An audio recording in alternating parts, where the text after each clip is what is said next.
Yada that boy. WTF Weekly. It's your host with the most Culado Smoke Yuck Measy in the building. You dig, man. Let's let the people get in the building. You know what I mean? Testing out this new mic system, man. Let's see if this works. You know what I mean? I ain't been liking how my vocals been sounding. So let me get the mic game going, man. I don't know if this thing working out. Y'all let me know. Trying to get this thing going. If y'all hear this microphone, let me know, man. Put the thumbs up if you hear this mic, man. You hear me? Put the thumbs up if you hear this mic. You know what I mean? Thumbs up, we good? Is it better? Ah, okay. The first on the ooh-wop. Put the thumbs up if you hear this microphone. What's good? Ooh-wop, bop. Discoverer first on the tap in. Got to put you on the ooh-wop. See the boy Abe in this thing. I see you, boy. You feel me? Yuck Mouth streams I watch. Good shit, Double Tech. Y'all can hear the mic? Okay, cool. As long as y'all can hear this motherfucking mic, we good, Sonny. Okay, everybody tapping in. Okay. Yeah, let's get the tap in going, man. Everybody show me where you tapping in from. You know how we get this thing going, man. Let me know where everybody tapping in, man. The chat is getting deep, man. Okay, I see E. Miller in this thing. You know what I mean? The mods doing their job. Trevor, I see you, boy. Glock team, I see you. Yeah, I see the regulars. I see the people. I see the gang. Yeah, man. Hey, we going in tonight, man. I just listened to that Drake album. I'm gonna let y'all tell me about it. I'm gonna tell you how I feel about it. Fresno in the building. What's happening, man? Yeah, man. North Carolina, Charlotte in this thing. Crenshaw and Slauson, man. Laleezy in this thing. Baldwin Hills in this thing. Okay, let me know what's happening, man. Let me know where I'm at with it. You dig? Oh boy. Fresno in this thing. I see your boy Hayward, man. Yay, area in this thing. I see your boy Providence. Okay, the RJ. Okay, my G. I ain't mad at that. The IE in this thing, man. Ohio players in this thing, man. Recipes of Pretty Black, man. I definitely feel that, my dude in Hayward. Recipes of Pretty Black. You feel me? Everybody come and tap in, hit that like button, man. Definitely do what E. Millie say. You know what I mean? E. Millie in the building. You feel me? Hey, 5150 Nation in the building, baby. Oh boy, Pasadena in this thing. You know that's where we shoot the podcast at the world famous Coin Academy. You feel me? He said nada to the album, man. Hey, man, we gonna go Tucson in this thing. I see you, boy. Vegas tapping in. What's happening though? West Covina. Okay, hey, we gonna throw it up there. Okay, hey, banging the set on there. West Covina. Okay, hey. Damn, I'm outside at the MT in Oakland, man. Oh shit, Shaniqua in the building, man. Sis in the building. What's happening, sis? Yeah, man. The mob in this thing. Queens in this thing. Reem, what's happening with Reem? Gotta get Queens Reem in this thing, man. I'm gonna throw the alley-oop for you early, man. You feel me? I can't just have Reem waiting in the background, man. That's disrespectful, man. Reem from Law Library in the building, man. Definitely, man. You feel me, man? Yeah, I'm trying this new mic system, man. You know, the Cash App's been looking real nice, man. So I'm like, yo, step this mic game up because I've been doing a little just looking at my shows and my mic don't sound cool at all. Period. At fucking all. It sound, yeah. Let's get this mic game, the sound game right too. You feel me? Ireland and this thing. I see you, man. Man, look, check this out, man. Everybody tapping in from overseas to the United States of America. Hey, everybody in this thing, man. We're gonna have a great night tonight at Yuck Mouth TV, WTF Weekly. You know, we like, what the fuck? Man, yeah, feel me, man. Just to get the mood going right. Let me do my WTF moment. Let's go to the what the fuck moment. You know what I mean? While we wait for people to get in the building. What the fuck moment, man. We gotta do a rewind, the CENAT and CENAT and you know our favorite guy, you know what I mean? Boy. my boy. Kodak Black, man, my boy. What the fuck moment? This is when CENAT realized that he might need security to come save him. Let's go, y'all. Fair use. What the fuck moment? Let's kick it off with some giggles. Let's go, y'all. Welcome to What the Fuck Weekly with yours truly, Yuck Meezy, in the building. Let's go, y'all. Yada.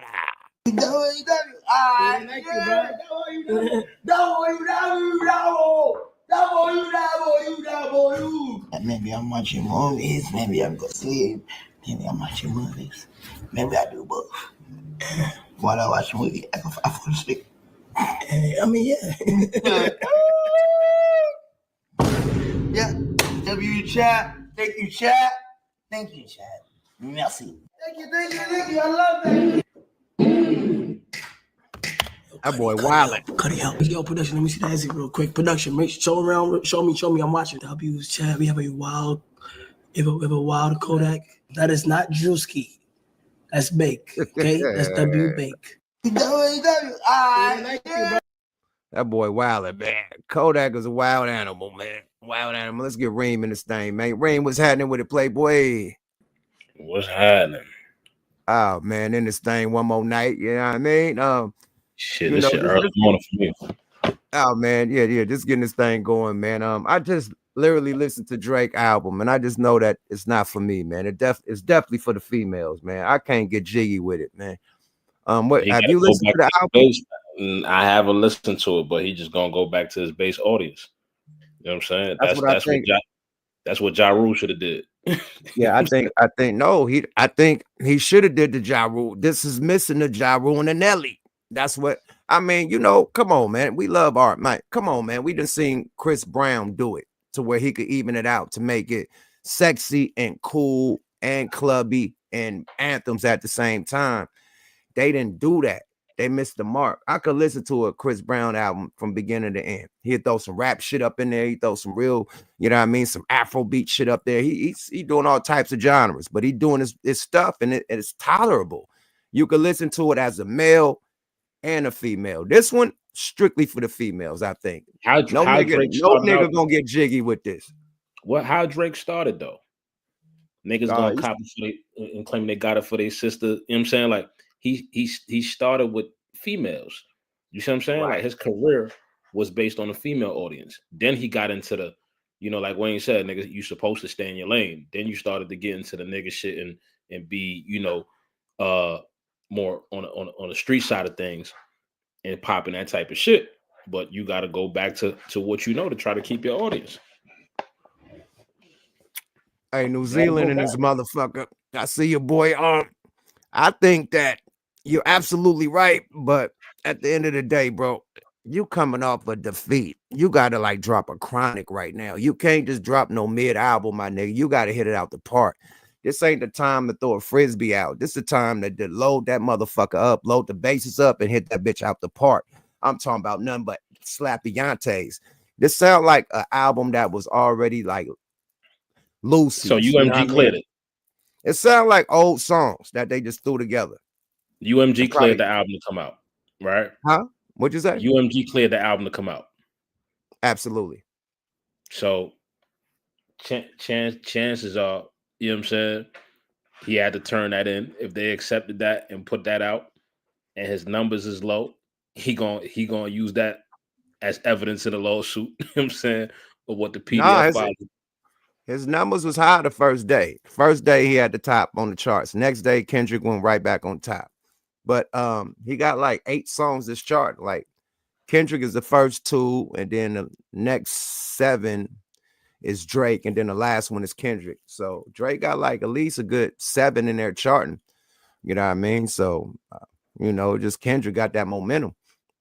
You know, but I still don't think Drake had one of them type of albums in the past few years. You know what I'm saying? Like I don't think he had a classic. That 21 Savage one was nice.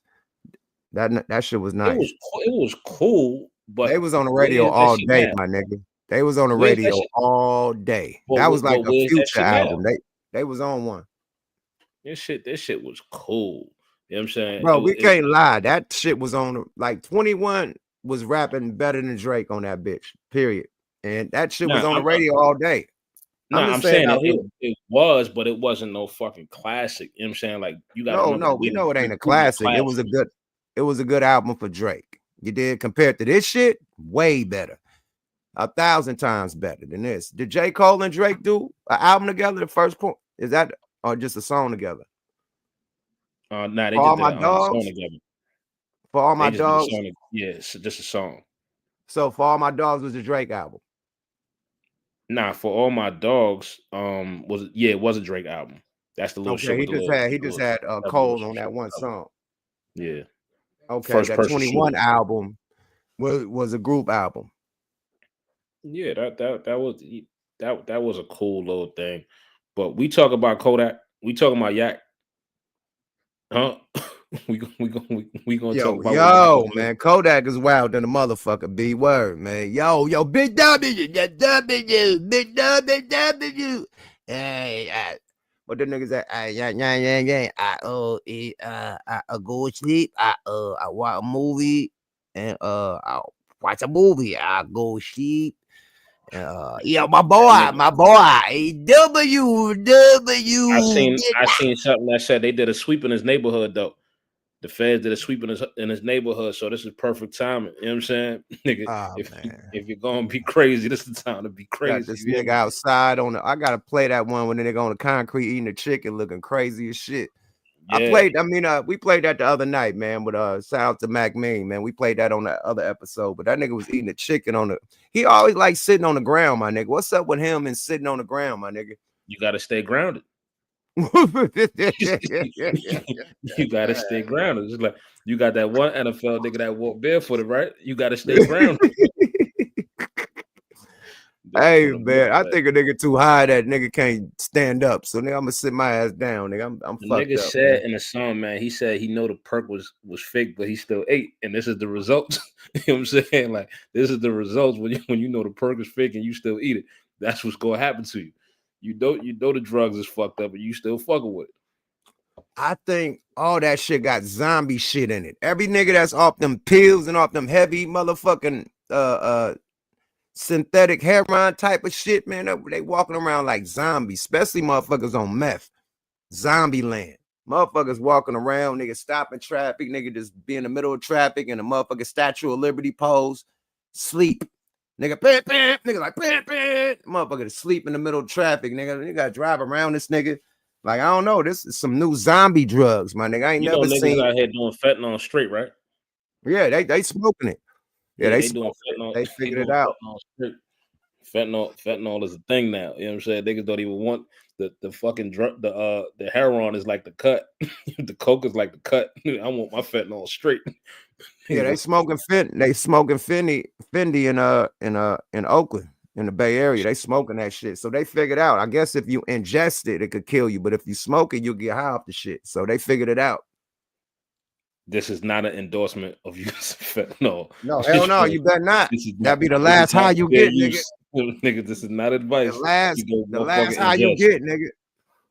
Shit, boy. That's that good. But look, Drake was on fentanyl making this album. This shit is pure boof, my nigga. I ain't gonna lie, man. I ain't gonna be playing the bullshit.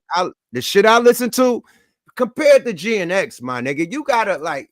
First of all, you had to listen to Kendrick album like, I got to do better than this. You can't be like, okay, he did that.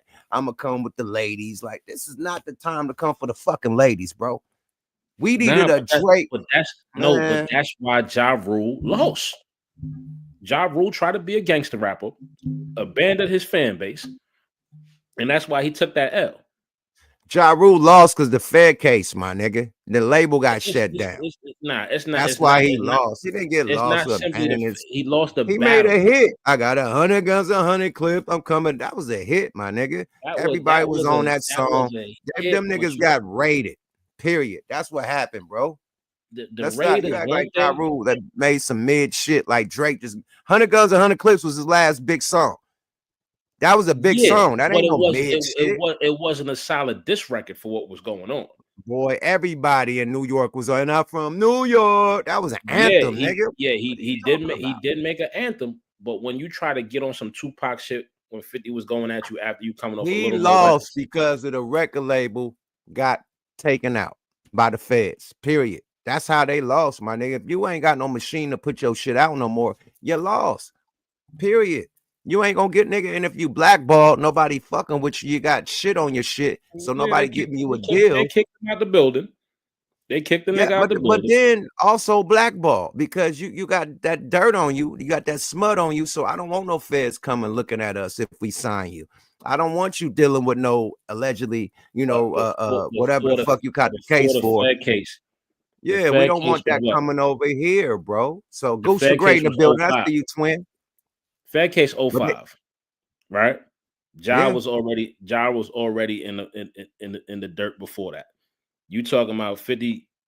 This is what 01, 02, going hard bro, on Ja. you could lose a battle, my nigga, and still be alive. Jay lost the ether, and Jay went bigger than that after ether. So you could lose a battle and still because Jay had the machine. Now, if Jay would have lost ether and lost Def Jam and been blackballed, it wouldn't have been no But that can't be way your for Jay to focus. come back. You got to Like remember, come on, man. You Ja know that made the focus as his career 50 Cent. He stopped making music for the females. His hits, how Ja got big, is not gangster rap. you can't compare that. You can't compare these two. You can't. Even Rick Ross. When Fifth was beefing with Rick Ross, what Ross do? He still made hits. He still made music. He never Right. 50 a better rapper, But but that's I'm not gonna engage because in beef Rick only. still was signed. Rick still had a joint venture with Def Jam. You know, Ja didn't have his deal. Like that's a cripple. It's like Drake right now. This album he dropping right now is not through Universal. It's through Republic or somebody else, right? It's not the machine. You could tell the machine is not behind it. There ain't no big single out. There ain't no video. It ain't no big. It's a push, but it ain't no mega Drake push. If it's Drake push, Drake it's everywhere. It's topping it's videos everywhere, commercials, all Nike shit, everything. Every endorsement is coming out. I didn't see shit on this one, man. So I don't know. I He don't got a know. I think like what the fuck? What you gonna see? He got a PDF file on him. What you gonna no, see? watch your language, B. Word. But at the, at the end of You're not about to he see Nike do that with him. at the end of the day, man, he's still the biggest artist to ever do it in the game. You know what I mean? The biggest streaming, as far as the stream game go. The nigga Kendrick went 2 times diamond on niggas. I don't think Drake did that with one album, went 2 times diamond. Listen, let me tell you something. Do you remember who won the Super Bowl for real? Or you remember the Super Bowl for black people? Kendrick won the Super Bowl. You Nobody give a feel what I'm fuck. saying? Nobody even talking about the Eagles. Niggas is talking Nobody. about the Super Bowl halftime. White people, black people, Mexican people, everybody. So Chinese people completely overshadowed the Super Bowl. You see how big Kendrick is right now? Do niggas know what measurement that is? He's on his way. Go ahead. That you just had Will Ferrell performing fucking Not Like Us on SNL. In front of all white people and a little bit of black people. But still, ass off. Everybody got it. Everybody got the joke. Everybody got the joke. Everybody got it, especially the A minor part. That's when the whole crowd got it don't matter what Drake do right now. There's nothing Drake could do right now. There's nothing he could do. Yeah. Nothing he could do. On vacation. The thing is, the nigga Kendrick rolls the nigga skirt up and exposed him. So once you get exposed, nobody is falling for the banana in the tailpipe no more. You dig? They looking at him like he's CB4 right now, my nigga. Literally. And then with him calling him a colonizer, that means that you got to tap in with Atlanta. You got to tap in with people from the United States to, get your vibe, get your, your buzz, your songs and all that. You see, he did a pure Canada album. And look what you get. Nothing. No bops. He said some shit where he dissing niggas and okay, we like that because you shot some disses at the wrong niggas. Everybody but the nigga that you need to shoot the disses at. But he shot a couple disses and shit. We like that song because we want you to stand on business. But that other shit, nigga, nah, bro. Sorry about that. What you think if Drake said he no longer performing in the US, what's that's going to do for his career? He damn near said that when he went on that Australian tour. He didn't want to see Nothing from United States. Everywhere he been getting trolled. His daddy got trolled. Let me show you how his daddy got trolled at the Grammys. This shit is everywhere. You can't walk nowhere without getting trolled, bro. So yeah, let me get the fuck up out of here. That's what the movement was for that brother. Let me see. Let me get it together. The art of being destroyed. Okay. Nah, this shit is the wildest beef we ever seen in hip hop history. Yo, he murdered that boy, man. It's wild, man. Peep what this nigga daddy going through out here in America. Do you think he want to be in America? Let's go. Godfrey, tell him what's happening. Fair use. Some reporter came up to Drake's father and he go, so what do you think about Kendrick Lamar winning the Grammy of the Year? I don't give a fuck about none of that bullshit, man. I don't care nothing about that shit. Fuck, man, good for that motherfucker. Come on, man. Shit, I'm a grown motherfucker, man. You know how old I am, man? God damn, I don't give a fuck. Good for them, man. Let them fight it out, man. I don't do that bullshit. I ain't got time for this shit, motherfucker. I'm from 1963, man. God damn it, man. I come from the stations, motherfucker. I'm from 1963. Fuck. How the fuck you talking, man? Drake's father look like an old pimp, don't he?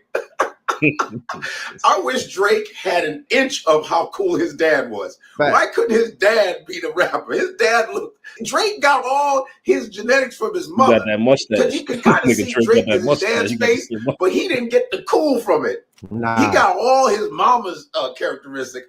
Right. Can you imagine if Drake had the fucking coolness of his dad? Drake would have been like, hey, man, what the fuck, man? It is what it is, man. You know what I'm saying? Hey, listen, man. He made a little motherfucking video about me. He said, oh, they ain't like us. That's okay, man, but I got some shit for his ass.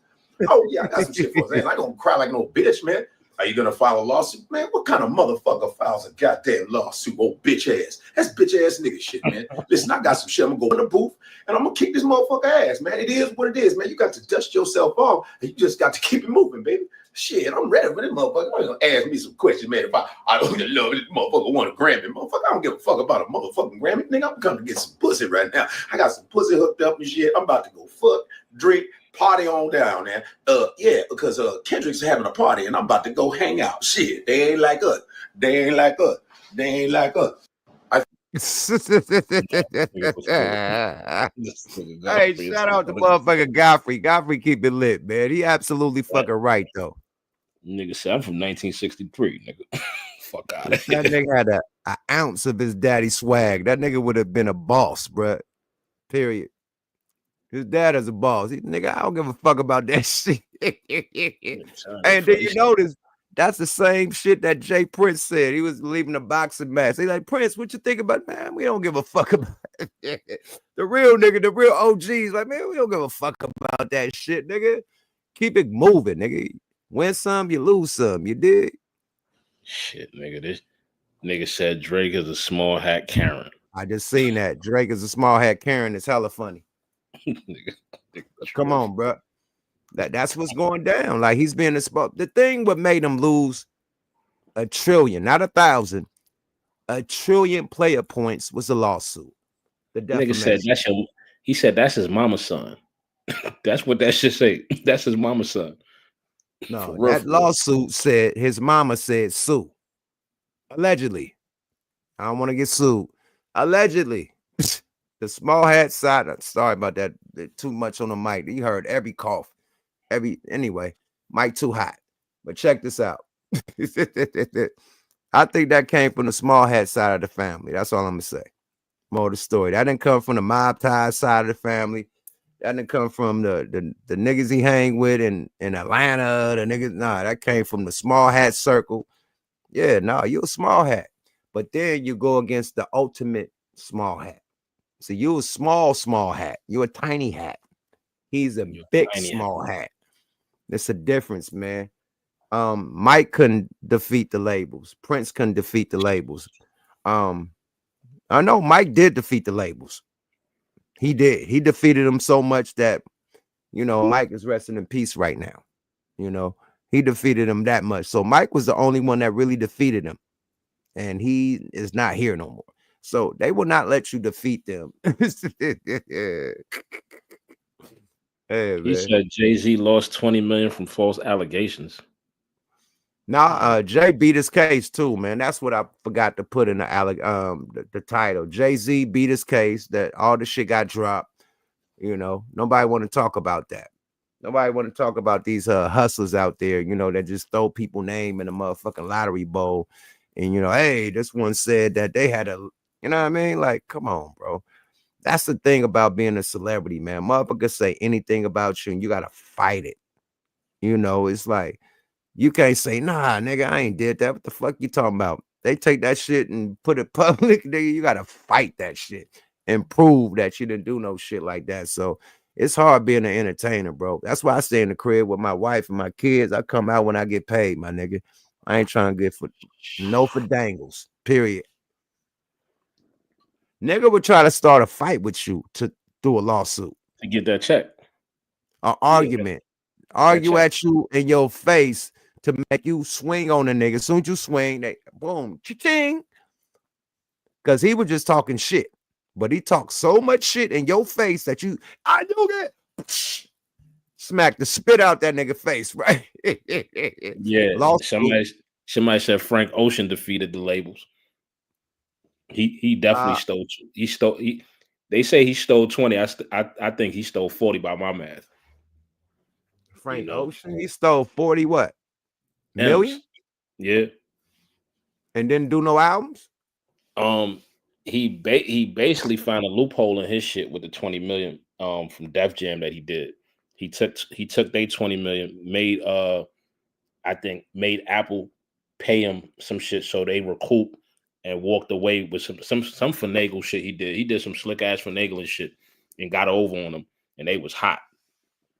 But I think Kanye too. I think Kanye kind of beating the system in a way too, though. Yeah, Kanye beat the system too. Kanye just told somebody, he just told Lior, you ain't got more money than me. Fuck you. No, he didn't say fuck you. He said SMD. Yeah, he said you ain't got no more money than me. SMD. He said I'm not competing with Lil Shane. I'm not in competition with the. I'm trying to compete with the nigga with 85% of Africa. You know what I'm saying? Like I'm trying to compete at a higher level. I'm not like I'm done with the label. Yeah. I mean, but you gotta be done with the label heads. You know what I mean? They just all heads. You know, I just had an interview with one of the boss guys in the game, and he said that all these motherfuckers basically since back in the day, man, it's been on some Frank Sinatra shit. And y'all fill in the blanks. You did Vegas shit, casino shit. Y'all fill in the blank. They said that they the ones who run the industry. Oh yeah, since day one. So everybody talking about the small hats, they forget about the M hats. I mean, yeah, they forget about that. You know how I look at it? Because remember, the small hat was involved with the Vegas shit from jump. Remember, the small hat gave the M hat they structure for real. Bingo. So it's a collective, allegedly. Yeah, and the small hat used them as the muscle to squeeze out everybody and then squeeze them out on the back end. You know what I'm saying? Because Bingo Flamingo sent them to prison, got them about the way. But far as the music shit, you know what I mean? It's the M hats and the small hats. You know what I mean? Just like it was on the casino shit and all that shit, the same shit, you know. Small hats and M hats, you know. The one that Michael Jackson was against was the M hat, definitely. Yeah. Know it. That dude. You better know it. That dude Maya Lansky was a dangerous dude. You better know it. He was a dangerous small hat. They said I'm out here looking like a flight pilot with an earpiece. Hey, nigga, I'm trying to give y'all good content. I'm trying to hear the earphones, hear how I sound, nigga.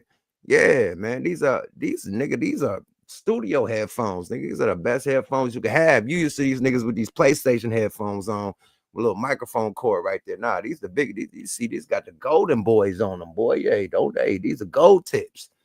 Yeah, we know Maya was the small hat. You know what I'm saying? He was the small hat. Hold on, man. These are the AKGs, nigga.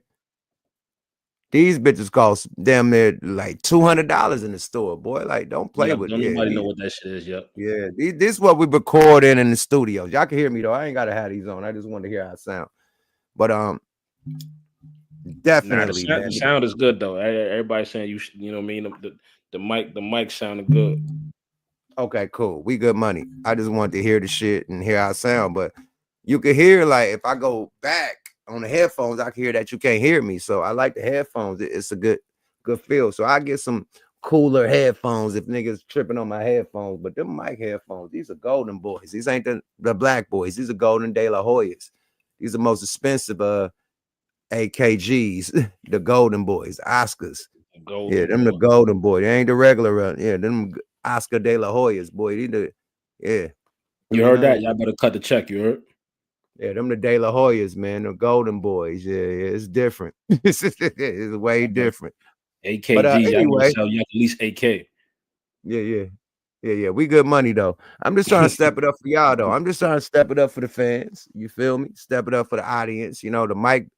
You know, I've been listening to the fucking episodes back, and my mic ain't been sounding pure and nice. So I want my mic to sound nice. I want people to, even when, like, you know, we're gonna get into the audio side of the game. So even if I want to put this on Spotify, the shit gotta sound nice. If the mic ain't sounding nice, you know what I mean? It ain't good production for the Spotify shit also. So us about to start putting the episodes on Spotify, the Wonder Twins on Spotify, Smoke a Lot Radio on Spotify.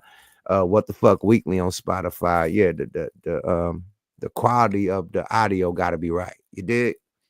Facts. That's a good move right there. Yeah, so just stepping it up. But they stepped it up. This is Cash App alerts, man. Salute to everybody that made a Cash App. Anything y'all Cash App, I put back into the Yuck Mouth TV. I don't take this and go. I got my own money. Anything y'all put into this, I went and got a new camera, HD camera. Because y'all put the money into this shit. I went and got a microphone because y'all put the money into this shit. So when y'all put money into it, it goes back into the program. I see I leveled it up. The camera nice. The mic is nice. You know what I mean? I ain't just giving money and shit ain't leveling up. You know what I mean? Period. So yeah, we good. You know what I mean? Period. So appreciation.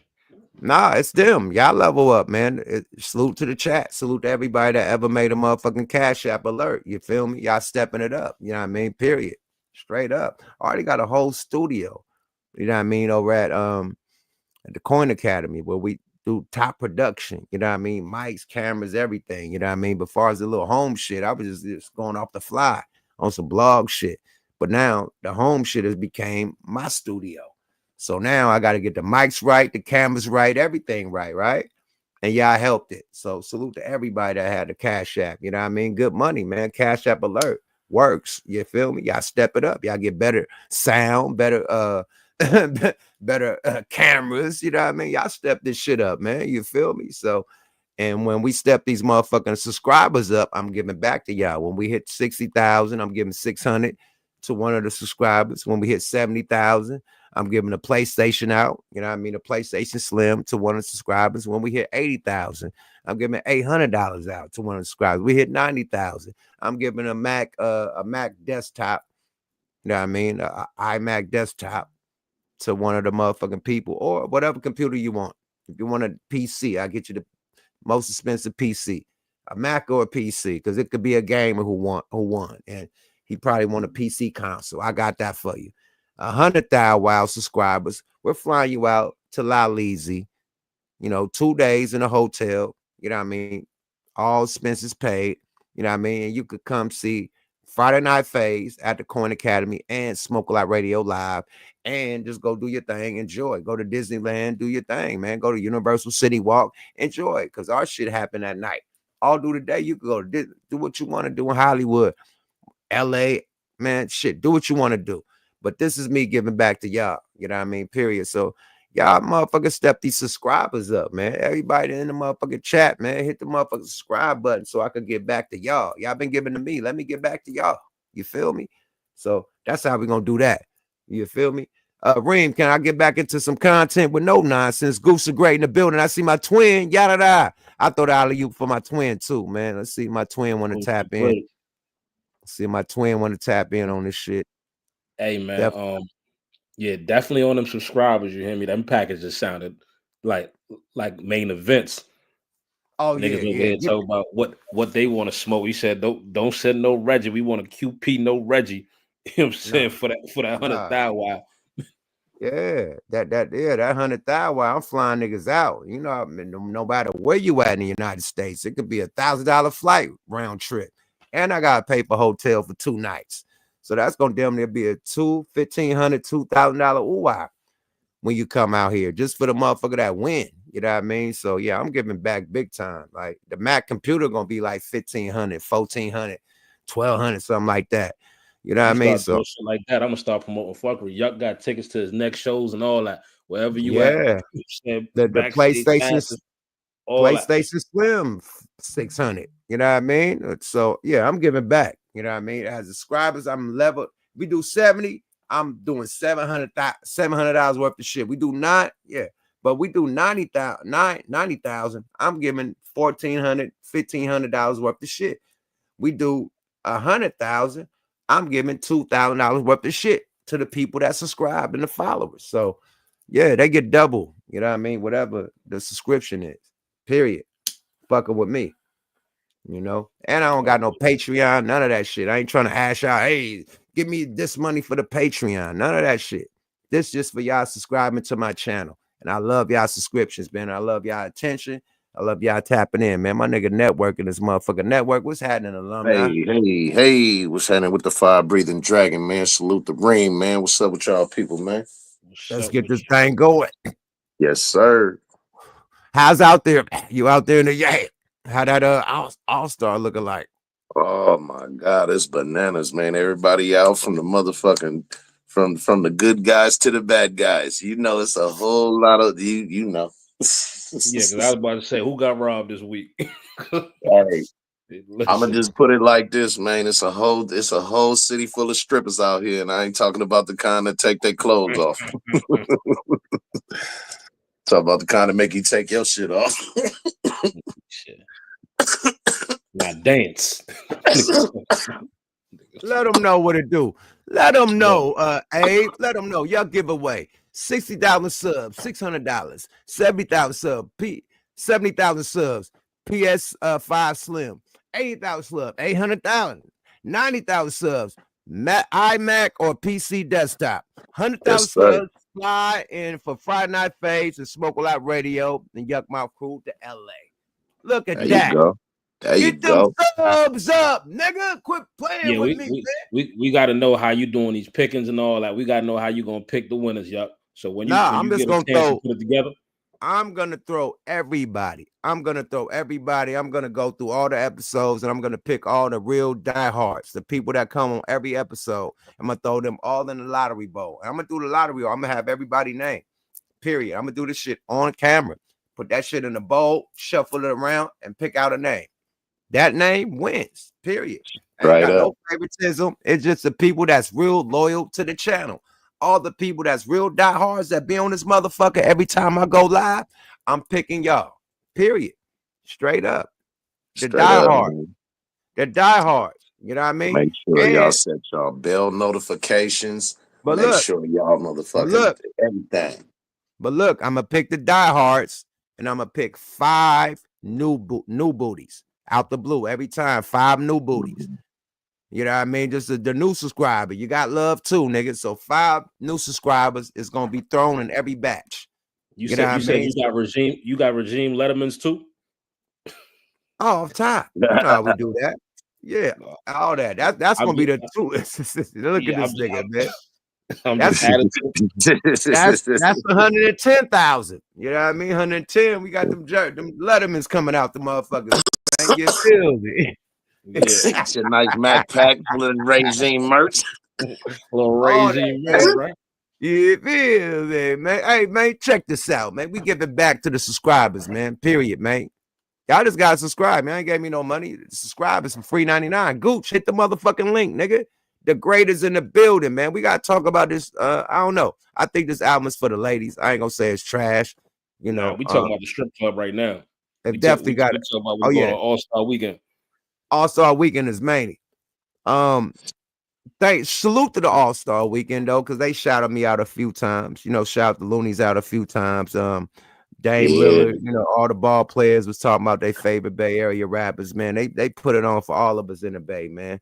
You know, big shout out to 40 Fab, Short, everybody out there, Marshawn Lynch, you know, everybody out there just making the Bay look very nice, very big. You feel me? Making sure everybody is safe, groovy. You feel me?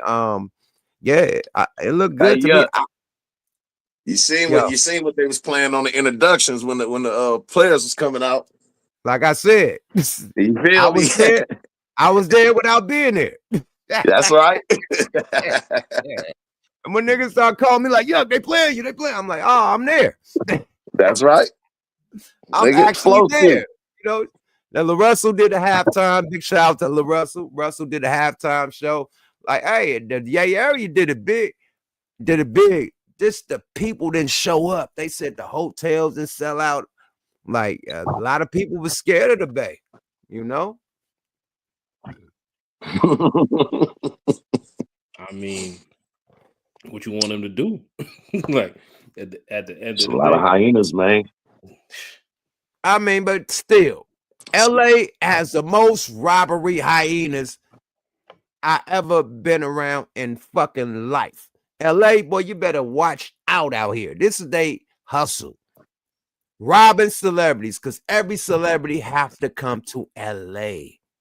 It's the Grammys, the MTV Awards, the BET Awards. It's the motherfucking Golden Globes. It's this game, that game. It's so much shit that happens out here that all the celebrities got to show up and show out. Yeah, and you know who else show up and show out? After party. You know who else show out? The strippers. They start stripping motherfuckers, man. You feel me? Better believe it. Nigga said he ran into Jay Stalin today. Shout out to Stalin. And shout out Vine, man. You feel me? Straight Cypress Village, man. The whole family, man. Man, I love Stalin, man. That's my nigga, man. Period, man. That nigga made a movement so big in the Bay Area with that Livewire shit. That was like a Bay Area Wu-Tang, nigga. For real. He had the livest niggas. Livest young niggas up under his belt, my nigga. And them niggas made waves. And they still making waves individually. You know what I mean? You got to give me a history lesson there. I ain't hip. Livewire, you know, Filthy Rich come from Livewire. Okay. Man, yeah, Shady Nate, Lil Blood. Nate, all them niggas, Lil Blood, Shady Nate. Even like I didn't know I had to you know, I fuck with God damn, man. My nigga. Anyway, it's a lot D-Lo, right? I thought D-Lo was Livewire. D-Lo is not Livewire. D-Lo come from with the Souls of Mischief over there with the Souls in them. Same with same with my other nigga come up with the Souls in them. They had some shit over there in East Oakland at the studio. What's my nigga name, man? Man, anyway, all them niggas was the Souls of Mischief at that studio over there, man. Beta Weeda come from Souls of Mischief too. So D-Lo and Beta Weeda come from Souls of Mischief, my nigga. They don't come from Livewire. I thought they was Livewire. You know, shout out Beta Weeda, man. You said the Jack was from Livewire too, right? Jack wasn't from no Livewire. Jack is from Mob Figures. Jack Mob Figures and the artist Jack Artist Records. He had his own shit going on, but shout out what's the name from Livewire? What's your boy named Stevie Joe? Stevie Joe, all them niggas. Stevie Joe, one of the dopest niggas ever, bro. Ever, man. Period. Filthy, one of the dopest niggas. All them niggas is dope as fuck. HD, Bareface, Shady Nate, nigga, fucking nigga, fuck that, HD, man. They got all them niggas, man. But look, Jay Stalin. That nigga right there is like a Tupac. He works so quick, my nigga. That's why he drop albums every motherfucking month. This nigga cooks quick, fast, NASCAR. Jay Stalin is a genius with this shit, man. He dope as fuck. Mr. Fab. Beyond the live wire shit, Mr. Fab. Yeah. I can't wait till he become the Oakland mayor. He done did so much shit for the Oakland youth, for the Oakland homeless, for the community. He can make a run. He can make a good run for sure. I can't wait for him to become the mayor. I think Fab is gonna definitely become the mayor of Oakland. But Fab, he put on for the town. Like, he is the face of the town. He the mascot of the town right now. You come to Oakland, you gotta tap in with Fab. Period. Yeah. Straight up. You said Fab running for mayor? I know Gillian Wallow was out there fucking around at the dope of Oakland. Of Oakland, hell yeah, he tapped in with the police, the mayors, the government. He tapped in with all them. The Warriors, Fab, nigga, everybody. How many times Fab done been on the news talking about to the mayors and shit? That nigga's on the news. 100. 100 times, nigga. Talking political shit, not rap shit. Wicked. That nigga been on the news with OPD.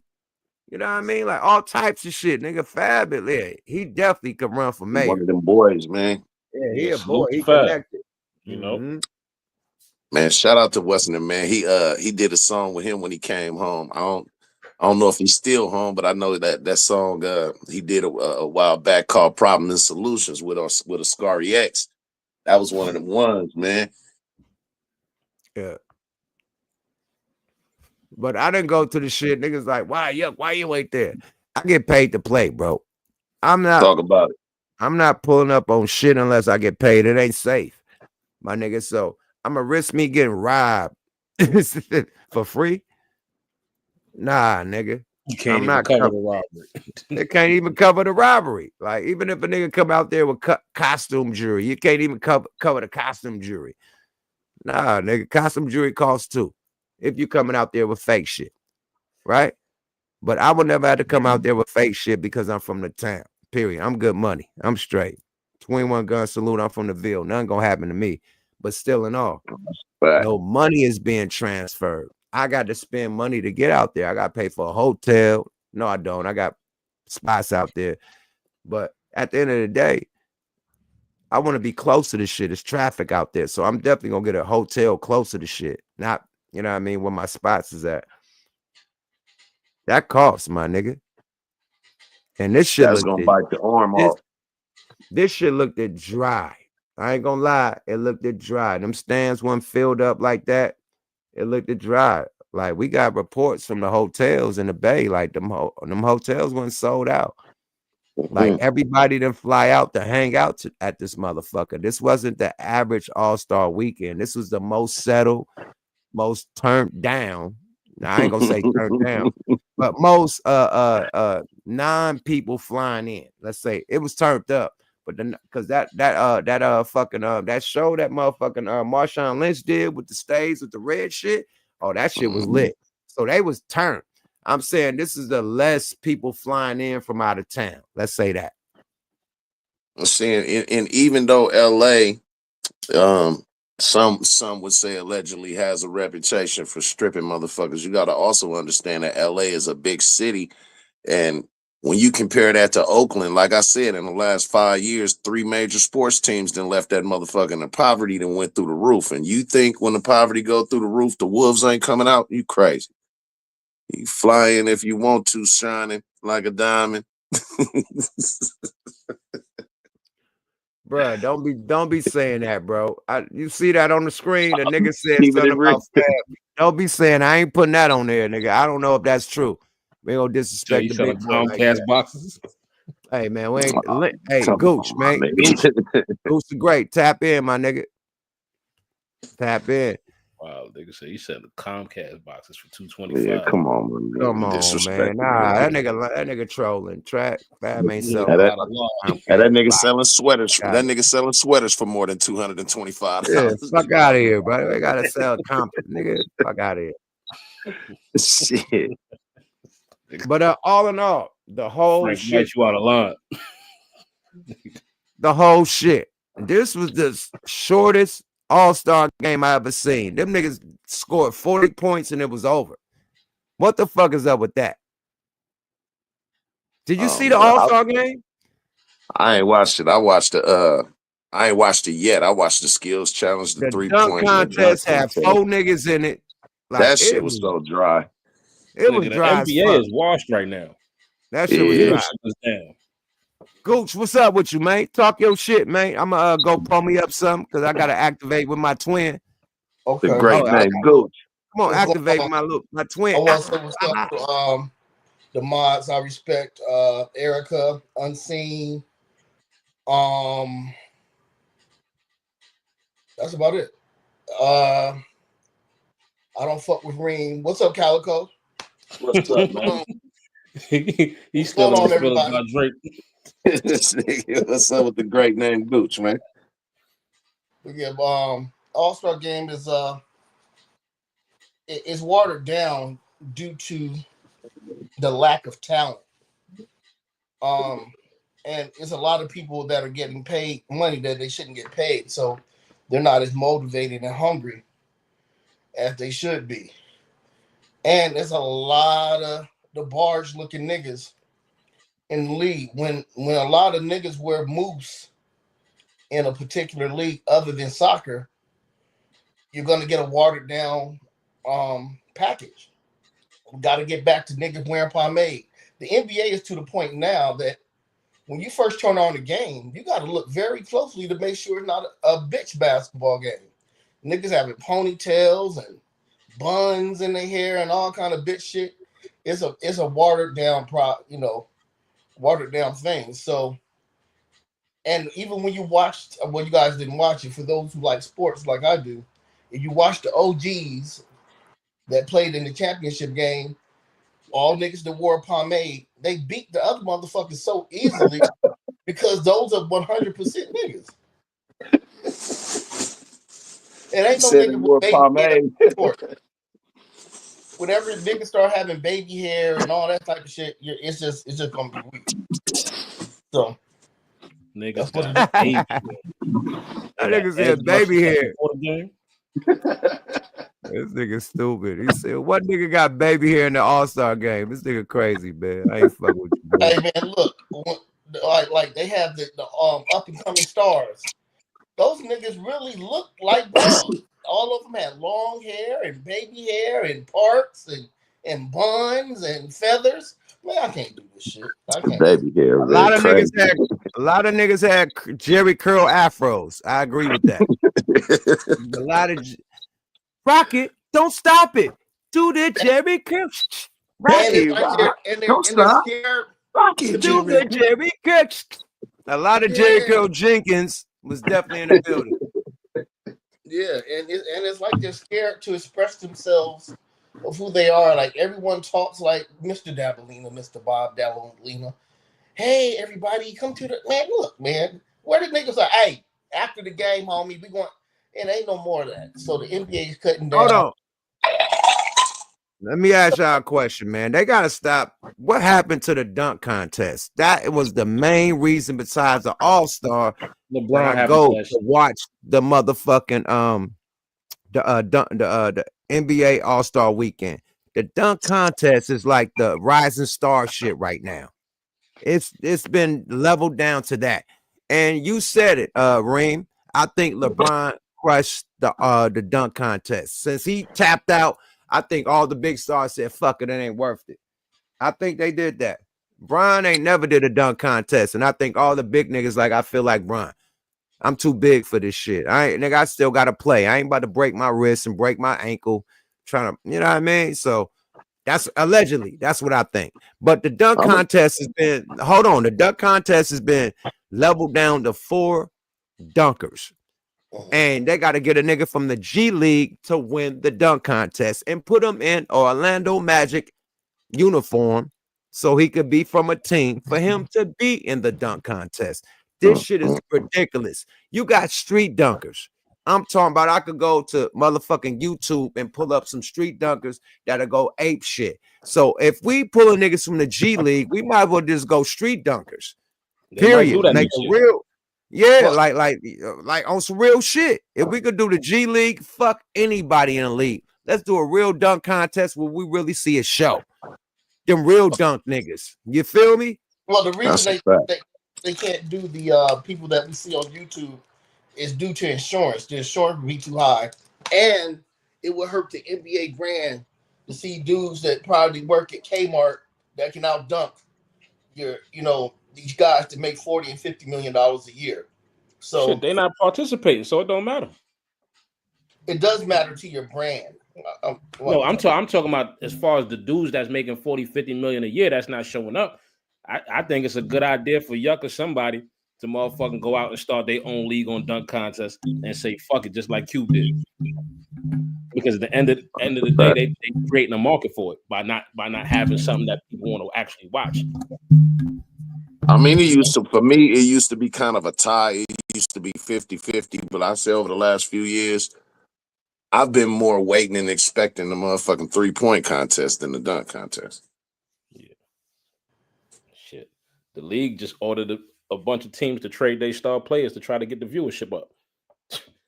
Niggas ain't. I thought Buddy Hield was gonna pull it off in this 3-point contest, man. They got niggas out here with biracial afros dunking.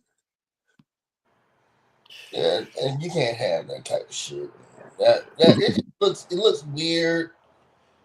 Niggas are missing 20 dunks before they get one right. And like I said, the baby hair and all that shit. It's just really not manly. Yeah, you have Vince Carter that was taking all them crazy ass risks. And like you said, insurance, people think about their careers, what they putting on the line for the entertainment, but for the love of the sport and the creativity, if that type of error don't come back. But John Morant, he says he'll do it next year. And when John Morant announced he'd do it, a couple other players said they'll do it. So, you got to turn it up because the format is boring.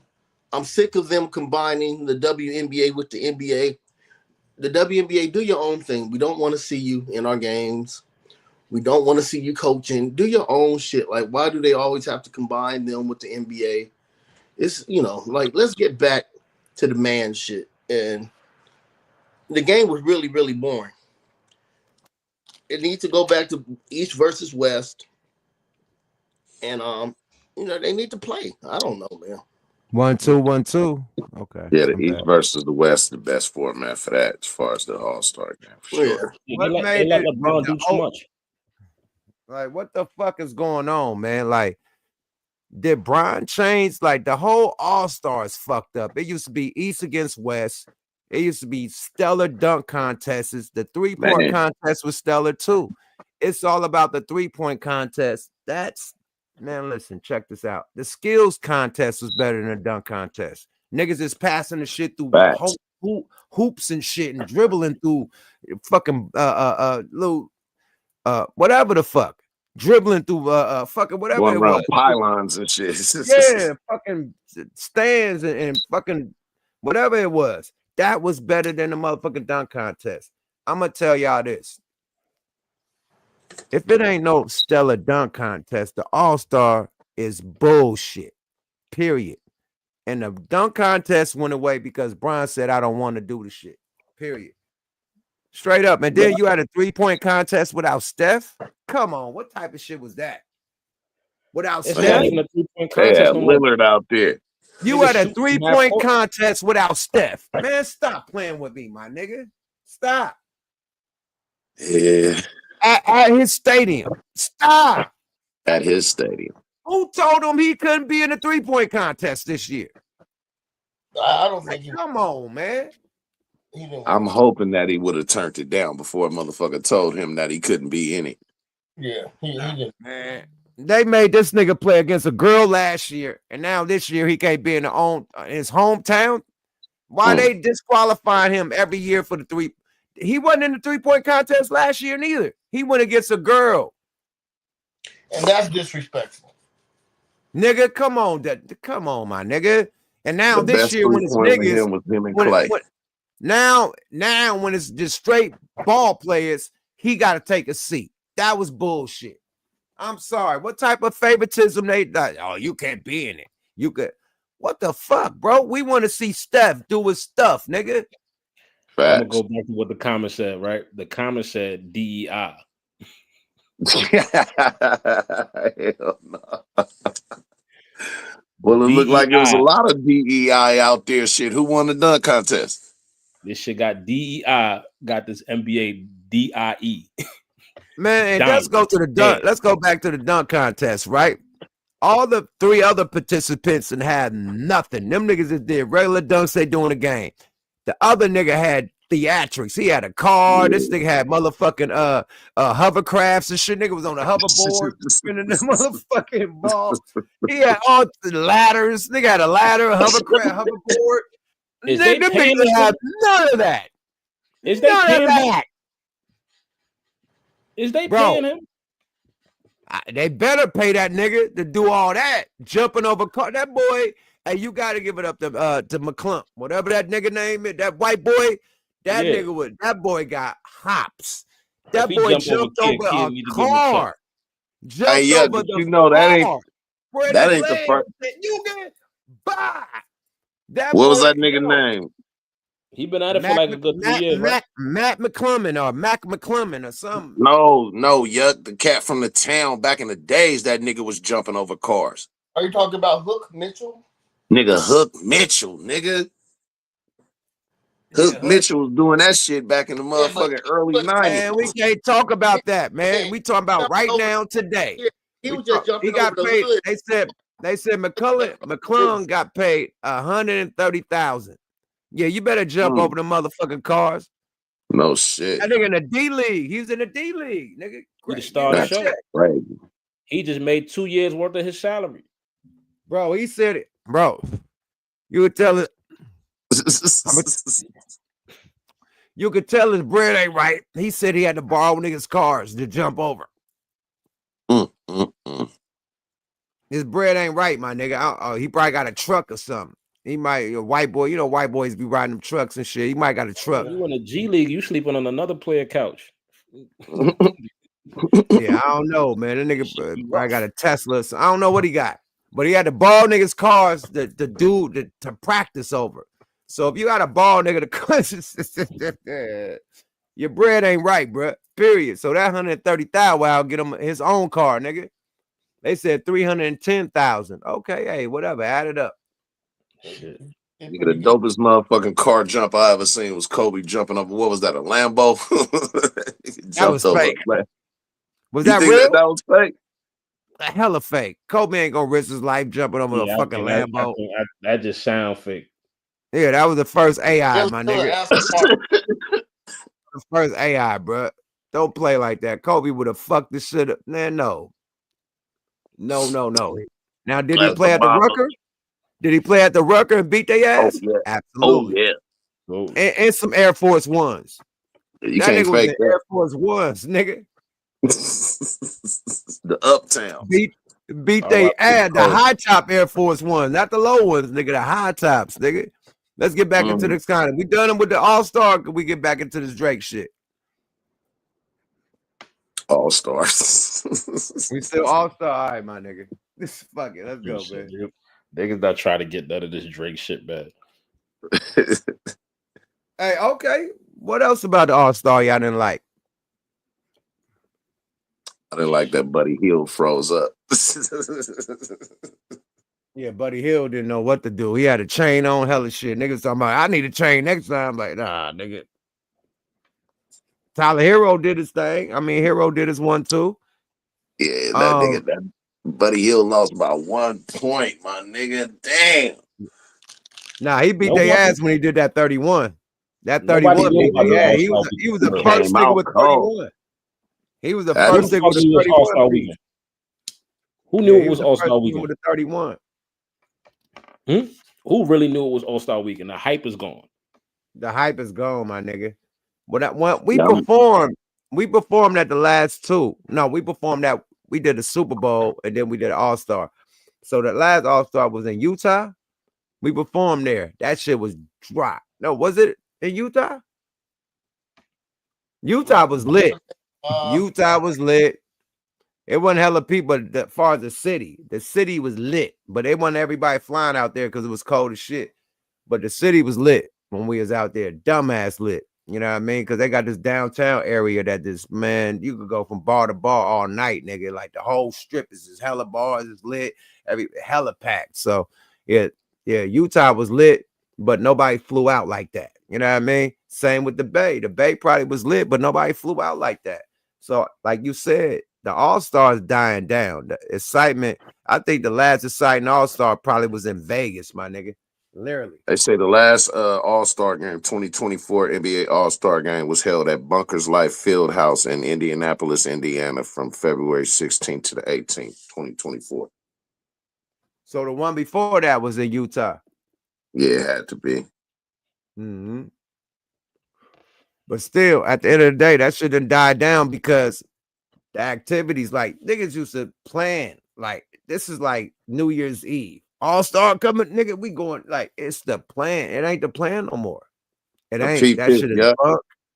Huh? They say the 2026 All-Star game will be held at the Intuit Dome in Inglewood, California, and the motherfucking next Super Bowl is finna be at the Levi's Stadium. I'm gonna tell you, everybody. I'm gonna tell you this: everybody flying to LA. I'm gonna tell you that. Super Bowl is Vegas next year, right? Everybody flying to LA. I'm gonna tell you this: if the All-Star was in Miami, everybody flying to Miami. It's certain spots. Everybody. If it was in Vegas, everybody flying. My nigga. Everybody gonna come out. To LA, New York. Everybody flying. If it was in New York, if it was in New York, everybody flying, my nigga. I don't think so. If it was in Georgia, Atlanta, everybody flying. For real. Yeah, them real cosmopolitan cities. They know the paparazzi gonna be. I don't think nobody thinking about that shit no more. Super Bowl, everybody flying. Super Bowl, yeah, niggas is thinking about Super Bowl no matter where it's at. But the NBA All-Star game, nobody thinking about that shit no more. Nah, nigga, certain areas, when they hit certain areas, boy, it's lit. Mm-hmm.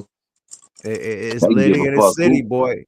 When hit them dry, like the All-Star been hitting dry ass cities the last 3 years. Literally, dry cities. And I ain't gonna say the Bay is dry, but the Bay is so turned up on the criminal side that it made it dry to where people were scared to fly in. You know what I mean? Straight up. And then the other places they had it at was bunk. Period. Straight up. So that's why I wasn't lit. But once they have it in a lit spot, niggas is coming out to be outside. Half the niggas that come to the All-Star don't even go to the All-Star. They there for the party. They there for the festivities, my nigga. Let's keep it a buck. If it ain't no party, no festivities, what I'm coming for? Let's be real. All-Star is like a New Year's Eve, my nigga, where nigga it costs $1,000 to get in the club, my nigga. That type of shit. If it ain't like $1,000 club activity, why am I going? Like I'm not paying $1,000 for locals. The fuck? I gotta see the big dogs out here. You know what I mean? The big dogs out here. I pay $1,000 to get in the club, nigga. Is going. And the big dogs don't come to certain cities. I'm not paying $1,000 for the locals. I'm not. Sorry about that. Like you said, when it's going to like Indiana or someplace like this off, that's not the same as Miami, Atlanta, New York, LA, Dallas. You know what I'm saying? There's certain cities that's just gonna hit different. And the celebrities, rappers, and all that throwing their side parties, the little after parties and shit like that. Exactly. All that. Like if you ain't got that, niggas like I'm doing this weekend. Niggas be promoting that shit for months. You ain't seen none of this shit this time around. Mm-hmm. All right, y'all. Right. I called you earlier to give you a shout out, man. I'm proud they played your song several times, and when watching the documentary they had on TNT before the game about Oakland and the Bay Area, you know, you got 2 shout outs on there, one with the Loonies, one that just straight said yuck mouth and it showed your picture. So I just, you know, I called you immediately to say congratulations, man. I'm proud of you, brother. And I'm not gonna hold up everything. I'm not gonna be a couch potato up here, man. I'm proud of everybody on this stage. I'm proud of Sis, Shaniqua, and Unseen TV. Thanks for being good mods, man, and thanks for supporting everybody. Make sure y'all hit Yuck's Cash App and just keep supporting Yuck Mouth TV, man. God bless everybody. Hey, Gooch, why do you be tapping in and tapping out? Stay tapped in. Like, stop being like that, my nigga. I don't like to tap in. You asked for the link. Stay tapped in, my nigga. Can I play some content if we done with the motherfucking yeah, chill out, my nigga. I like your expert, you know what I mean, information when we gotta talk about this shit. So can we go to the album now? Yeah, of course. I wasn't here for the album. Let's do it. Let's hear what people gotta say about the album. Let's hear what they got. Drake got a new album out. Oh, let's hear what they gotta say. Yeah. Let's see what they gotta say about the album, my G. You didn't have to play it in chipmunk speed. Dumbass chipmunk speed. Watch the party die. Oh man, let's see the fans had a meltdown. This is the real watch the party die. Nigga, the Drake fans having meltdowns because of this shit. Hey, fair use, man. Let's go, yeah. And let's tap in a little bit in order to hear what his #1 stands think about the Super Bowl. How much hating can they do at this point? Just mid. It was mid. It was mid. It was nothing spectacular. Kendrick's fans were just glazing him. Drake's had enough. A few moments later. Clapback is showing that every hit he takes, he's still standing and he's still performing for us. Drake is back. He's back. This shit was like, okay, nah, there's some icing on the cake. It's like, bro, you feel me? Everyone that heard this. God. That last dude was crazy. What the? This shit crazy, man. Man, they said Drake had enough. He was crying. Talking about Kendrick fans is glazing. He was crying. Leave Britney alone. He said Drake's had enough. His family's trying to calm him down. This gotta be fake. That nigga couldn't be that serious. Like, no, he had real tears in his eyes. His eyes was red. He was, yeah. Let's go, y'all. This shit is baby. Fair use, man. This shit is crazy, man. Treasy back. Everyone know about the allegations. This shit, I feel like it don't do Drake no worse. I feel like if anything, this just hurting Kendrick, in my opinion. Yeah. You say you in Drake pocket. If I was on OVO payroll, I wouldn't even be watching. What the fuck is you saying to me? I'd not be walking on this in the jail in her jersey. This motherfucker would say, Graham. It would say Graham on the back. No disrespect. Maybe you've listened to it, people listen to it. The world, as in like mainstream, doesn't know what the fuck this new album is. Okay, there are no bangers on it that play on the radio, so they don't hear it. I'm not saying it's bad because it's on radio. I'm saying people in the crowd, whether they're watching it, listen to radio bangers. Gen X has no radio bangers. Are you serious right now, bro? I think it's changed about that same joint. Fair use. That's a narrative pain.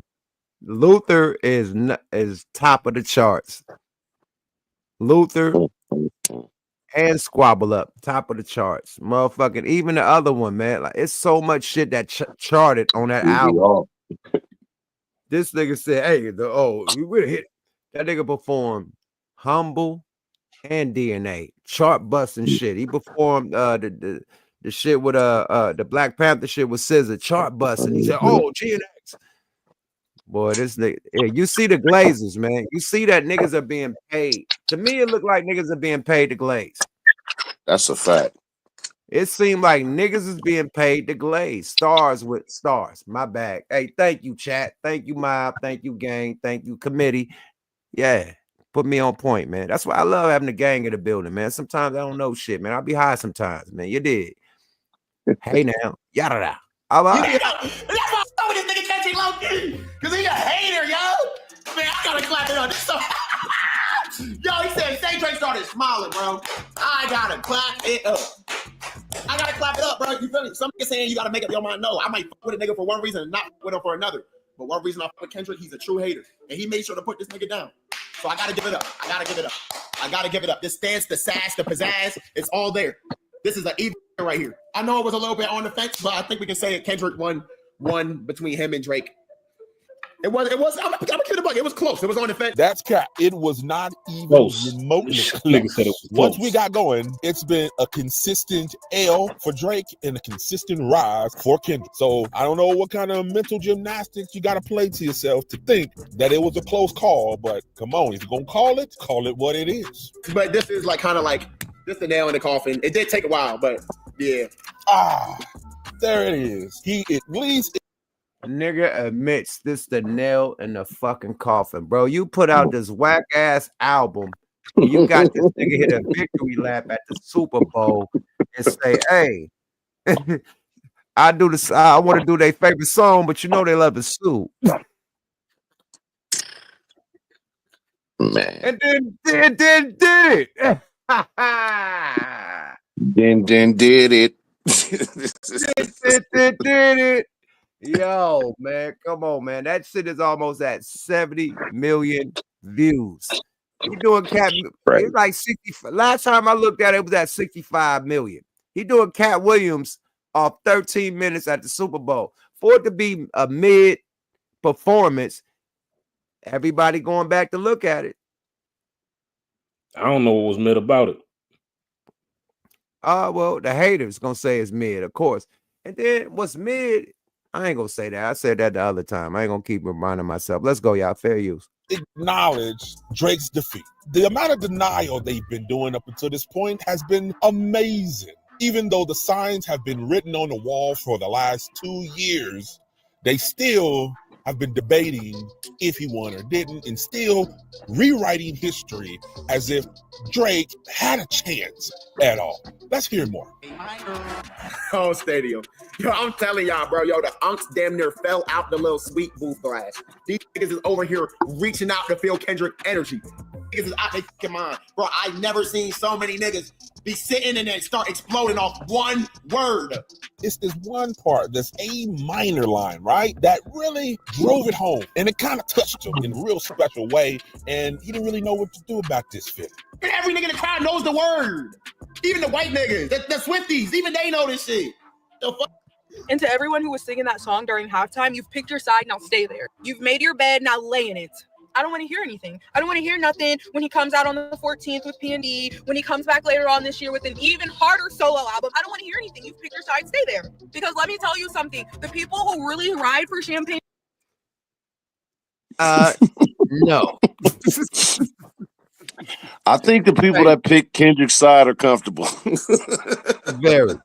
I think some of these niggas was born the year Drake came out. You know what I'm saying? Like, they don't understand rap.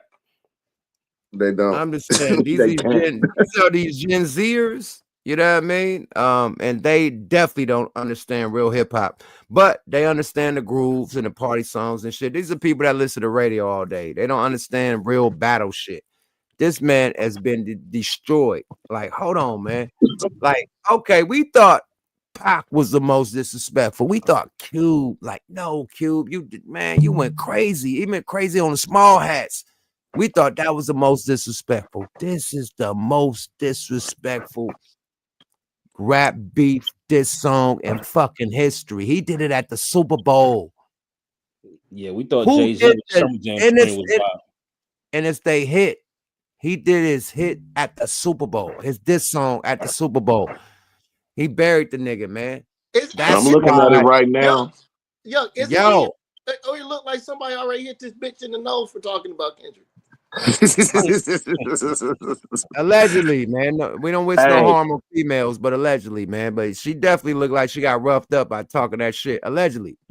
I'm looking at the official NFL YouTube page, and as it stands right now, within 7 days, it has 67.8 million views. I told you it was at 65 when I last looked.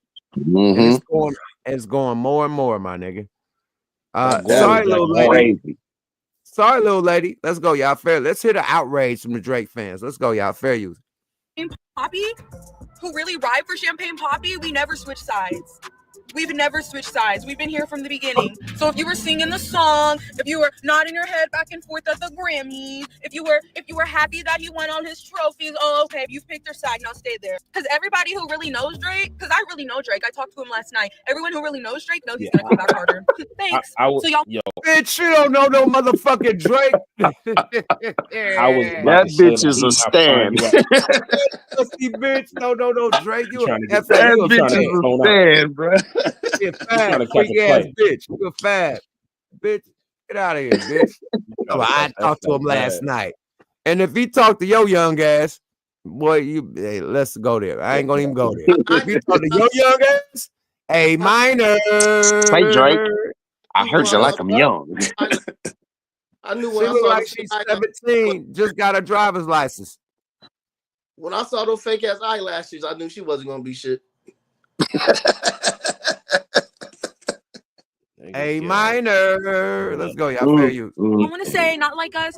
Oh, yeah. He's going to show you guys just how different he is from y'all. He was never like y'all. Y'all were never like him. You picked your side, now stay there. Thanks. A few minutes later. He got up there and rapped about another man. He has a crush on Drake. I mean, as he should, King. As he should, King. It's okay. She at her mama house. So this is a little ass girl, bro. Let's stop playing. A minor. Let's go. Fair use. I have a crush on Champagne Poppy, but just admit it. You want to keep singing this song, saying his name because you love him. You're obsessed. He got your career back up and jumping. Now you at the Super Bowl. I mean, that's what it's looking like to me, at least. What about Aiden Ross? We remember Aiden Ross. He did the Christmas special with them, riding them the whole way through, spraying cologne on each other, did the little reach around, little circuit jerk, the usual Drake standing at the highest level. So what does he think about the Super Bowl? Is he still in denial? Let's tap in with Aiden. What you got to say, Aiden? Fucking trash, bro. Like, it was just ass. Again, he had his moment to make it the Kendrick Lamar Super Bowl halftime show. He based it all off Drake. And then he said some stupid like, bro, it's just dumb, bro. I'm not gonna lie to you. It's just so stupid. Bro, don't be like that, man. Come on, dog. How you still gonna deny this shit, man? How you still gonna deny this shit? Boy, them niggas look like they got... The thing about the Drake fans, they so personal like it happened to them. If it happened to Kendrick, I wouldn't be personal like, oh, we lost. Kendrick lost. They acting like they lost. They are like really emotional. Oh, fuck. Like, you see with the Fedidemics, they are hella emotional with this shit. Like, super emotional that they mad that the people or the person that was cashing them out, like the check is over. It sounds like that bag is over. Like, fuck, I was getting some money. It sounds like the bag is over because you can't be that passionate about somebody unless you're getting a bag. This my thing, right?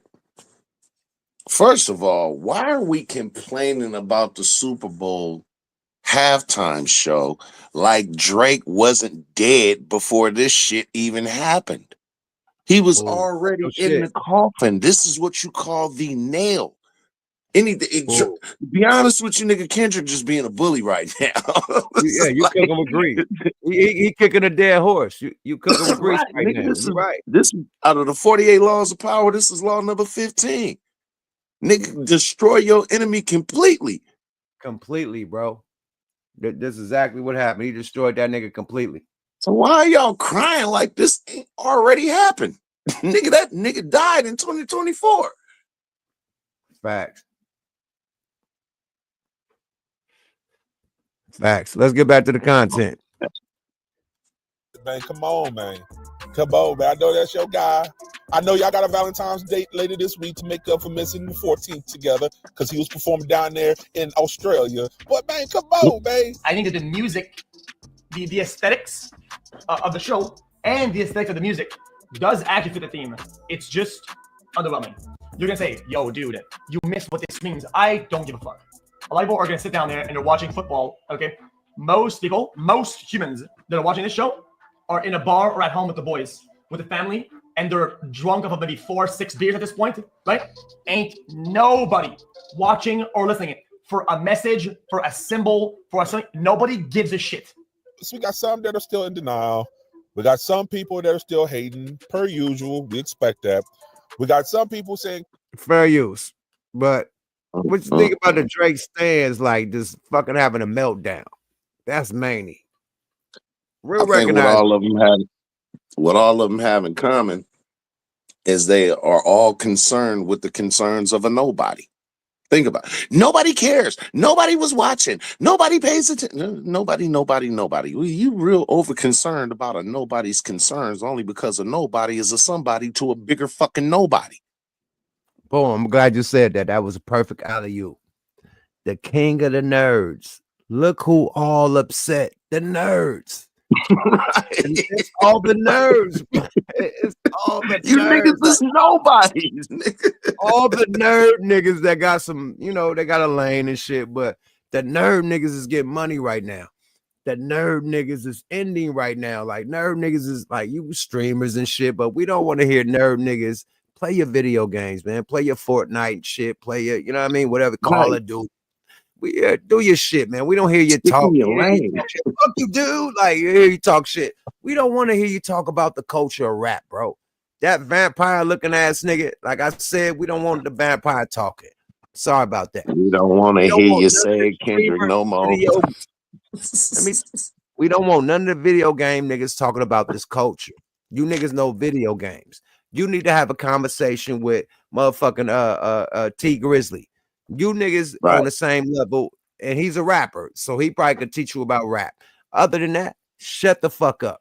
Period. And let's get to Kai CENAT hating on Kendrick Lamar halftime show. Allegedly, he couldn't get in the Kendrick Lamar suite, you know, a halftime suite, and now he has some type of issue with Kendrick show and saying it was booth. Nobody cheered for it. Nobody, you know, it was dead. It was whack. So he's painting his narrative to his fans. Let's go, y'all. Well, yeah. Hold on. Let me just make sure I got you right. You saying that the show was whack, that he was mad that he couldn't get into the VIP to watch the nigga that he said it was that was whack. It started before the whack. He said this. He was at the Super Bowl. He tried to go into the Kendrick suite and they didn't let him in. So after that, he said when he became whack. He come home after that. 5 minutes later, he come home and says, "Yo, that Kendrick Lamar shit was whack. Nobody was cheering for it. The show was whack. You know, nobody was cheering for it. I was there." Why you trying to get in the VIP suite then? To go see a whack nigga? Bingo flamingo. There you go. Fair use, man. Alley-oop to the guy. Slam dunk that bitch, man. Yada. Diesel, Shaq Diesel, man. The reason why the TDE manager acted like that is because he said this before. Kendrick Lamar, word to my mother, crowd was making no noise. This is me being honest. I was there. Kai CENAT has officially reached the point in his streaming career where he's walking on eggshells. Every word he says gets dissected, every opinion analyzed under a microscope. The bigger you get, the more the negativity outweighs. Shut up now, nigga. I don't want to hear that cuffing shit you doing for Kai. Let's go. So it was a cultural moment. Kendrick has been on a historic run with the lingering tension with his beef with Drake, widely regarded as one of the top 5 biggest rap beefs. Wow, you know I got premium, nigga. They try to run these commercials. This nigga monetized, but not with me, baby. Premium. This wasn't just a rapper hitting the stage. This was a victory lap. Everything was on point. It basically showcased why Kendrick is one of the greatest to ever do it. But the numbers speak for themselves. This halftime show shattered records, surpassing even Michael Jackson's legendary Super Bowl performance viewership-wise. And that's not a knock on MJ. If anything, it puts into perspective just how insane his viewership was back in the 90s when the world population was barely... All right, shut your ass up, bro. Let's get back to Kai. I don't want to hear you talk all this shit. Boom, let's get to Kai. Lamar's Super Bowl lacked crowd engagement. He even suggested that the NFL artificially added crowd noise to the official video. Kendrick Lamar, word to my mother, crowd was making no noise.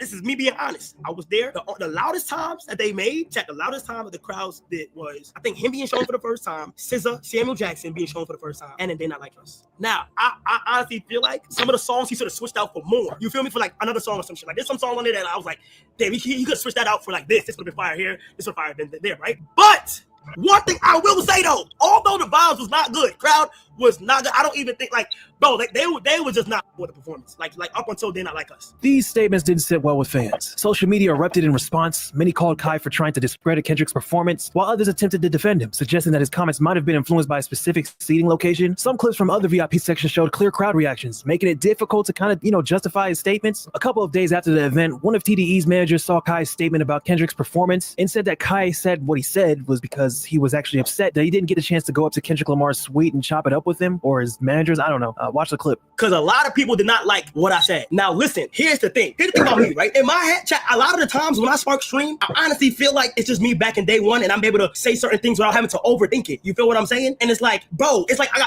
understood. I ultimately, when I came off stream and I seen everything going crazy, I'm over here looking at the stuff that was going on. I asked myself, generally, I said, am I bugging? No, like I literally, when all the clips was going around, right? I asked myself, Kai, like, are you bugging? Like, did something go wrong? And I'm like, wait, hold on, let me go watch my. Nah, this nigga trying to go viral by disrespecting shit, and he didn't get in the suite. So he making a viral moment off of him not getting the suite. That's what he did, and he's trying to act innocent and act like he's the victim.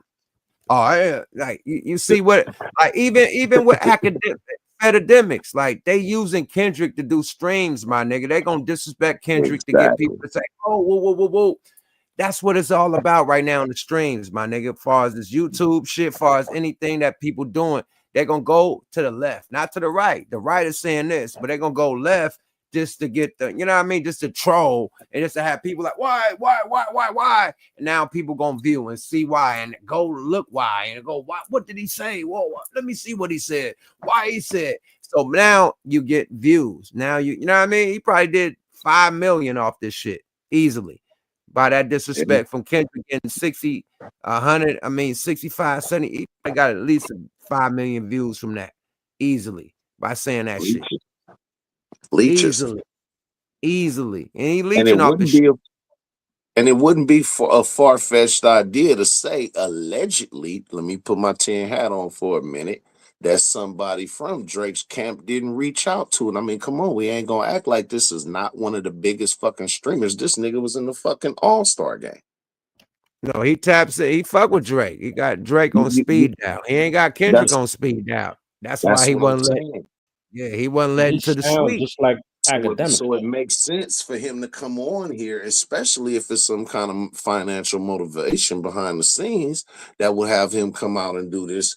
Because again, you got to make it make sense. I'm a logical thinking motherfucker. You're upset at a nigga that didn't let you into the Kendrick Lamar VIP suite. But if this is a nigga that you view as whack, why would you want to get into the VIP suite? Bingo flamingo. There we go. Let's go with the content. There we go. Oh man. Back. The thing is, chat, when I'm watching this shit back, I'm like, so many people got mad that I said it was because I was talking about my personal experience at the NFL football game. Like, so many people got mad because of what I said that it made people think that I hate Kendrick. For some reason, I seen six documentaries of people breaking down why I hate Kendrick, bro. And it's kind of sad because it's like, bro, like, never did I say like Kendrick is this, Kendrick is that, like his ass, this, that, and the third. Like, hell no. When we're talking about music and it's always been like this, for some reason, the things that can be clipped negatively will always strive more. You don't need to talk about music. Play video games, nigga. Period. Kanye swerved your ass. You was at the motherfucking I don't know. What was that? The Grammys. Kanye. You're like, oh, little nigga, and swerved. Heisman trophy that is stiff on. Yeah, like you was nothing, nigga. Fuck out of here, man. You important to video game niggas, man. Go play some motherfucking Call of Duty with a nigga, man. You are not important in this hip-hop shit. Sorry. It is what it is. And when you disrespect hip-hop, you're gonna get checked. Sorry about that. Period. Let's go, y'all. Fair use.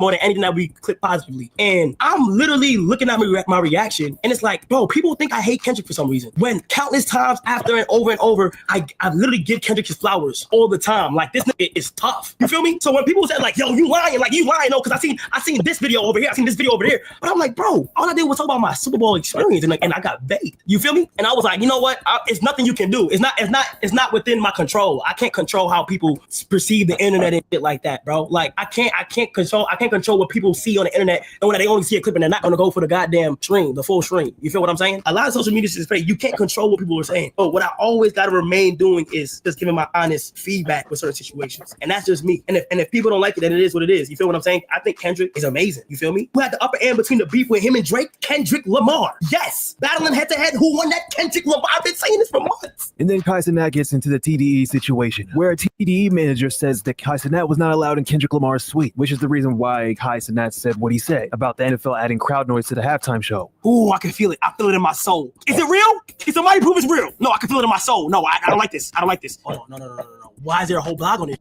Wait, the Jasmine brand. Hold on. Whoa. This nigga was hating. Now he trying to retract his statements. That nigga said the NFL had fake crowd noise. Fake crowd noise. When they do that, when they start that. When the fuck did the NFL make fake crowd noises, my nigga? Ever in life. We are talking about the Super Bowl. They don't need to have NFL have fake crowd noises for Kendrick Lamar. You gotta stand on that, nigga. You can't act like you innocent. Hey, I'm gonna be streaming. No, nigga, you said they had fake crowd noises and nobody cheered for that shit. You gotta stand on that, nigga. Period. But what be the fake shit, yuck, is that a nigga be doing this so remedial ass attempt at reverse psychology through patronizing ass shit. I'm gonna say, I'm not saying that Kendrick Lamar didn't win. Kendrick Lamar totally won. Kendrick Lamar didn't. Okay, yeah, you kissing his ass only to turn around and do the exact opposite by speaking some fake ass shit into existence in order to control a narrative. Come on, my nigga, that's no different than a motherfucker telling me, hey, yo, bro, Calico, no disrespect, but everything after that but contradicts everything that you said about no disrespect. Knock it off, nigga. Was it 60,000 people faking to say A minor? That's what I'm 60 saying. Million. Like, on, 60 million. 60,000 was that? It was 60,000 at the Dome. Yeah, was that fake? That was a fake. That's what I'm saying. We played this shit on the Wonder Twins when the dude broke down the crowds cheering for the Kendrick Lamar shit. So that's totally bullshit. That nigga had a lump in his throat when he couldn't get in the VIP. And he felt some type of way. He tapped in with Drizzy, you know, when he was on the shit with what's that boy name? I just went to Aiden Ross. You know what I mean? They was on the stream together, the little Christmas stream. They was giving money away. They called Kai Cenat. They was like, yo, give some money. You know what I mean? So they had Kai Cenat on speed dial. So that's their guy. You know what I mean? Kai Cenat reviewed the album and act like the album was the hottest shit in the world. Motherfucking some other niggas reviewed the album that be dissing Drake. All of a sudden said this is the hottest shit in the world. Fedademics, you know, reviewed the albums, you know, said this is the hottest shit in the world. But he said, yo, son, you know, if they think that it's whack, you know, it's probably whack. I'm gonna have to call my boy. You know what I mean? So he knew that this shit was whack. That's why he said that. So at the end of the day, you got the Glazers, you got the payers, you know, and it's ugly out here in the field, man. Because at the end of the day, man, this is why I made my channel, man. Because niggas is coming to niggas on YouTube and paying them for influence.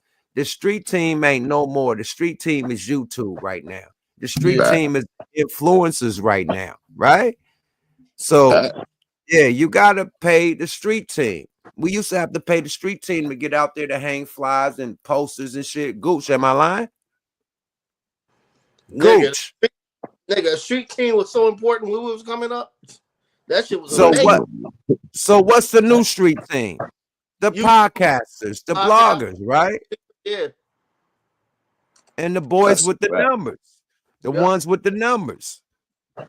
So you see the ones with the numbers are all, you know, oh, the Super Bowl was whack. Oh, the album is great. That type of shit. Because they get paid to play, my nigga.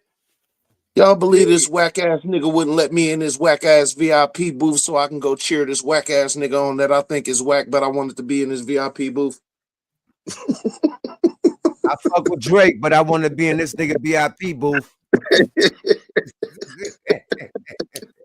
I got Drake on speed dial, but I want to get in this nigga VIP booth. These niggas is pathetic, bro. Fuck out of here, bro. These little emotional, man. Play some video games and talk shit to niggas when you lose. That's what they good at. They good at talking hella shit. Oh, fuck you, motherfucker. And then dip out. Talk shit to them, man. You can't talk shit about hip hop, man. Yeah. Let's go, y'all. Fair you. So the new album is called Sexy Songs for You.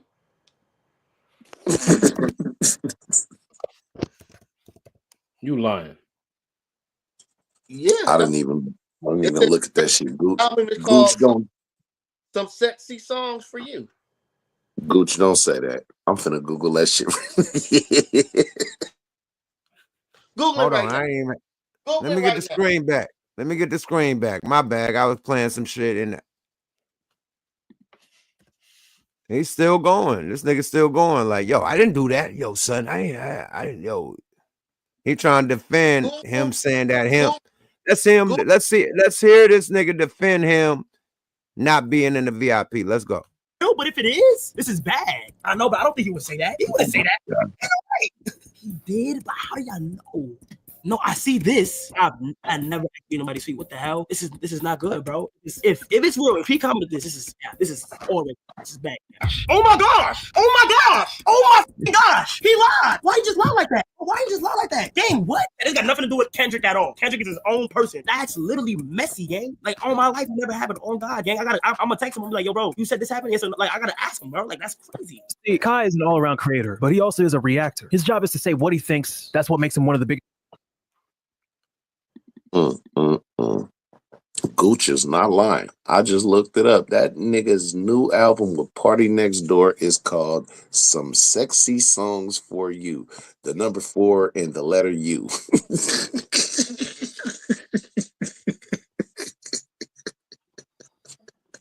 Yo, I can't get jiggy with that. Like, I can listen to a Chris Brown. I can listen to a Weekend. You know what I mean? Like, they got the bops. This one, I don't know what the fuck happened. I don't know. Like, Drake is the guy. Let's not, you know what I mean? Let's CENAT swag. No, Drake is dope. This album wasn't dope for a nigga. It wasn't no song on there for a nigga but the song when he dissed Joe Budden and saluted Melissa Ford. There wasn't no dope song for no niggas on there, but for the females, let's see what the females gotta say. They gotta, step up. They say the females is the biggest audience in the game. Let's see what they do. If they like it. Now let me ask a question, right? You think he was just capitalizing off of this the back end on the Super Bowl to release an album right after, just to get the numbers? Absolutely. Just drop some shit. Absolutely. But the next day it dropped. I mean, it went up the first day out of speculation. The next day, Kendrick was back on top from old shit and GNX shit. Look, I said this before. Drake and Drake fans. Once you've clearly seen the person who you look up to get his ass demolished, Drake, once you get your ass demolished, just let it go and move on. Just like Jay-Z did. Just let it go and move on. But to try to counter that and to try to answer that has done nothing to help you more than it has harmed you, my nigga. Like, how you don't get it? Like, nigga, if the battle is done and you got to remember, once you put your material out, it ain't up to you no more. It ain't about what you think no more. But the thing is, I know the breakdown is that absolutely what you said. But the thing is, it's this one right here. I'm gonna pull this microphone and see this. It's a bridge. That's that a nigga nice microphone. Yep. That nigga, thanks to the committee, man. Thanks to the cash apps. You feel me? Put the cash apps up. But I'm saying it's a line. You know what I mean? It's a bridge. You could burn that bridge and you can't cross it no more. I think he burnt so many bridges that the people that he made hits with, he can't cross it no more. He shitted on. I think the nigga that he could have came with is with DJ Khaled. He just shitted on Khaled. He just shitted on Khaled. The Weekend. shitted on fucking Future, Metro Boomin, all the niggas that you can make hits with, he's feuding with. Nigga, even motherfucking up there in Detroit with motherfucking whatchamacallit, that he said he bit his style from. What's my nigga name from Detroit that got the Big Sean. Right. Big Sean. Right. You can't do shit with Big Sean. You can't do shit with Kanye. All the big hit makers, you can't do nothing with because you burnt the bridge with everybody. You might do something with your own box. You in your own box with 21 Savage and fucking Party Next Door. And 41 didn't do no 41 had I don't know what production, but I mean 40 didn't have no beats on this album. Probably one, if that. So at the end of the day, my nigga, even your own crew, I don't know what you're going through with 40, but 41 on this album like that. It's a battle lost. He heard like him It's a young. battle lost, my nigga. Like, bro, you done burned too many. More of the story, he done burnt the bridges with the big dogs, the hit makers. If you burnt the bridges with the hit makers, where can you go, my nigga, when you allegedly was leeching off the hit makers? You know what I mean? Once it's been put out that you said no one can come to your concert with any kind of Kendrick Lamar anything on, that's a battle. And he said no J. Cole shit. So now That's you a can't battle do shit with lost. J. Cole no more. You fucked the J. Cole shit up. He was cool. He burnt the J. Cole bridge. So you burnt every bridge that you could cross that make voice. He fucked up, man. That's where he fucked up. And now you with Party Next Door. Fuck out of here. And that ain't gonna be enough, nigga. Your help gonna need some help. I mean, at the end of the day, bro, the only thing better than beating a nigga ass and punching him in the face is making him punch himself in the face. He gotta do like some shit like with Boss Man D-Lo or something. Like that's the nigga that could bring him back. Like with one of them Boss Man D-Los, and he gotta get with a nigga with a wave. Like if he don't do that, it's a wrap. Boss Man in his own lane. Go do some Afro pop and hang in that lane. Afro beat. Look up with Burner Boy. Then he gotta do some shit with Burner Boy like that. Go fuck with it like that, man. Because like the nigga Kendrick said, man, notice I didn't say me. I said we. I'm with the culture feeling. The grand opening, grand closing, nigga. Hey man, he turned that nigga to an R&B singer. Now you want to turn the nigga to an Afrobeat nigga? Like he can't rap no more. I don't want to hear you say nigga no more. No more. Why he do him like that? No, he dogged me. He took that Drake apart. Drake was trying to dog Kendrick when he didn't respond. He like drop, do the push-ups. I be in some bodyguards like Whitney, and then the nigga did the Pac and Snoop shit. Kendrick get West Coast savior. Like he was going at Kendrick, man. He was poking the motherfucking lion, and yo. What happened when that lion woke up? When that lion woke up, nigga, it's chow time. When it's chow time, you either in two places, nigga. Either you at the table or you on the menu. On the fucking menu, my nigga. That boy put him on the menu. But he put him on the menu. Drake gotta blame himself, my nigga. Like he could have kept barring it. He could have barred it up without involving his fiance, without involving the kids, without involving Dave Free. That's what made Kendrick go ape shit. You know, he warned him on Euphoria. You know what I mean? Like, yo, we could do this shit. It could be cool bar for bar. But if you go there, I'm going to go there. He said, psst. He did the psst, the same, the beginning of motherfucking They Not Like Us. He had that already. He was lining the songs up depending on what he did. He said, okay, Euphoria. This is the cool. This going to let them know what to do and what not to do. If you go there, boom, boom, boom. And then he really went there. Okay, they're Aubrey, and okay, They Not Like Us. The same, bro. He did the same on motherfucking Euphoria. That was his first song. He said, "That's something you don't want to do."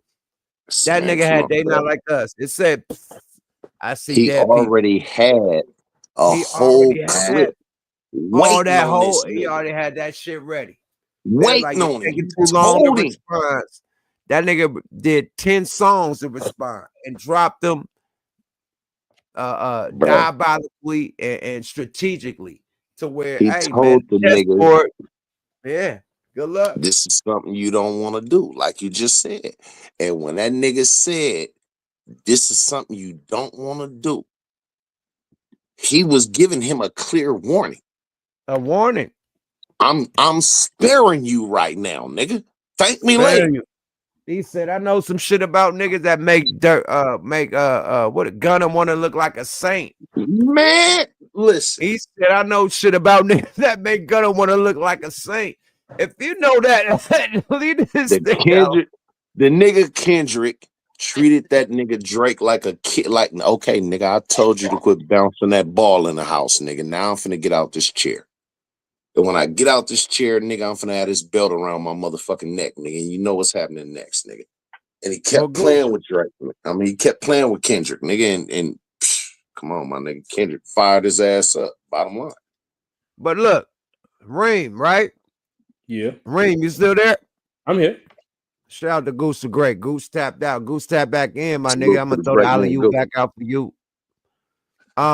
Reem, us being from this beef shit, you seeing how 50 did Ja, you seeing how motherfucking Cube did NWA, seeing how Pac did Biggie.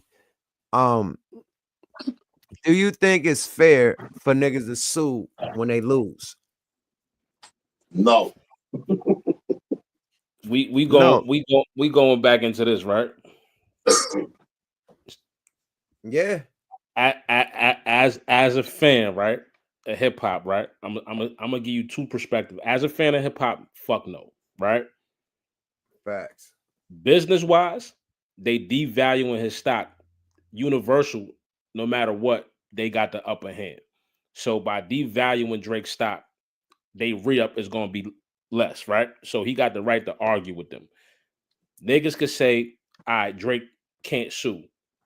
What if I turn around and say, well, you niggas can't sue for your copyright infringement because we street niggas. See me in the streets, get your money on the copyright. Because we street niggas. That didn't make sense, but I'll let you ride. Finish, land your plane. Let me hear what you guys say with that. So you're saying suing is suing, right? No, I'm not saying suing is suing. I'm saying suing has is never been. Hold on. A defamation case suing has never been done in a beef.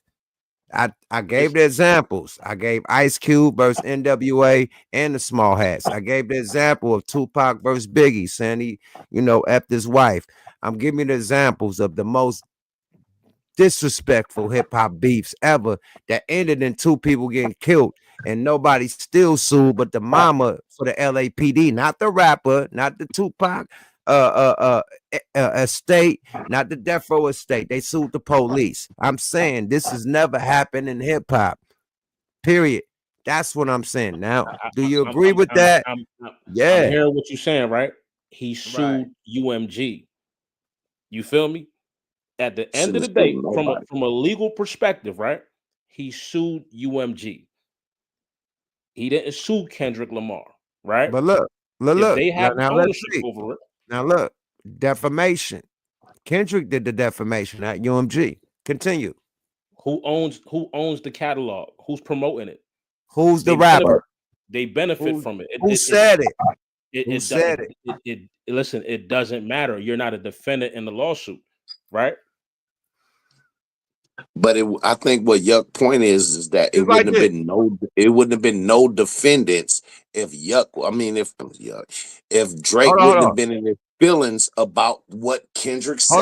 Hold on. Let me respond how I want to respond. Let's say this, right? Let me give you a prime example. Tasha K versus what's her name? Cardi B. Cardi B, right? Can Cardi B sue YouTube for putting Tasha K content on there disrespecting her. No, she went straight to Tasha K for defamation, not to YouTube, right? So this has never been done. You're gonna go to the person that she can't defamated, listen, that did YouTube, the defamation of character, not YouTube. In that case, motherfucking Cardi B could have sued YouTube. Okay, and YouTube negotiating with Cardi B where they could say, because of this scandal that you have going on, I'm not going to give you your bread that you got coming to you? No, you're getting your bread. No, you're getting your bread. Okay, so this is the thing. But your negotiation ain't gonna be what it was gonna be. You chose to get in this beef and you lost, so your stock went down. So you want hold on. I gave you two responses, right? I gave you a hip hop response, and I gave you a legal response. Your stock went down. Now you got to come back to the table as your stock right now. So he's saying that you purposely made my stock went down, but we didn't purposely put you in a beef. You chose. You poked at this nigga. You made song after song. We promoted those songs, push-ups, everything. You happen to lose. Now you want to sue us. You can't do that. You can't disrespect this man's fiance, his kids, his manager, and then when a nigga disrespect you and your crew, now it's a lawsuit. Now, if Drake would have never said nothing, now he got a lawsuit. If Kendrick would have came after like that and just went crazy, they not like us, all these songs without Drake saying shit, Drake got a case. But he participated. He initiated. Yeah, like you can't do that. Let's not say he initiated, right? Nigga, watch how it strategically got done, right? When Kendrick jumped on the track with Future and the other nigga, right? And he opened up the door. Kendrick strategically, he played chess for 10 years. He waited till he got out his situation with TDE, got his own imprint at UMG. Then he initiated the beef by jumping on that track, opening that door, knowing that Drake couldn't wait for that smoke, right? Baited him, got him into it, and murdered him. He baited him. You don't think that then he dropped the album before the Super Bowl? You don't think first person shooter was shooting lugs? It was. It was. And he responded. He been He said, "Fuck the big three, nigga. It's big me." He responded to first person shooter. What are you talking about? Drake initiated that shit, bro. How he initiated with first person shooter? What's the lyrics? I'm bigger than the Super Bowl. We bigger than everybody, nigga. It's just me and Cole. He didn't say shit about Kendrick. Nigga, I'm bigger. I'm Muhammad Ali. I'm this. I'm bigger than Michael Jackson, nigga. We bigger than Super Bowl, nigga. It's a big three. No, it's a nigga. No, it ain't a big three. All that shit, nigga. Period. He responded to it. How was that shooting at somebody? Come on, man. You heard of subliminals before. Kendrick didn't have the Super Bowl then. Bro, you nigga from New York. Stop acting brand new. You know about subliminals, man. Kendrick it's funny that Kendrick got the Super Bowl. It's funny that Kendrick got the Super Bowl and none of them niggas got it. Because them niggas didn't perform it. He's saying, I'm bigger than all that shit. I've been bigger than all that shit. Okay. I can't tell. Kendrick didn't have the Super Bowl. You talking about this March of last year. The Super Bowl, who performed at the Super Bowl ain't even decided last year. This March last year. Well, this is the second. We coming up to a year of this beef. Whooping feet. He whooped his feet, my nigga. It's over. Get off and mop feet, nigga. I don't give a fuck what you talking about, bro. Like you can explain it. He lost. Explain. Listen. I'm not on Drake's side. That's you trying to say you got the right to sue. You trying to say you got the right to sue. I'm not on the nigga side. I'm talking about in business, right? The same way when a nigga use your shit, when a nigga said, "Oh, you sent cease and desist," right? That's police shit, right? Niggas pick and choose when it's some police shit to sue. Niggas bring the streets into rap when it's convenient for them. He is suing a cracker, right? Who said, hey, y'all put me in this Puffy case saying I'm a pedophile or doing this human trafficking shit. That's not cool. So we're going to take that seriously. He used Luchan's own words in the lawsuit. We don't take defamation lightly. And I'm just talking about from a legal perspective. But again, going back to what Yuck said about how nigga when Pac said nigga that he fucked Faith, or this nigga said that he did that, or even when Drake was talking about this nigga Kendrick's family. I mean, I ain't seen nobody go file no suit. Okay. Like, come on, Let me ask you a nigga. question, right? If something gonna stop you from getting $1 billion, right? And this is your business, right? And you shouldn't get into no rap beef with no street niggas. Period. No lyrical genius street nigga. You shouldn't do it. You should have ignored control. You should have ignored like that and kept it like pushing. J. Cole did. Yeah, J. Cole kept it pushing. J. Cole could drop music. Niggas excited. It's a different magnifying glass on this nigga. Because now it got Kendrick done set the bar. If that shit don't hit the bar, man, listen, he still ain't outdid. Hold on. Let's be real, my nigga. He still ain't outdid Metro Boomin shit like that. He still ain't made a song to beat that.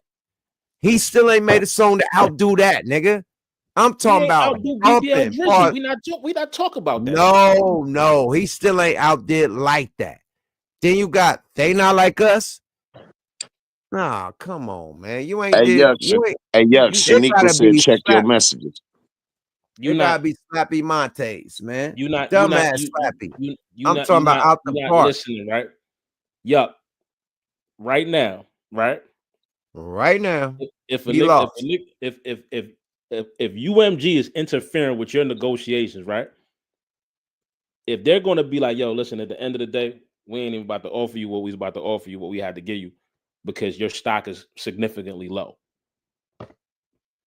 When we come to the table, fuck the beef. He's just lining himself up to get his bag. Why is this stock low? Because another artist from that label dogged the shit out of him. Yeah, over some shit that he initiated. It doesn't matter, nigga, because when if you wanted better negotiation with your label, then you shouldn't have initiated no bullshit with another motherfucker on the same label that destroyed you. Listen, let me tell you something. It happened, right? It happened. Regardless of it happened, he's going to try to protect. He's securing his bag. That's the strategy, to secure the bag when I go to the table. So y'all can't be like, yeah, your stock is low, I'm only giving you this. Once he made that legal claim, they got to still give him the same bread. Basically, he's forcing their hand to give him the same bread. But with doing that, in the way that he went about it, what you're saying is just give me a settlement right now instead of giving me some long-term money. The long-term money being, nigga, you could have just accepted the L and kept going on about your career and still got money off of the shit, versus you going about it the way that you did, and now the whole hip-hop community don't even want to fuck with you. And that's cool. Either get me out. Either not fuck with me no more, right? So I don't owe y'all shit. And we cool, because I'm going to make money when I'm by myself regardless. I'm still Drake. Let's go with the first. So he apparently responded to SZA and Serena Williams performing with Kendrick at the Super Bowl by talking about exes. He was introducing a song and he had to throw some shots at his exes. This is what he said. Has an ex that ever tried to play with them in the past? Everybody on the right side, you got that ex in mind right now? Everybody on the left side, you got your ex in mind right now? Everybody in the middle, you know what you're thinking about, right? Come on. Whoever in your life gave you time, gave you energy, gave you money, gave you heart, gave you soul, gave everything that you ever had to somebody, and they fucking played with you and wasted your time, wasted your energy, wasted your money. I want y'all to turn up to this song. This is for all y'all exes that ever thought that they could play you in their fucking life. If you're doing better than your ex, I want to see you turn the fuck up. Now you can play this song. Exactly. Giving sort.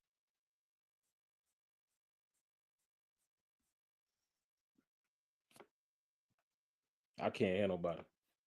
I mean, I get it, man, and it's like, yeah, nigga can go off of this lawsuit, but that's almost like like the trick question of what would you rather have, $5 million right now or a penny that doubles in value every day for a month?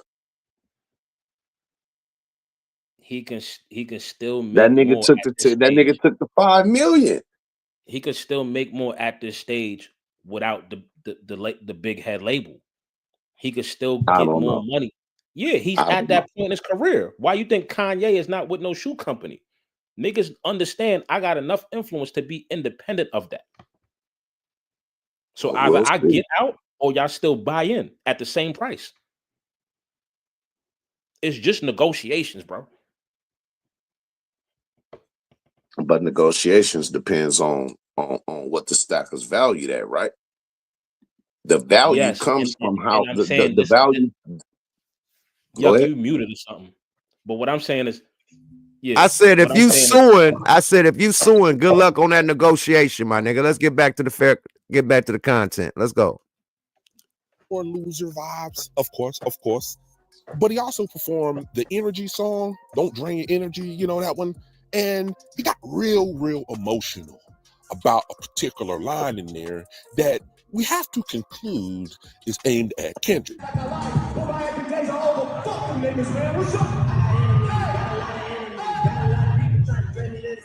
Yeah, so as we predicted, he's taking this. So look at what we're looking at. This show right here is better than Kendrick Lamar Super Bowl show. This nigga making little speeches. Let's look because everybody. It was mid. It was mid. Fuck out of here. This show right here can't fuck with what Kendrick was doing. Nobody's saying that, but this is still only entertainment. These niggas is feeding fuck off that. of the same. Man, listen. This nigga, that show right there can't fuck with the Super Bowl. Sorry about that. Nobody's saying it is. Very This well, shit is entertainment. just as well as he's been taking the rest of the L before this point. So we know he's doing the lawsuit. He's still in a battle with them. They probably not going to let him out his contract. So the boy is like that cage animal in Kendrick's video. Yeah, that is really starting to look like that for him. So he wanted to take aim at Lucian Grange in a very particular special way by posting his daughter-in-law on his Finsta account. That's right. Here we go. Very classic. So he's clearly trying to burn bridges at this point. He's not worried about what the fallout is going to look like, apparently, which is a smart way to go about it, clearly. So with that said, he's also dropped that P&D album, that P&D joint album. Everybody's been waiting for. I wouldn't say everybody. A group of Drake stans been waiting for this album. Now, it sucks for PARTYNEXTDOOR because he's tied to all of this nonsense. And he's dropping at this time, which I'm sure it's not going to do well, pissing off your label and the climate after the Super Bowl and all the L's Drake has been getting this whole time. But hey, to each his own. Fair use. This the nigga that look like, what's that cartoon? What cartoon we say this nigga look like last time? Hey, what cartoon? To me, this nigga look like Bebe's kids. What's your nigga name? Robin Williams? What's the nigga name? This nigga look like that nigga right there. Nah, man, they got a cartoon. This nigga look like. Chat, help us with this nigga, man. What this nigga look like right here on the screen, right there on the right hand side, man? What that nigga look like? Any news is good news with Gary Gnews. It's a cartoon, man. What's the name of the cartoon? The brown guy. Nah, man, it's another one, man. All right, cool, man. Let's get this shit going. Because of Skeeter. You gotta stop. It's Franklin. There we go. It's just not there anymore. I gave this album a full listen, and I even listened to some tracks twice. Cleveland. The hug was hard. Cleveland. That's it. Cleveland. My bad. It's Cleveland. It ain't the PJs. It's Cleveland. Let's go, y'all. You know, Cleveland show. I like that track. I think it was Greedy. I like that shit. The issue at this point, I'm telling you, it's not Drake's talent. It's just like with the Irish freestyle that he put out, the LeBron diss, the one where he was crying in front of the fireplace. This dude has not lost his ability to rap. He's never going to lose his ability to rap. but you can hear it in his voice. You can hear it in about 18 of those 21 songs on this album. That man is broken, you know, like he is not the same mentally after everything that went on with the beef. A lot of it has to do with the way he processed everything. This is why people kept. Nigga said Robin Harris and the Baby Kids. I ain't fucking with y'all. The committee, the SIG committee going crazy in the Where chat. you going? It ain't time to leave yet. Hey, Rosen the shit out this nigga, man. Let's go, y'all. Fair use. Saying you just need to take the L and move on, because his spirit is trapped in that feeling. It's trapped in this idea of, I gotta do something to win the people back. I gotta do something to prove that I'm still the guy. That insecurity, that fear is coming out in the music. Guys, look, music is energy, all right? The way the artist is truly feeling, if they pour that into their music, you're gonna hear it. He's clearly scared. Nigga called him Hey Arnold. I ain't fucking with y'all in the chat. This nigga called him Gerald Johnson or some shit, whatever. Yo, you gotta stop pausing the video at these points when this nigga look like this. Yeah, you gotta get the full. That nigga look like he ready to tell on somebody right now. Nigga looking at That nigga look like, "Doe, let me out." Let me out the car, Doe. On 2 feet right now. Nigga look like Drake's younger father. Like this nigga mustache. A lot of us predicted this collab was not going to be as smooth. Hold on, he said he looked like Drake younger father. What the fuck? Nigga got the 1963 stash. That nigga do got that civil rights movement mustache. The Martin Luther King Jr. Yeah. Junior. NAACP lawyer. As he tried to promote it, what it felt like for me as a listener was like, it felt like Party was just trying to sing on an album or, you know, perform, do whatever. And it just felt like Drake was only confident, like, if Party, like, brought that out of him. Like, I don't really know if a solo album is something that people really want. I don't know if that's something he really wants to do, because I think a solo album would truly. They said that nigga got a "We Shall Overcome" mustache. I ain't fuck with you, Tony. And that nigga look like he ain't never spoke over that voice tone in his life. That nigga got a "We Shall Overcome" mustache. It's hella man. Oh, soft-spoken ass, ticklish community ass nigga. Nah, he looking at you for saying that.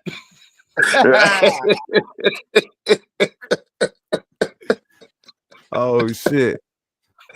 Force Drake to reconcile the fact that he is not the talent people are looking for right now.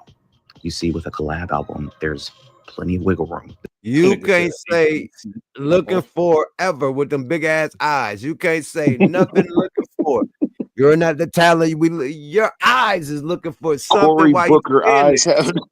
Nah, hold on. Looking for with them big ass eyes, my niggas. These niggas said no. He looked like an HBCU groundskeeper. These niggas is wild. Nigga, you look like you looking for shit this whole fucking blog. Nigga. Don't say y'all better stop because you're gonna be looking at a defamation lawsuit. Keep talking. Call them the blog guys. That nigga, like you. That nigga line on his mustache is going up his left nostril. This is why Drake does it. All right.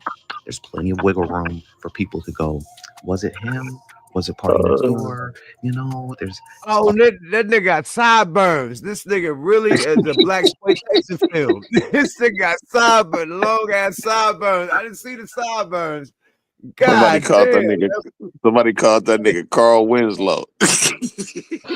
Somebody, you see that nigga say jive ass turkey. Somebody see that nigga. Yo, we're trying to pull our coats right now. You're on top now, Brody. Jive ass turkey. Let's go, y'all. Always Fair room for debate.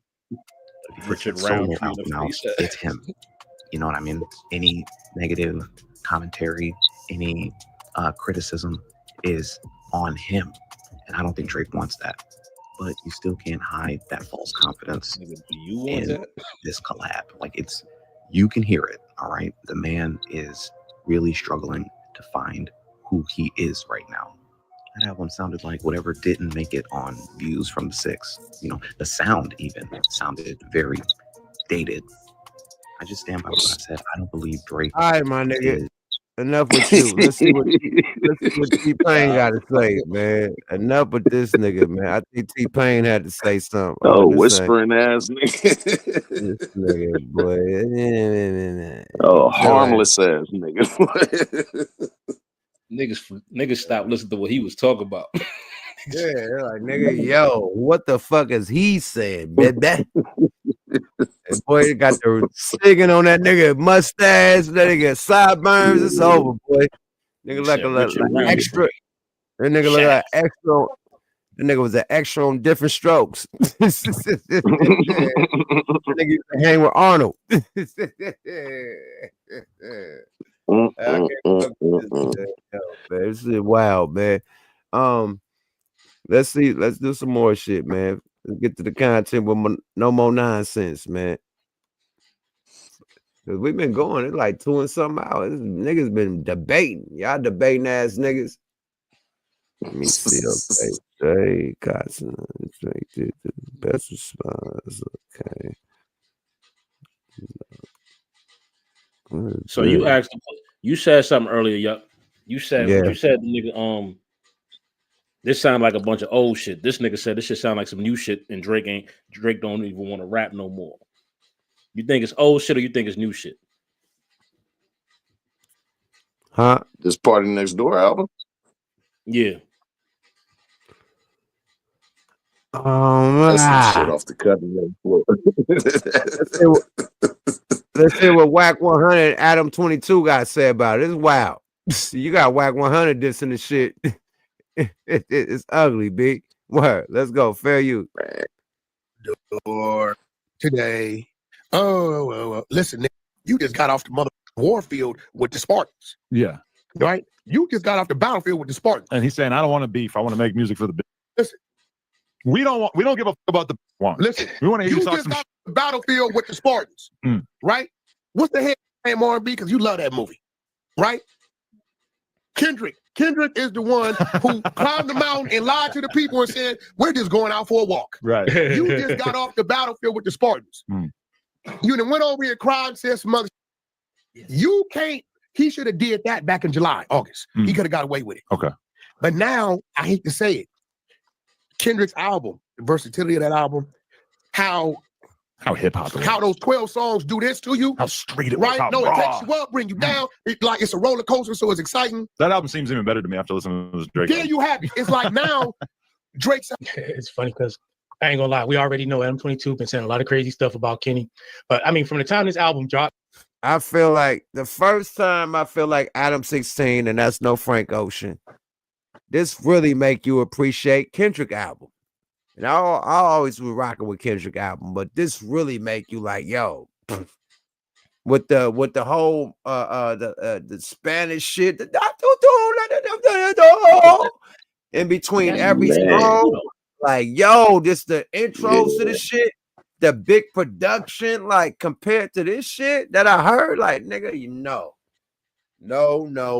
It sound like this nigga did it. I don't know. It sound like he didn't have a budget. It sound like them niggas just said, "Oh, put the shit out," and it didn't even sound like it was mixed right. Let's go, y'all. Fair use. Cutting room floor. Let's get past what he got to say because he's saying a lot. Boom. Okay. Boom. Let's go there. Nokia ain't a hit, y'all. Calm down. Sounds experimental, and honestly, it didn't sound good. It really didn't sound good, but I can see why y'all might like it. It started off like it was going to sound good, actually. When like the first few seconds, you're like, all right, this is different, but it might be good. And then it right off the I got past this nigga shit. Let's go. Fair use. There's a million times on the podcast over the years. I don't really like the current state of R&B. He put out an entire album that is Adam, nonstop, back-to-back slow jams. Listen, I ain't going. he's on 20 out of the 21 songs, right? He got one song on there I can halfway with his like hugs and kisses because it's a higher tempo, whatever. But you on there with Party Next Door. If you don't outsell Kendrick, it's a bad situation. And guess what? UMG hands are tied. That album's not outselling GNX. I can promise you that. It's crazy because if you listen to some of the Drake fans. Hush your mouth, bro. I like the narration, man. I like you even presenting it so I don't have to go to No Jumper to get this content. You dig? But yeah, we're gonna fast forward you talking your little mess. Fair use, y'all. Whoever, I forgot to even shout this guy out. But you taking somebody else's content. So fair use to No Jumper. Let's go. The industry's against Drake. Come on, man. No. They just have to let the fans do what they do. They can't position you. I'm in the dark about Party Next Door. I never paid attention to him one time in my life. I know I've heard him on features on Drake songs and shit like that. To my ears, listening to this album this morning, you lyrically. No, I made it like halfway through. But in terms of his, like, I understand he's this like esteemed writer that everybody respects or whatever. In terms of what's coming out of his mouth on this project, I don't get it at all. He does not belong with Drake on records. Drake's, what he did, it totally like drowned out him. I don't even know what he did on that. It's just the auto tune. When I listened to it, by the third song, I started hearing Jay-Z. Deaf auto tune. I just started hearing it. It's like, damn, why is it sounding outdated? Maybe because Kendrick didn't stepped it up. Yeah. But I don't know. I have to agree with Flex now. Drake's not hip hop. Damn. And sometimes, man, look. Ouchies. That nigga said Drake ain't hip hop. That hurt. I feel like what Wax said. You know what I mean? Like, y'all listen to the fucking album? How can a nigga that don't write, like, he don't write? How the fuck he gonna be hip hop? No, I want to ask both you niggas. Have you listened to the Party Next Door and Drake album? I could prove I listened to it. It's right here. I'm gonna pull my. Let me get this stream. I don't listen to Drake albums. I listen to Kendrick Lamar album for real. Well, I had to do it for research. So hold on. It's gonna show you the song that's playing already. It's a small town at the bottom. That's Drake and them at the bottom. Already playing. That's a boom. So I've been doing my research. What's at the top? Drake album. So been doing my research on the shit. You know what I mean? Listen to the shit, everything. I ain't just going off everybody else's opinion. I actually listen to the shit. And I think it's for the ladies. You know what I mean? If the ladies could gig with it, do your thing. But it ain't for us. It is not like us. Period. It sound dated. It sound like old ass songs in the computer that niggas added to. You know, added some new shit, added some new verses to some old shit. You know what I mean? Add some new skits or something to the old shit. That's what it sound like to me. This nigga is rapping like Ice Spice on the album, my nigga. Took her whole style, my nigga. Like, and got her on like skits with her on the song. Like, this is like, if a nigga gotta rap like Ice Spice, my nigga, like, come on, my nigga. What are we doing here? He got a song rapping like Ice Spice, my nigga, and got her like on skits, like and through the hook and shit, talking and shit. Like, and he rapping like her throughout the whole fucking song, bro. What are we doing here, my nigga? Watching the death of Drake. As far as hip hop is concerned. My nigga, you rapping like Ice Spice, my nigga. Let's stop playing, bro. You Drake. He windmilling. But he's not. Not hip hop, bro. That's how I know it was old. That's how I know it's old ass songs. You ain't gonna be rapping like Ice Spice right now. Ice Spice is cold as shit. Ice Spice is cold spice. Period. She's cold as shit right now. Why are you rapping like her? Like she the hot shit right now? No, them old songs, I think. I don't know, man. Let's get back to the content, man. Let's hear what Wack and them guys say. I think that shit is old. Look, I don't know what Wack sometimes like. And it wasn't. My thing is, I mean, but then I'm like, oh, when it don't work out in your favor. But that. Yeah, I was super let down. My girl's listening to it. My girl, same thing. Turn it off. So I know it's not just me. R&B loves Drake, and she was like, it's not. It sounded dated. Maybe he don't. You are in a squabble right now. And in past Drake projects, showed up to the ring in ballerina shoes. Past projects, I could kind of stomach the slow jams because they're sort of sandwiched in between other songs that are a little bit more up tempo. So it's like, okay, we can do a break. We can have the slow jam. Fuck all the beef. I want to make music for the on blood. Even the on blood right now. What are you talking about right now? For real, bro. I don't get it at all. And whoever the Party Next Door dude, I mean, I've heard him hyped up so much over. And listen, man, I'm interested, ladies. Did that album make y'all feel sexy? Man, and that's the only thing I agree with you right there, my dude. And I agree with you with this whole shit, man. Thank you, bro. But your talking point, ladies in the chat, did you enjoy this album? Put the thumbs up or the thumbs down. Did you enjoy this Party Next Door and Drake SSS For You album? Let's let the ladies talk because I heard it wasn't for me. So let's let the ladies talk. There's a lot of ladies in the chat. If that Drake and Party Next Door album is for you, put them thumbs up or put them down. Period. Let's let the ladies. There's a lot of ladies in the chat. Put them thumbs up or thumbs down. Let's hear from the ladies right quick. I gotta hear what. Okay, Miss Bass said thumbs down. Oh wow.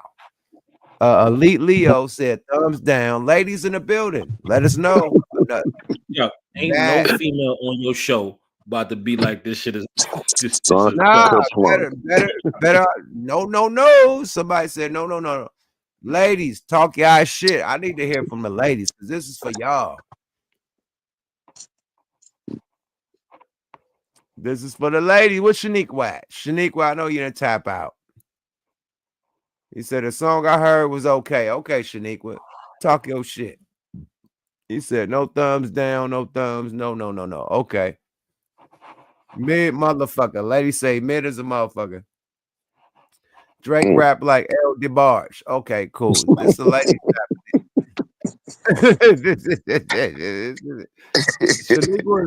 Shaniqua was the only one that's saying it's good money. You feel me? Johnny. Hey, somebody said no kid is the one. They said no kid is the one. They fuck with no kid. Okay. Somebody said no kid is the boy. Okay. You got one for two for Drake. I was bored listening to it and it started to I saw the doze off. It was only like 3 to 5 cool songs. Okay, she kept it real. She said it was like 3 to 5 cool songs. Talk your shit, Leo. Hold on, we did about 3 to 5 cool songs. God damn, somebody said no skips. Yeah, man, you know what I mean? It was a hug song. Okay, the hug song was dope. Everybody said the hug song was dope. Okay, yep. That's the one when he went bad on Joe Budden, right? That's the little diss song. Okay, cool. He said, turn the TV off. It was turn the TV off. Oh Leather my God. Leather record reflex said no. Somebody said no skips. Somebody said no skips. They trolling, my nigga. They trolling, my nigga. Nigga said it was her song.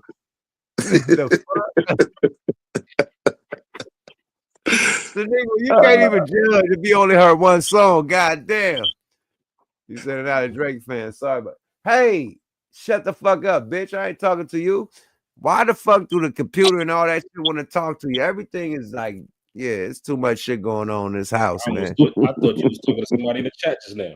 Nah, Siri, man. Siri just hollered. Who shit doing that? Yo, do everybody talk to Siri like that? I thought it was just me. Yo, that's just asking me a question out the blue, man. Shut the fuck up, bitch. Niggas be disrespecting Siri. I wasn't even talking to Siri, man. Siri played too much. That's why the robot's gonna kill us for real. I am T-1000. Tell the truth. And as far as the yeah, you know, it sound dated. You know who's probably happier about this album than anybody else? Kendrick. Because to him, it's got to look like a white flag. Yes, he had a couple of little bars in there. Ultimately, this project is like him opting out of whatever's been going on. I think Kendrick's a little disappointed because I believe Kendrick, coming off that Super Bowl performance, wanted Drake to give him reason to go. Now, if Kendrick goes on him, it's like he's being a bully. And Kendrick, I'm gonna be real, to Bob to come out, you stomp his ass out. You know what I'm saying? But I believe Kendrick wanted reason to go. And this is like, Kendrick, why are you responding to that? You know what I'm saying? It pains me to know that I'm probably going to listen to this album at least once or twice more just to try to I got wrap my head around mad it. when it cussed out my whole clubhouse floor. Wow. Damn. That's serious. My man Brock from Houston, he's an extreme Drake fan. I'm not talking to him for 3 days. He gonna tell me, did you hear the one song? It's 21 songs. And I'm seeing people say it's a classic. I don't really understand, but that nigga trolling. I'm just saying, it was the basic Drake. It was the same Drake everybody has loved.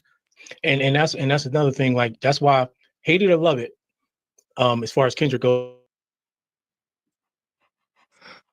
All right, my nigga, we got you. Watch the party die. We watching the party die right now. Why that nigga Kendrick just throw that little frisbee out there? That frisbee was harder than the whole album. We was like, that's like Kendrick. We was shaky on that song, but as we see the shit deteriorate, he always got shit you gotta go back to him. Like, God damn, man. Yeah, but it's almost like Drake walking up to a camera and jumping on Instagram and be like, nigga, you seen the way my face beat the shit out of that nigga fist? I know I won this fight. Like, no, nigga, you didn't. Stop. Just leave a nigga go do some Afro pop music. Get on a couple more songs with somebody like Tim's or something, man. You feel me? And rock that. Rock all that. I think the nigga need to do movies and leave rap alone for a soft 2 years and then come back stronger than ever. Like, let it die. At least a soft year. Really, get in BMF or some type of power shit. You cool with 50, you throw the nigga in a role or something, and you know, the new Kanan or something like that. Put the nigga in some movies. That nigga right now. Yeah, put that nigga in some movies and shit. He's a real actor. Throw that nigga in some Tyler Perry shit or some love shit. You know what I mean? Throw him in a couple movies. And then boom, bounce back on some Will Smith shit, you know what I mean, on the movie shit, and then come back when they least expect it and come with some rap shit. I think the nigga need to act. Man. I think he need to act. Leave the rap shit alone. Fulfill your deal. If you got one more album to drop with Lucien, drop that bitch and tap out. Period. Act and then bring it back. Let all this shit die down. Let the smoke clear. It's too much smoke right now. He got to get them albums out, and that's one. This count as one of them, right? Hell no, it ain't on his shit. This is a Party Next Door on Drake OVO. This is an OVO album. This don't count. That nigga still owe an album. They say Mahomes, buddy. They say Mahomes was the man to the pocket collapse.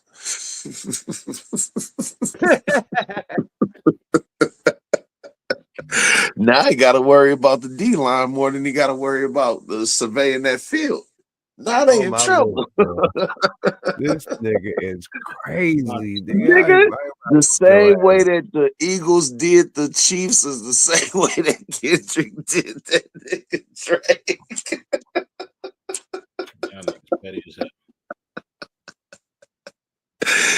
Hey, you was that golden boy, but watch me come strip the gold off your ass right quick, nigga. I'm gonna take everything that is AU away from you, nigga. He blew that nigga skeleton out his frame, bro. My thing is this, man. Didn't he say like his feet? Like everybody, like let him go back to the female base.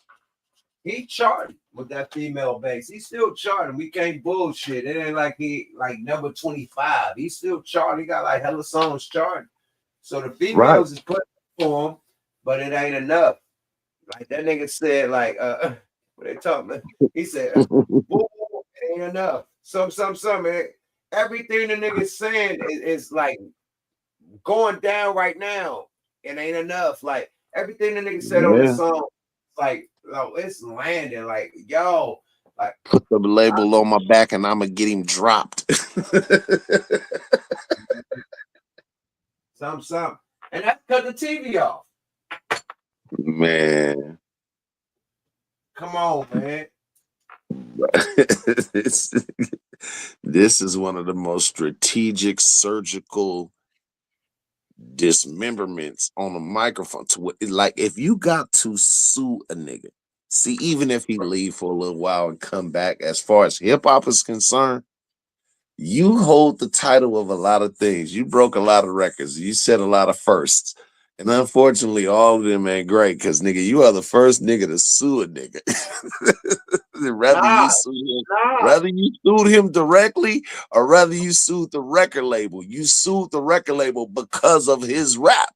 So still you sued him, whether it was directly or indirectly. That was a white flag, my nigga. That killed Drake more than anything, in my opinion. Absolutely. And another thing is what the chat said. This is an album.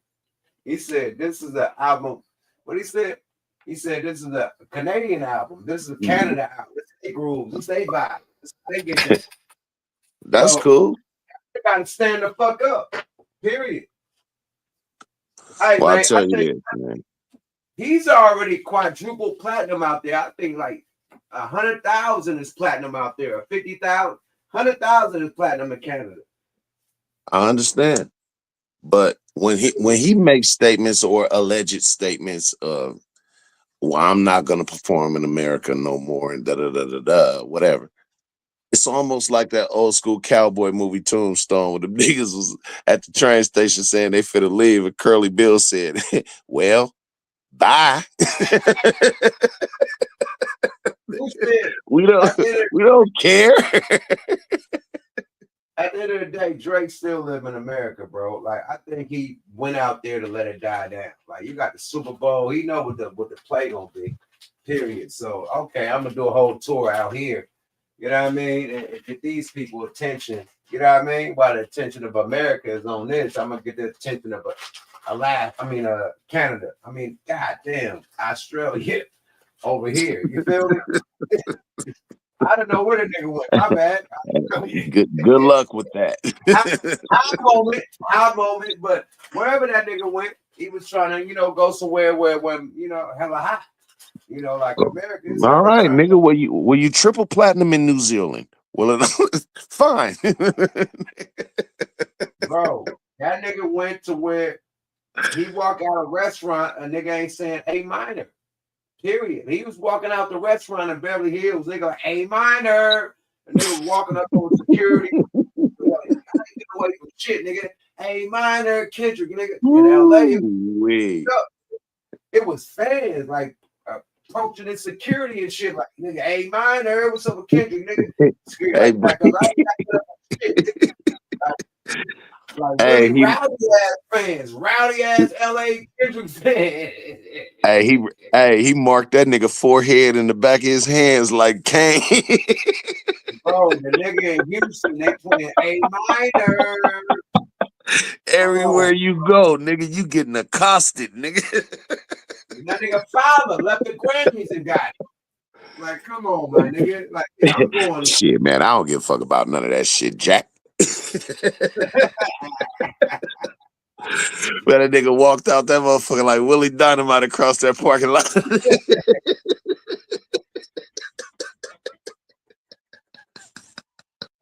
Down them steps when that nigga left court. That goddamn me to the side and step down them goddamn steps. Oh man. That nigga, hey, straight to the whip though with the motherfucking that nigga had the candy cane burgundy and white mink on. Nigga, the lime green suit. Man, listen, I thought that shit was blue and white. I thought that nigga had a blue and white joint on. Oh man. That nigga entered stage right though, I tell you that. With the slickest movement down the steps. Man, I don't give a fuck about none of that shit.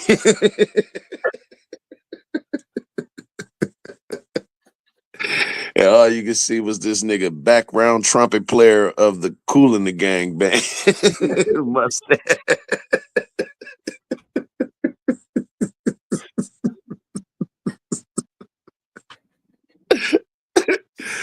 Oh, that nigga mustache. Man, that nigga official Memphis business, man. Leave that nigga alone. That boy, that nigga put, hey, I ain't gonna say no disrespectful shit, but yeah, he from the gang, man. He more solid than the sun, I tell you that. He way more solid than the sun. Like you said earlier, everything that nigga do is on his mama's side of the family. The mob, man. I don't know what's going down. The mob need to do a real round table with this nigga, man. Like, That nigga need to do a song with Scarface or something. Like, yo, you need to do something with Face to get your gangster back. Like, he gotta do something with Face. Like, he gotta go with a plan, man. You gotta put that nigga. That nigga beat the maple syrup out You gotta put this nigga with finesse 2 times or something, man. Put that nigga with finesse, man. Like the mob gotta come with a real plan, man. Put that nigga with finesse, man. Come on, man. And Boss Man D-Lo. Finesse and Boss Man D-Lo. That'll bring that nigga back. I'm sorry. Not gonna happen. I don't know about that, Cruddy. Boss Man D-Lo got a wave. If Drake and Boss Man, that'll waking up. He could have came with a classic right now, right? He could have came with a classic album right now, right? And that shit wouldn't have mattered. Nah, hell no. Nah, this shit leveled up. This shit hit the charts. Because number one, niggas gonna say, did he write it? No, nobody give a fuck about that. If he would have hit like a rap album, a rap with the, if he like you go bad on Ja Rule, right? If he would have came with a Ja Rule album, would he rapping hard lyrics with catchy hooks, he would have won, my nigga. Fuck that Party Next Door. What? Fuck that He nigga. lost already. Hold on. Fuck that low sodium Future, diet Future. We needed Drake on steroids, nigga. I'm talking about like nigga power up. Oh, you got powered up, nigga. Super Saiyan. We need this nigga with Dr. Dre, nigga. All the biggest production fuck that. All the drill shit from overseas. All the Afro beats from overseas, all the shit from overseas that you can fuck it. America ain't fucking with you, man. Go to motherfucking Germany, drill. They got the biggest drill beats out there. Go to Russia. Go to all the motherfuckers that's lit out there. Afro beats. Go out there, do your thing, and do some American shit with your little American people that fuck with you, and put that bitch out like a Chronic, nigga. A whole motherfucking collaboration of all the tightest motherfucking trends in this shit with you gassing with catchy motherfucking hooks, and you would have won, nigga. Period. He got that L on his back. Man. That's why Quincy Jones was important. That's why P. Diddy was important. That's why niggas that Dr. Dre was important. Niggas that could really produce a room and tell you the direction to go, and niggas go. He ain't got a motherfucker that could really direct them. Like, yo, this is whoop whoop. This we need this beat, that beat. We need to bring this one, that one. I don't know what he doing. He probably directing this shit himself. But you need somebody to really do.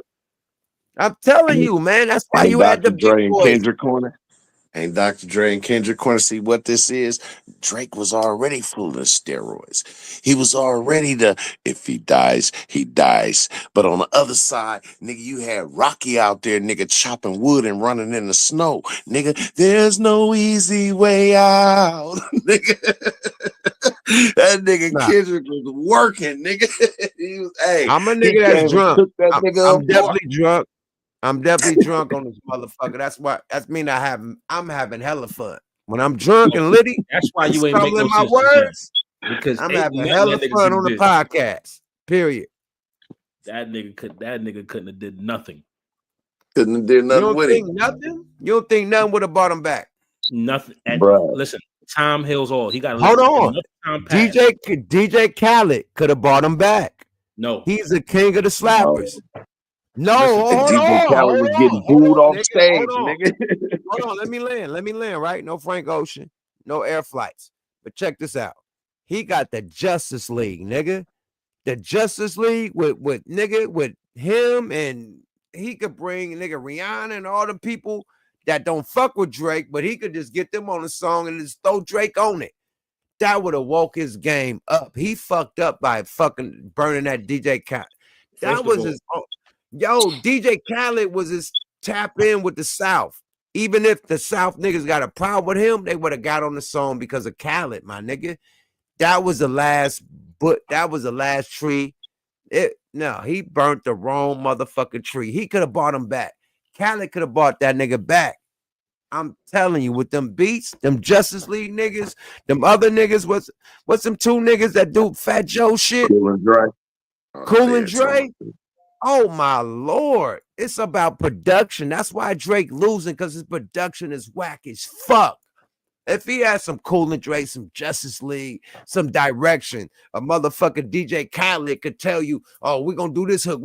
A director, right?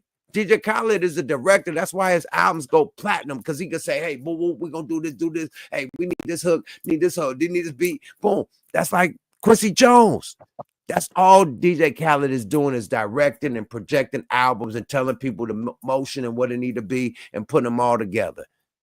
Right. On the other side, you got Dr. Dre behind Kendrick Lamar.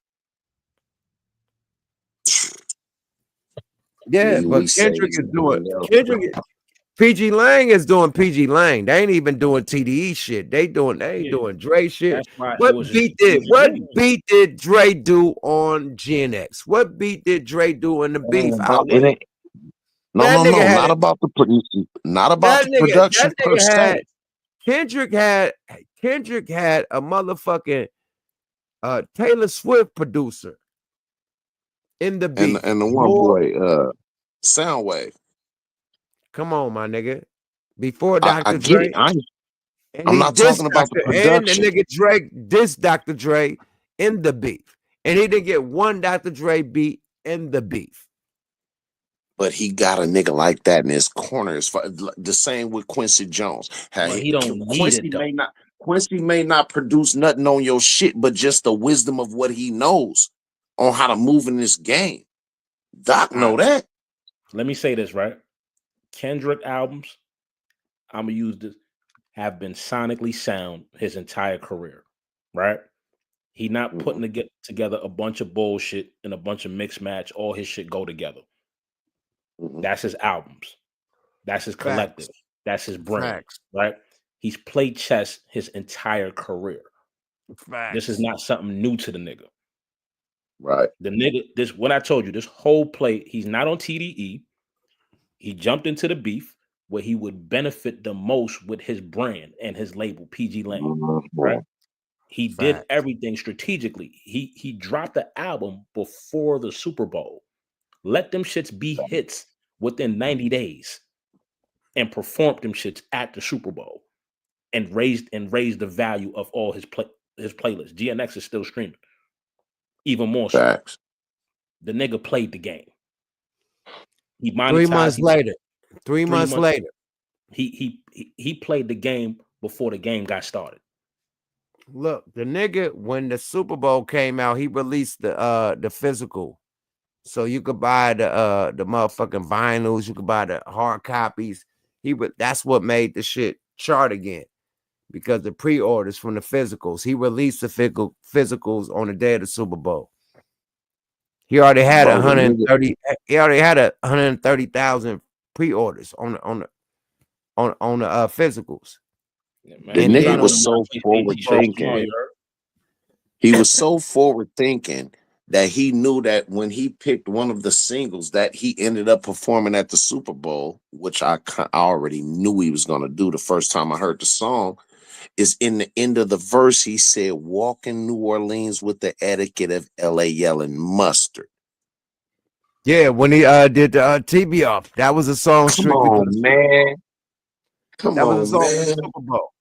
Period. And he ended it with that. He turned the TV off. He ended it with that. Over. Yeah, he ended it with that. He did that That song. was a strategic motherfucker, man. He did that. That song is just as big as motherfuckers exciting when they get the mustard. That's exciting as motherfucking They Not Like Us. And then it's really the horns. You could play that shit.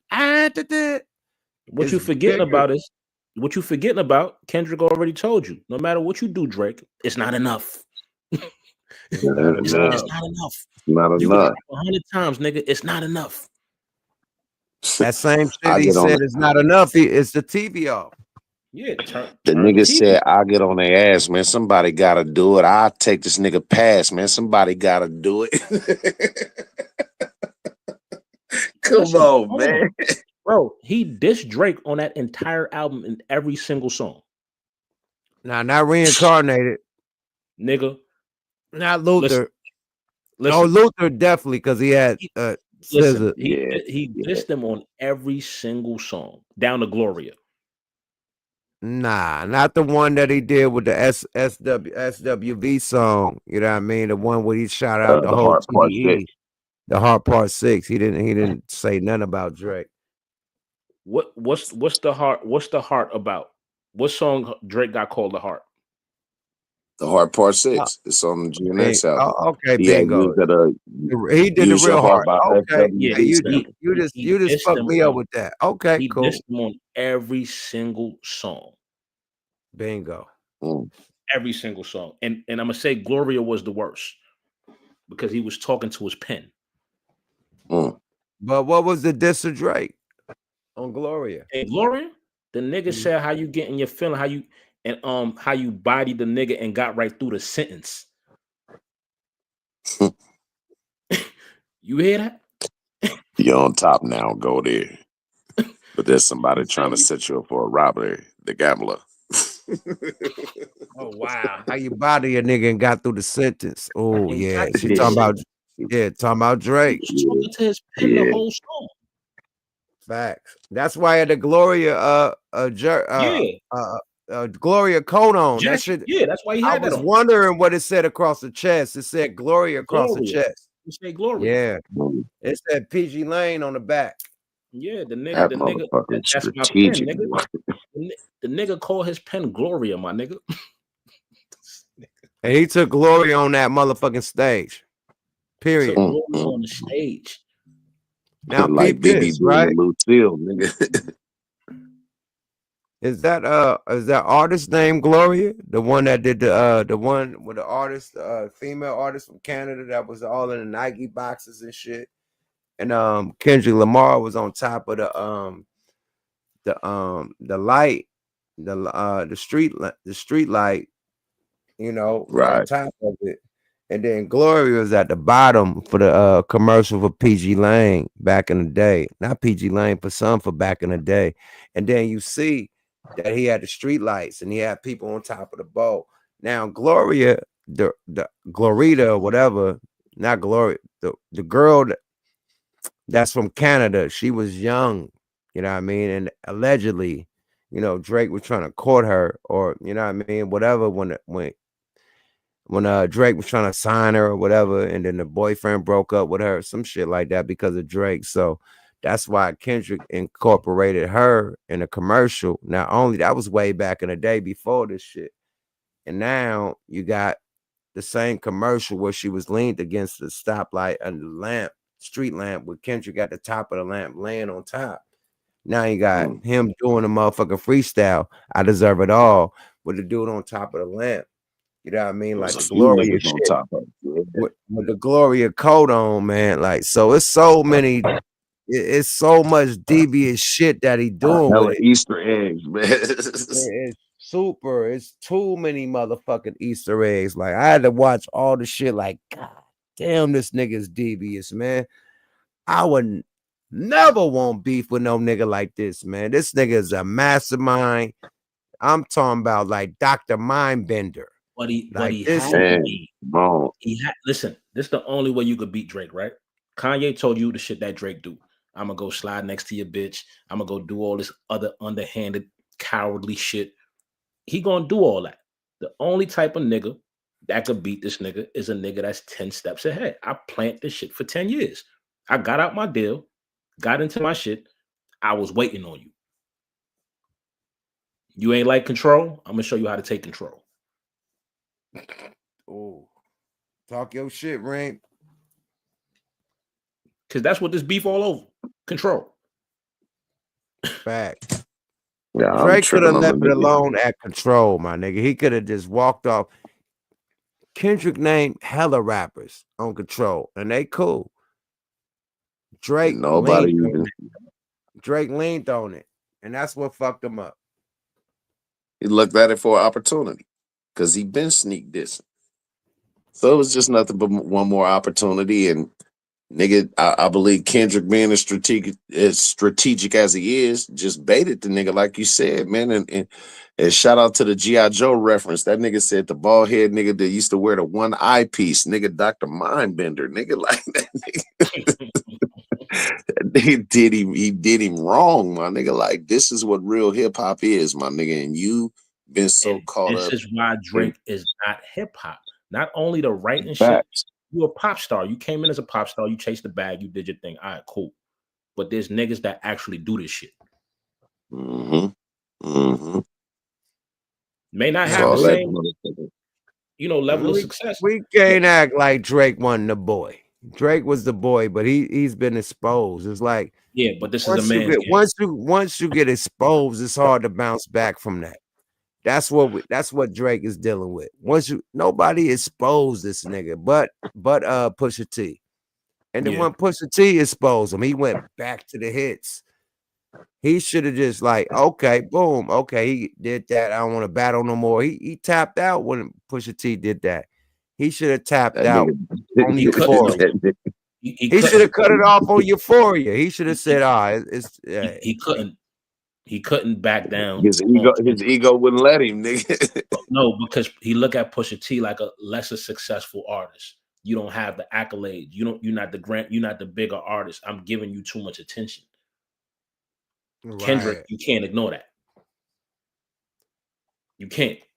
And that shit personal. You played the same game on him. Yeah. But he gave him all the attention that he ever wanted. Push gave niggas the blueprint. But Pusha was the first nigga to expose him. Pusha gave tapped out gracefully. He bowed down gracefully for that. So much that hold on. Let me land. So much that Pusha T song, he had that song taken off of all DPSs. Like, you go look up the story Adeline. They're probably on YouTube, but look at that shit on fucking Apple or iTunes. You can't find it. Spotify, none of that shit. He took that song off the fucking he did one of the moves, them small hat moves. So he bowed down, but he took that song down also. You dig? At the same time. So he think he could do the same shit with this one. They not like us. Okay. Boom. I took the outer down. I could do the same shit with this. And it didn't work. That's what's going down right now. Man, listen, when small hats going against small hats, man, listen, I'm gonna put on a big hat. You feel me? Top hat. Top hat. You will. Fuck about what they I'm gonna find me a booth and watch the bar fight. Thinking about the content with no more nonsense. Gossip. Yeah, Hove was the first one to take him out. I'm gonna say Hove was the first one to make him really tap out. Yeah. Oh, let's see this, man. Since we talking about the downfall, man, the art of gentrification, man. This is a good one, man. Let's listen to what this guy say. This is dope.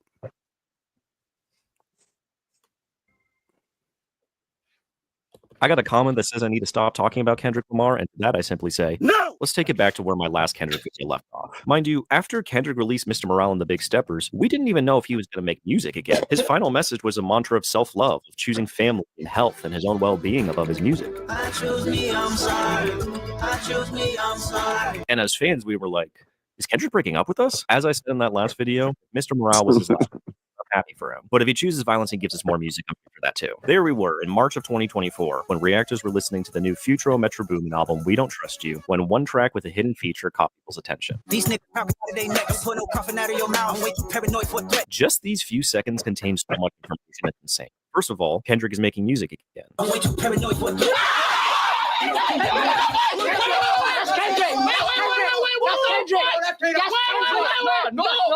And he sounds impassioned. Like right off the bat, he's saying 3 different things very concisely. He tells us that people are lying. He warns them to stop. He explained why. Which brings us to our first lesson. Concision, or the quality of being concise. There's a common misconception that being concise means keeping fair use.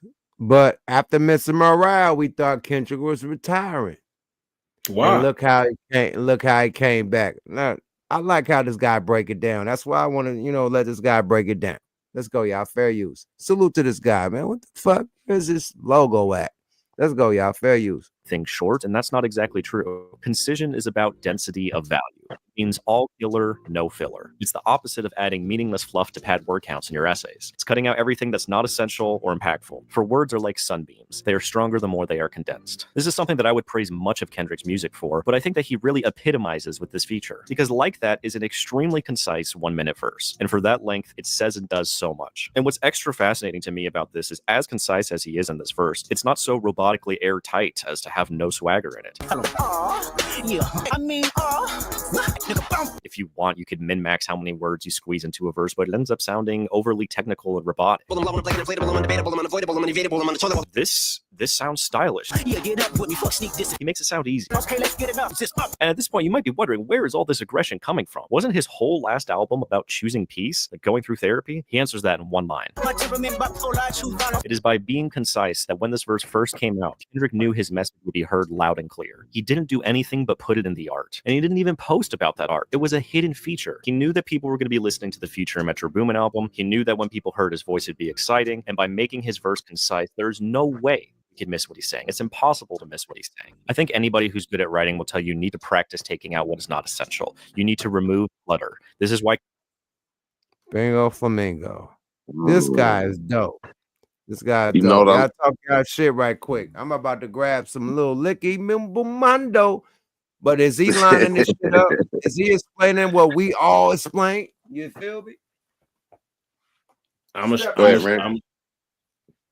To think Kendrick was gonna stop making music is kind of stupid when he dropping shit with Baby Keem, and he got his own imprint with PG Lang, and he was dropping heat with Baby Keem at that, and he telling niggas, "I'm coming to take over your game. Fuck your top 5," right? Fuck your top 3. It's just big me. You know what I'm saying?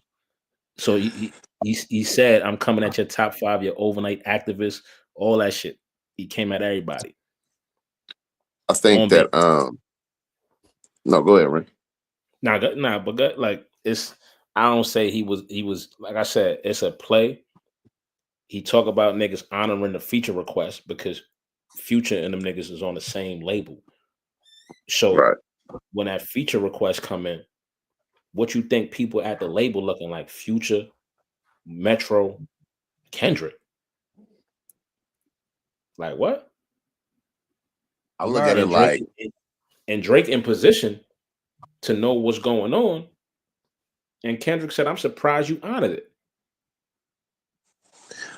I think for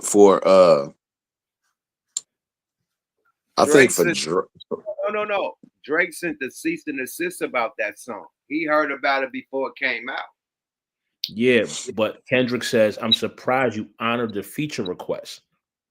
You feel what I'm saying? No, he tried to get him on first person shooter. And Kendrick denied it. That's why it's talking about the big 3 and all that shit. You feel me? Kendrick was supposed to be on that song. Allegedly. One of them songs. I don't know if it was that one, but one of them songs he was supposed to be on. And he denied it. So that's what he was talking about on that one. You know? But he couldn't flip it back to Drake. Who denied it? Kendrick? Kendrick denied it. Yeah, but if Kendrick is saying in the ball, "I'm surprised you honored the feature request." No, I surprised you wanted that feature, not honored. You wanted that feature request. You know we got some shit to address. I surprised you wanted that feature request. You know we got some shit to address. Right? That's what he said. Not honored that feature request. You wanted that feature request. You know we got some shit to address. That's what he said. Let's go, y'all. Fair you. Creative firms spend months working on ad placements that are only 15 or 30 seconds long. This is why copywriters work to get slogans down to as few words as possible. Concision promotes clarity. It promotes quality over quantity. About 25 seconds in, we get the first major call out. And for anyone who's not aware, briefly we'll give the context this deserves. Only a few months before, Drake and J. Cole came out with a song called First Person Shooter. And I won't lie to you guys, I like the song. It's hype. big as the Super Bowl. And most of all, I'm a video guy, and my favorite video director of the younger generation, Gibson Hazard, made it, and I think he did a fantastic job on it. That's why in one of my videos you see a quick shot of it, because there was a point in time where I was going to break down this music video. So this was a hype video, one that we would later learn Kendrick was allegedly asked to be a part of, and he denied. Surprised you wanted that feature request. You know that we. Boom. See? There we go. He's breaking this shit down. So it was for first shooter. He just answered all y'all questions. Hey, it ain't allegedly. I was speaking the truth. Let's go, y'all. I know my shit, yeah. Sometimes I know my shit. Sometimes I be high moment. I know my shit on this one. Honor, but it's warning. I know my shit on this one. Let's go, y'all. Fair use. Yeah, nigga. Yuck Mouth TV. Subscribe to your guy. Yada. Got some shit to address. So those two went on to make it anyway, and Cole would still include this line about how And I said the lyrics. the three of them are the big three, but Drake would only refer to the two of them. And the video would show them being depicted playing two-player games like ping pong and chess. Now, do I think these guys were intentionally trying to push Kendrick out of the big three narrative with this imagery? Not really, no. Do I think Kendrick took it personally? Yes. Is it kicked out? Is it Aubrey and me? We the big three like we started a league. That's all I needed. That's all I needed for him to do that. And it became personal with me. Motherfuck the big three. Nigga, it's just big me, nigga. So as an artist, you should aim to be concise. It promotes clarity and quality over quantity. This is about respecting the time and attention span of your audience. It makes sure your message is heard. Remember, you don't have to talk a lot to say a lot. We the big three, the best rappers to be. They're really gonna like that, man. I can't wait to celebrate being the best in the game with my friends. Drake's a fucking bomb. Cole's a fucking bomb. Fuck the big three. Y'all bombs. Part 2, instant gratification. So because of this verse, understandably, there was a lot of pressure put on Drake and J. Cole to respond. Only a couple weeks later, on April 5th, J. Cole's mixtape Might Delete Later comes out, which features a song at the very end called 7-Minute Drill. This was clearly him feeling the pressure to respond, and so he did. Your first shit was classic. Your last shit was tragic. Your second shit took niggas asleep, but they gassed it. And he ultimately deleted it later. That shit don't sit right with my spirit. That shit make me feel. That shit disrupts my fucking peace. That nigga folded like a lawn chair, my nigga. A wallet, nigga. Nigga, he got out the crib. They told him the feds was rushing. The fuck? Yo, don't let me out, man. Don't stop the car. You know what, though, man? Yeah, I think that would. That nigga turned to Sharif. Nah, nigga turned into Trey. Y'all still think he was wrong? Oh, yeah. Trey and Sharif, both of them niggas. Hold on, y'all still think he was wrong? When he did nah, I think he was smart. So when he did this shit, niggas crucified. Drake should have made the same move. Drake should have said, hey, you know what? That's my homie, now niggas man. are saying Drake should have did the same thing, right? Yes. You know what, man? Niggas said that wasn't right. When this nigga first did this, we was like, oh, Cole, you a sucker. But at the end of the day, like going down, what happened, Drake should have did the same shit. Hindsight is 2020, right? Yeah, hindsight. Drake seeing that right now. And what Cole doing? Go, you know what? More nightmares. This nigga talking about he couldn't sleep. Peep this. Let's go. Fair use. Let's bring it back. He said disturbing this There's a song at the very end called 7-Minute Drill. This was clearly him feeling the pressure to respond, and so he did. Your first shit was classic. Your last shit was tragic. Your second shit put niggas asleep, but they gassed it. And he ultimately deleted it later. That shit don't sit right with my spirit. That shit make me feel. That shit disrupts my fucking peace. J. Cole called To Pimp a Butterfly boring and then couldn't sleep for the next couple nights. I got my chin out. Take your best shot. I'm gonna take that shit on the chin. You can hit me if you want. I'm sorry, Kendrick. Take your best shot. Ooh, ooh, ooh. Now let's take a sec to remember the golden rule that once popped. Man, god damn. The internet ain't cool, my nigga. Who did 3 minutes later. Hey man, I just want to build off of Rain Point right quick. What he said about Kendrick, and as far as like motherfuckers thought after the Mr. Morale album was done that like Kendrick was kind of taking a bow out. He did nothing different than what I would say Andre 3000 did with this flute music shit. Like, nigga, he did this for him. But because he did this for him, let's not be mistaken. The same nigga that made Umi Says is the same nigga that made Definition. So play with a nigga like a Mos Def or a motherfucker like that if you want. If they get in a bag like Kendrick did, he gonna bait you in with that. Okay, nigga, if all you thinking about is Mr. Morale, you in trouble, brother. You in Get back trouble. to it. That Fair nigga use. has forever been in Published, his art bag, is bro. forever. No takesy backsies. It doesn't matter if Okay. you That nigga believe. said no No face. tasty backseats.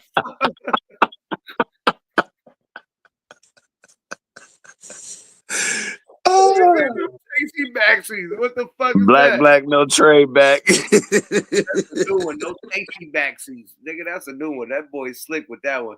Let's go. Fair use. No tasty backseats. Let's go, man. Oh my lord.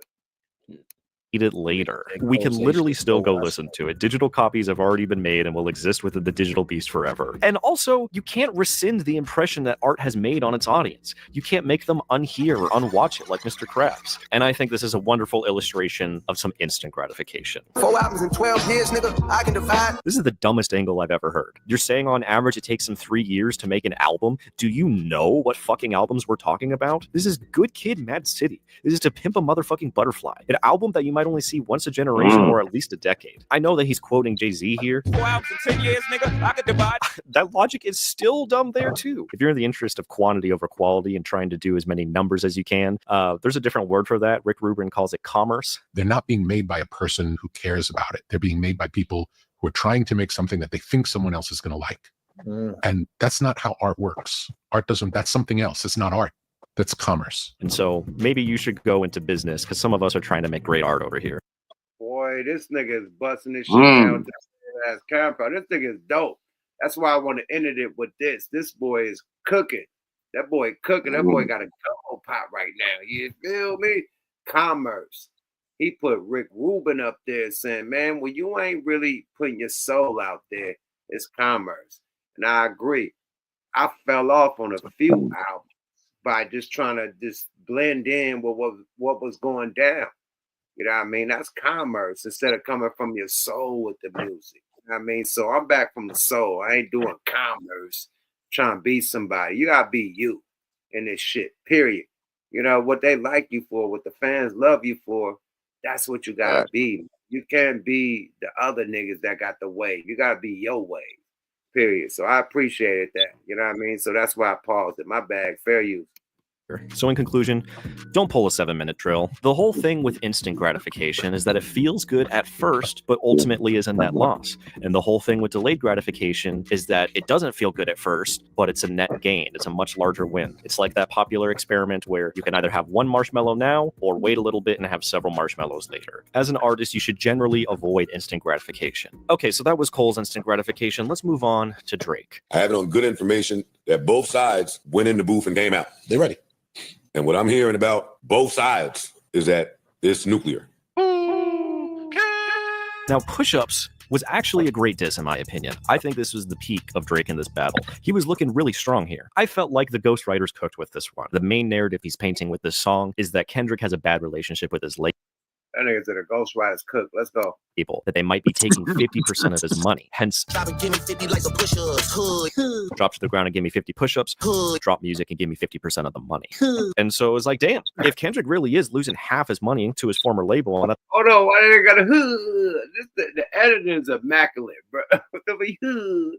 This thing is crazy, man. Let's go. What the fuck is up with this dude? why he's left. That's some crazy shit. Push-Ups is actually a really great disc until he overstepped his bounds with that one line. I be with some bodyguards like Whitney. Yes, a clever double entendre, but a sincere lapse in judgment, identical to the mistake he made with Pusha T when he mentioned Pusha T's fiance. Keep playing with my name and I'ma let it ring on you like Virginia Williams. That was the reason why Pusha T escalated and told us, You are hiding a child. Let that boy come home. it was promptly bullied into fatherhood ever since. That was back in 2018. So minus the Whitney line, this track doesn't really commit the instant gratification sin, but the next one does a lot.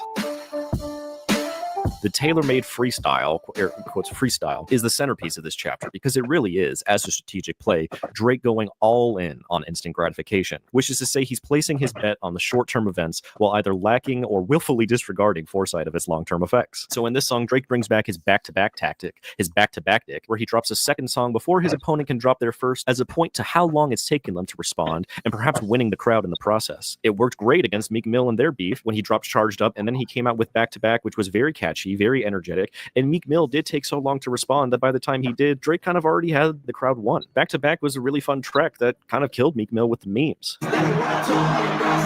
Literally, the visuals for his show those nights were just meme compilations about Meek Mill. But back to Taylor Made, I think it's safe to say this move was a big gamble on Drake's part, not only using this new and Now, peep that. You see that victory lap he had on Meek Mill? This nigga whole show had Meek Mill in the background, memes and shit. You see how he stumped But what on did he Meek fail Mill? to real? What did And it he was fail all to realize though, nigga? What he failed to realize is that the tactics that you're using, it's a nigga that's studying everything you do. That's why the nigga said I can even predict your tails. that nigga said back to back. I like that record. I'm gonna get back to that for the record. For the record. You He feel should me? look at that. Talk y'all shit. Man, that nigga was on his motherfucking line. He was sitting back, man, a smart man to say, man, I'm always study those who studying me. So if you think this nigga Kendrick, little cryptic ass, wasn't sitting back studying all of the different things that he did in the battles that he's had that said that Drake came out on top, he was studying everything that he did to have in the court of opinion, public opinion. What was it about that battle that made him, or in what most would perceive him, to come out on top? And he took that and he used that against his ass. That nigga said, look what Drake did. He had a whole nother song right after that to kind of help drill the nigga Pusha T down into the ground. So what did Kendrick do? Not only did he have a song right after the song to have after the song, nigga, I got an album after that and a Super Bowl performance. Let's go. But the thing is that Drake underprepared. You know, he thought he had him outnumbered when the nigga didn't drop. When Drake was dropping back to back and all them songs, he didn't think that Kendrick was coming. Like, everybody was like, "Hey, drop." Fedidemic's like, "Hey, it's taking 13 days, 14." He had a countdown on Kendrick. Like, it's 14 days, 20 days, 30 days. Like, it was counting down on this nigga. You know what I mean? So once they ain't had the same countdown for Drake to respond though. Right. So, like, That's what I'm saying. Drake didn't have a countdown to respond like that. New strategic moves are made off of the backs of old strategic moves. So he was studying. But at the end of the day, once the countdown was over, all them niggas that had the countdown. That nigga blob their ass, nigga. hey, what did when I played that shit earlier? They said Drake has had enough. It's like it's a white guy on the right. Drake has had enough. Like, all that shit. Yo, stall him out, D-Ball. I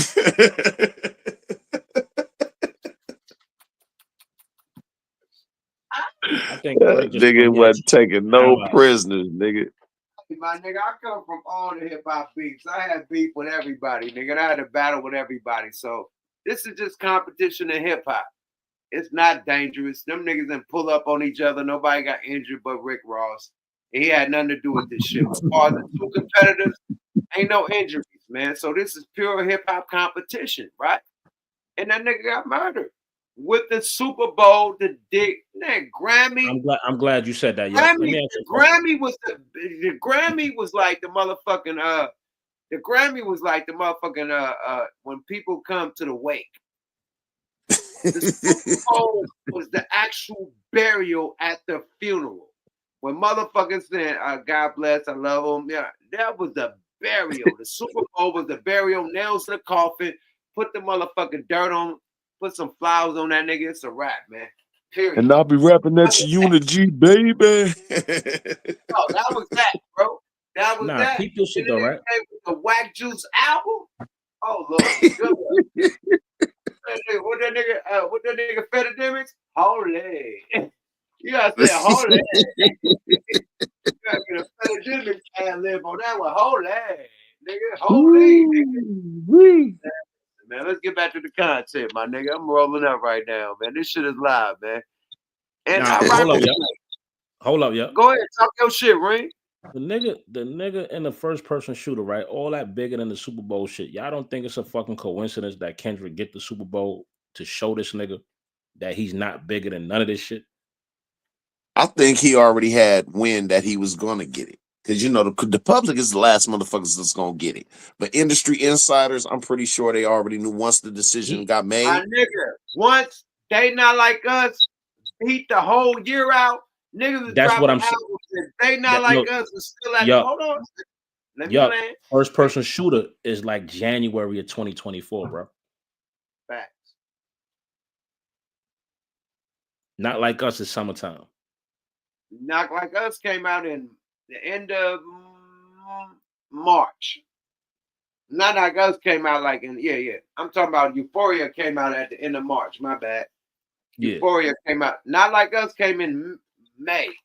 616 in LA is May. Not Like Us came in May and woke shit up, and it ain't been the same. All right. So the whole I'm bigger than the Super Bowl first person shooter shit is before like that.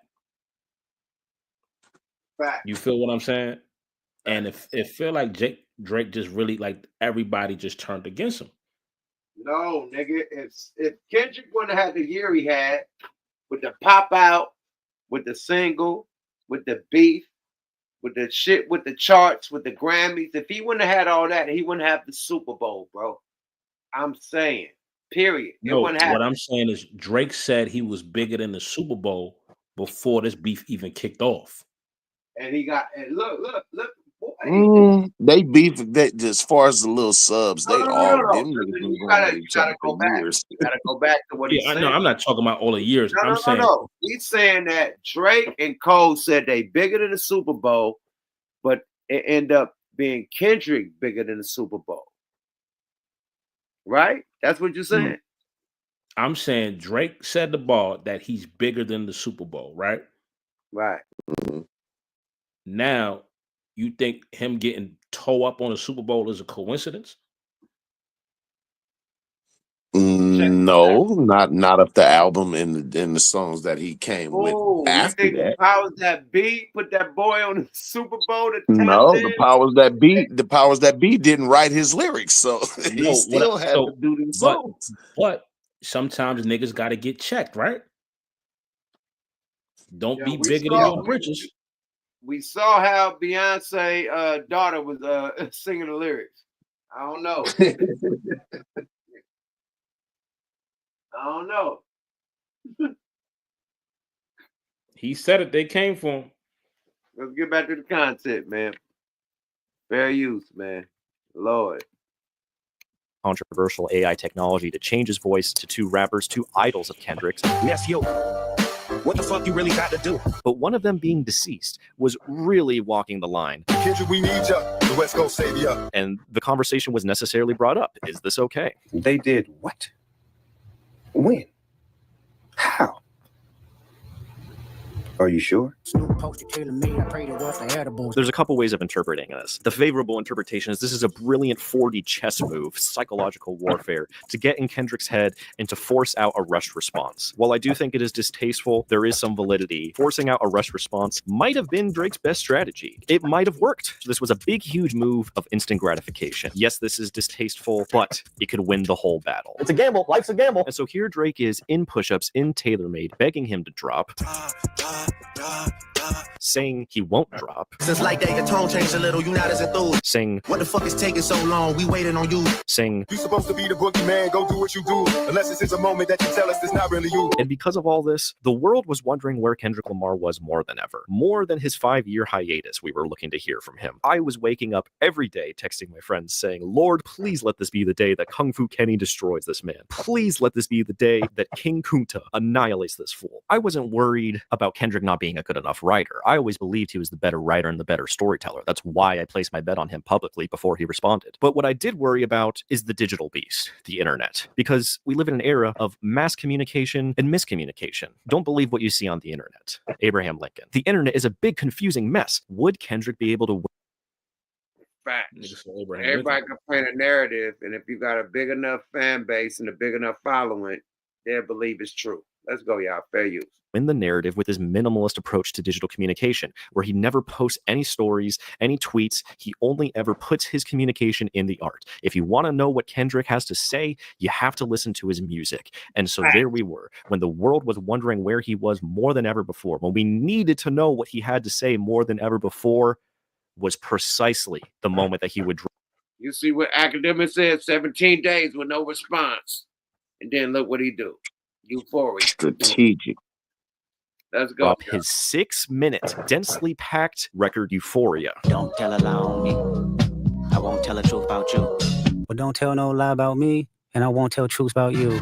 You know, one thing I've observed in great performers like Michael Jordan is they're not only really skilled at what they do, but they're also really skilled at managing their own performance psychology because they understand what things get them to perform better. For Michael Jordan, that was people shit-talking him. So, oh, you're going to get that? Okay, then I'm going to get this. It became personal for me. It's a joke, but it's also serious. I imagine that he had a strong reaction to TaylorMade, but he chose to put it in the art and not post it. And I think that is the key. You should take those feelings of anger. You should put it into the art, but don't release it, at least not immediately. Give it some time to sit on it, to edit it, to really make sure that it's what you want to say. Calculated, not rushed. Why? Because once published, art is forever. And so now by Kendrick not falling for the gamble, by not giving in and rushing response, Drake's tailor-made freestyle gamble would now backfire. That is the pain of instant gratification. It looked good at first, but now what has he done? It didn't force out the rushed response, so now all it's done is added fuel to the fire. Now Kendrick has so much more to go at him with. Oh, you mentioned my family? Oh, you're going to disrespect our legends? And so as an impatient person, this was a tremendous learning experience for me, that when Euphoria came out, I realized he busting this shit down, man. See, that's why I had to end it with this. Fair use, man. Let's go, y'all. You know what? No, it doesn't matter how long he took, because whenever Kendrick did respond, we were going to listen to it. It's not like we weren't going to listen to it. It's Kendrick fucking Lamar. And so as long as he addressed everything and addressed it well, that's all that matters. Time is secondary. Again, if you want to hear what he has to say, and the demand is sky high, the only place we can get that supply is right here in the art that he releases, Euphoria. All he did was tweet a link to the song. And oh my God, what a masterclass of a first rounder this is. The first part prophesizing how the rest of the battle is going to play out, predicting what Drake is going to do. The famous actor we once knew is looking paranoid and now spiraling. That was like fine at the time, but a year later, that line has aged extremely well. Remember? Bro, man, I was the first nigga that said that intro was bullshit. I didn't know what that intro was. And a year later, man, listen, that shit lands so hard because he predicted the shit. You said the shit, right? I thought that was the one part of Euphoria. When I first heard Euphoria, I'm like, man, this is bullshit. He can't like push up. Look, when that first shit came on, it's like paranoid and inspired. I'm like, he on some Tyler Creator shit. He on some Tyler Creator shit, right? I knew what he was gonna do. I didn't hear like the new beat. I just heard that first shit. Like I thought the whole song was gonna be that. I'm like, this nigga, no. Paranoid, inspiring. You're looking like a degenerate. This nigga's feeling it's tasteful. I'm like, okay, cool. I can calculate your angles. Woo, woo, woo. Mr. Mariah. I'm like, is this the whole song, my nigga? It better not. Yeah, I'm out the way. I'm like, oh shit. But yeah, let's think about it though. No. Let me land. I always thought that when I first heard it, I didn't understand that part.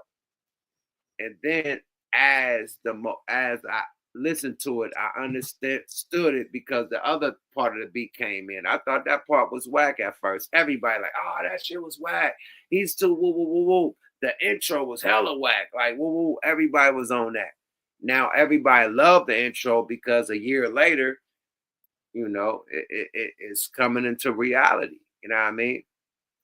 I loved it from the beginning because if you think about it, look at the subconscious attack on just this level. What was the sample of the beat he used? Teddy Pendergrass, my latest and greatest inspiration.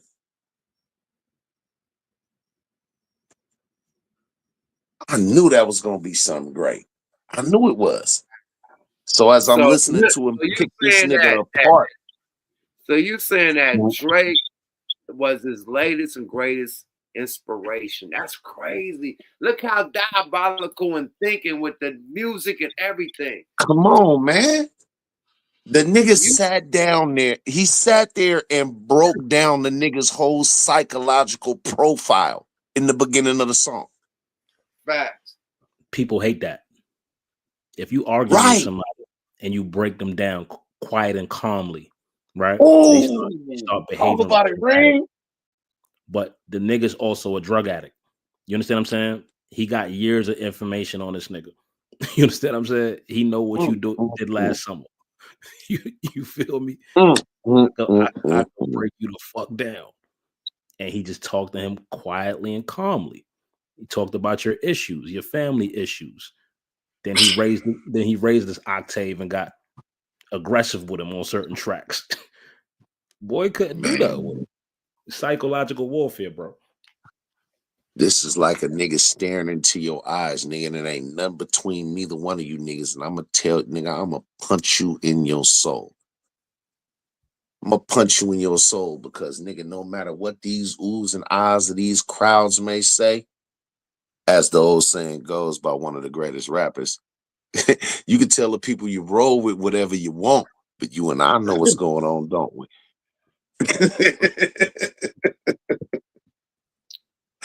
Nigga, you can't do all that cartwheeling and backflipping shit with me, nigga. Got that nigga screaming in the mirror in the bathroom. You don't know me to be talking to me like that. What do you want me to say? I'm scared, Adrian. Is that what you want to hear? I'm scared. Back to the content. Y'all niggas crazy, man. I ain't fucking with y'all, man. Obviously, there's fan favorites like Colin. Hey, salute to everybody in chat. Talk y'all shit. Y'all don't know. Now you know I'm a selfish nigga. The crown is heavy. I pray they ain't my real friends. If not, Hawaii and W Melody. I don't like you. Yo, hold on. Nigga, Is he not the best?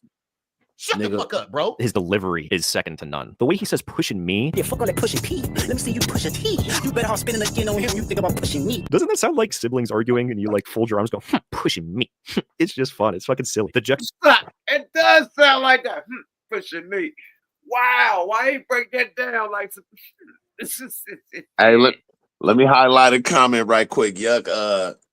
A comment by one of the commenters in the comments. Raiders Allegiance said it the best. I like that comment. That nigga said Chinese water torture. Oh my lord. Let's go down on the scenery. I just seen that. Yeah, Hey, by the 1,000 cuts, nigga. Chat going ape shit. Just shout out to the chat. Chinese water torture, nigga. Why he do that to that nigga, man? Cool. Let's go, y'all. Juxtaposition between how silly this is and how serious the tracks is just wonderful. As an artist, use the principle of supply and demand to your advantage. By opting for quality over quantity, you not only make better things, but you're building a rarity so that when you do post, it's something people aren't going to miss. But some people predicted that there might be another track from Kendrick based on a couple things. One, how he said, back to back. I like that record. I'm gonna get back to that for the record. And how the second definition on the cover art said they had almost a week to recover from Tuesday's series-winning victory. Well, Kendrick was planning to back-to-back the back-to-backers. Let's talk about integrity. On 6/16 in LA, Kendrick grapples with the fact that he's going to war. I know this type of power is gonna cost, but I live in circadian rhythms of a shooting star. This track was an important conversation with himself, a conversation with God about what he's doing and why he feels justified that he does have to go to war for now in order to ultimately earn peace. So that's him having integrity with himself, but giving Drake a final warning has integrity with the rest of his message. Because at the end of Euphoria, he clearly warns him about family. Don't speak on the family, Crody. You can get deep in the family, Crody. If you take it there, I'm taking it further. That's something you don't want to do. Kendrick gives him another warning and says, bro, you are compromised. I have a mole in your camp. You must be a terrible person. Everyone inside your team is whispering that you deserve it. So both on the end of Euphoria and at the end of 6/16 in LA, Kendrick says, don't do it, don't do it. And despite Drake on push-ups telling Kendrick that he's begging Kai Cenat to stream his reaction, Drake begs Kai Cenat to stay on stream. Drake has just texted me, stay on stream. So that he can come to the premiere of Family Matters, which dropped that night on May 3rd. Drake says This nigga is Look how many warnings he gave him. If you ever got front of the brick and put some cut on it and bust that bitch down and got 2 bricks out of it, this is what he doing, man. He busted that bitch down. He put the cut, he put the whip appeal on that bitch, and look what we got. Man, he breaking that shit down from the very. Yo, man, salute to this man. What? Yo, I'm gonna shout him out at the end of this shit. We ain't gonna do the whole shit. We gonna get it's 40 minutes of this shit. We can't do that. But definitely, man, we gonna get into a couple pops and get out this Fair use, fair use. Fair use. Let's go, y'all. Fair use. Family matters, and to that I say, integrity matters. Shit made me sick to my stomach. We ain't never really been through it. That middle verse was not part of the assignment. This song is called Family Matters. It's supposed to be a message to Kendrick that paints the picture saying, hey man, family matters. You got to be a better family man. What the fuck does this middle verse have to do with that? To put this whole middle verse in the song called Family Matters, that's not even about Kendrick, that just doesn't have integrity to the song. What the fuck is this middle verse? It feels like you're padding the word count. This feels like me in high school writing essays just to get my homework done, just saying random shit. By the way, the music video for Family Matters is a shitty music video. It is much more of a visualizer in a lyric video than a music video. It's kind of insane. When y'all are counting the days that Kendrick hasn't responded, what were you doing? Because you previewed Family Matters on push-up, so you presumably had that shit ready, and all you did that whole time we were waiting on Kendrick is shoot this shitty visualizer lyric video, not even a real music video. We got this 24, what you meant for? But as a quality over quantity, Brock, wouldn't you agree the song is just so much better without the middle verse? It doesn't have so much more replayability, if that's what Drake is going for, making a hit song that puts him over the record for most hit singles over MJ. It's a 7.5-minute song with this awful middle verse gonna go #1. Come on, man. So the conceptual integrity of the song sucks, but really is the lesser point here. What matters far more is the integrity of one's character. It has a lot to do with your credibility and whether or not people should believe what you're saying. I heard of one of them little kids might be day free. They hired a crisis management team to clean up the fact that you beat on your queen. So in saying that, now's a good time to pay a visit to our pal Taylor again. Remember Terry?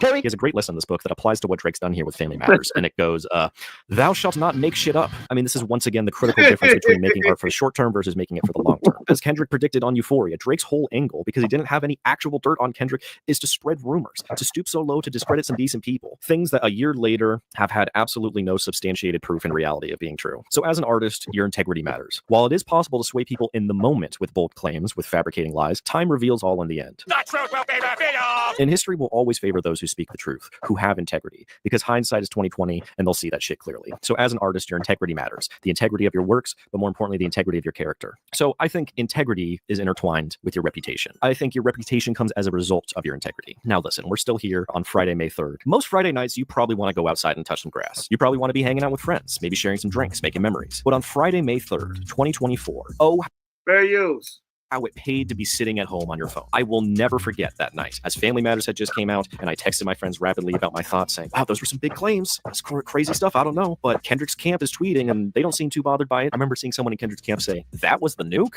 I'm in like the middle of a sentence typing to them and I get the notification at the top of my screen. Kendrick Lamar tweeted, meet the Grams. Can you drop your lying? You're lying, bro. You're cap. Bro, you're cap. He did? Oh my God, he did! Oh my God, he did! Oh my God, he did! Oh my God, no! All the Drake Glazers. No. Elbow voice. No. You ain't block shit. No. Oh my God, what's going on? This is actually insane. He didn't even let this nigga breathe. What? What are you saying to me? What? Whoa, wait, he actually dropped. Wait, what the fuck? Wait, he dropped. Kendrick drop. Wait, what the fuck? No fucking way. What Kendrick say? Kendrick dropped immediately? No fucking way. Played his own shit against him. No way. The way that the first words of the song were already crazier. Dear Adonis, I'm sorry that the man is your father let me behind this. This is how you set the tone. This is concision. Because in the first 2 words of the song, the child that Pusha T had revealed that Drake was hiding in their beef several years ago. Adonis is your son, and he deserves more than an Adidas press run. That's real. Kendrick is now writing a letter to Adonis saying, I'm sorry that man is your father. Now, you guys, I gotta be honest. Let me behind this. When I made that prediction, this is what I was imagining. This was the magic current that I sensed from the future. This is the greatest diss track I've ever heard. The concept of writing to his family, not even talking to Drake anymore, but talking past him to his son and to his parents is some of the most sinister, disgusting, disrespectful things I've ever heard. Incredibly disrespectful in concept alone. All you need to do is hear, Dear Adonis, I'm sorry that it's hella disrespectful. He's right. If he's talking to his mama, his daddy, and his son, that's the That most nigga. Yeah, he's right. That's hella That nigga. That nigga did a Jay-Z on him, nigga. I'm not looking at you, I'm looking past you. Yo, that nigga did the condoms on the baby seat with the whole family. Man, God damn, nigga, the mom, the wife, the baby mama, the daughter, the nigga, the son, everybody.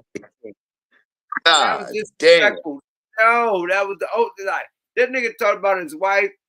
You want to go there? I'm gonna talk to your mama, your daddy, and the unborn. But he baited him in. He knew what. He said something about a hen child. Like that nigga went like the whole family allegedly. I'm gonna say allegedly because I don't know about the hidden child. Allegedly, this is wild, B. This nigga was diabolical. Let's go, y'all, and disrespectful. Respectfully, let's go, y'all. Fair use.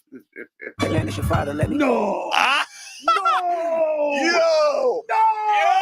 This song is dark art, and it has cursed Drake and his family forever. The fact that something with their last name baked into it exists, there is no way Adonis will not hear this song. Adonis will be going to middle school and high school, and people will be saying, "Dear Adonis, I'm sorry that man is your father." It's actually insane. This is dark art. Personally, I like dark art. That's why my last video is about a piece of dark art. I kind of mean tragedy and horror. That last video didn't do so well. Damn, I didn't think about that. His kid gonna have to go home to school here. That's wild, man. Why you do that, man? Fuck, man. Let's go, y'all. Fair use.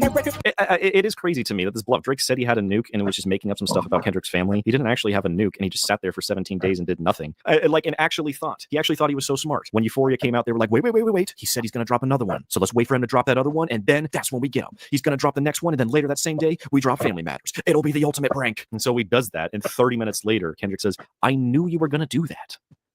Meet the Grams. Drake. What is that? What is that? This is about reputation. And what Meet the Grams is an absolute real nuke on Drake's reputation. And in true Kendrick fashion, it does get deeper as it progresses, culminating in a final verse that's to Aubrey himself, not Drake, the character, the actor, but the man underneath, taking the mask off and talking to Aubrey himself, the man behind the mask. Kendrick cut through to the depths of this man's soul. Well, I believe you. You never gave us nothing to believe in. Fuck a rap battle. This a long life battle with yourself. I have never. What the fuck? He's not even battling him anymore. He's just trying to educate you. Be a better man. What the fuck is that's Kendrick been diabolical this whole shit, bro. We just looking at they not like us. We damn near forgot the other songs. Like now that they play the lyrics, this nigga been cooking. This what I'm telling you. The nigga Thanksgiving dinner cooking. Like nigga said I'm YNW Melly, bro.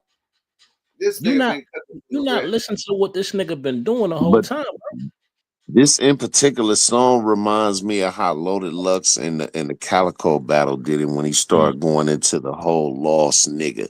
Your father was just another lost nigga. Like this is a different type of psychology. You get what I'm saying? But he baited him in.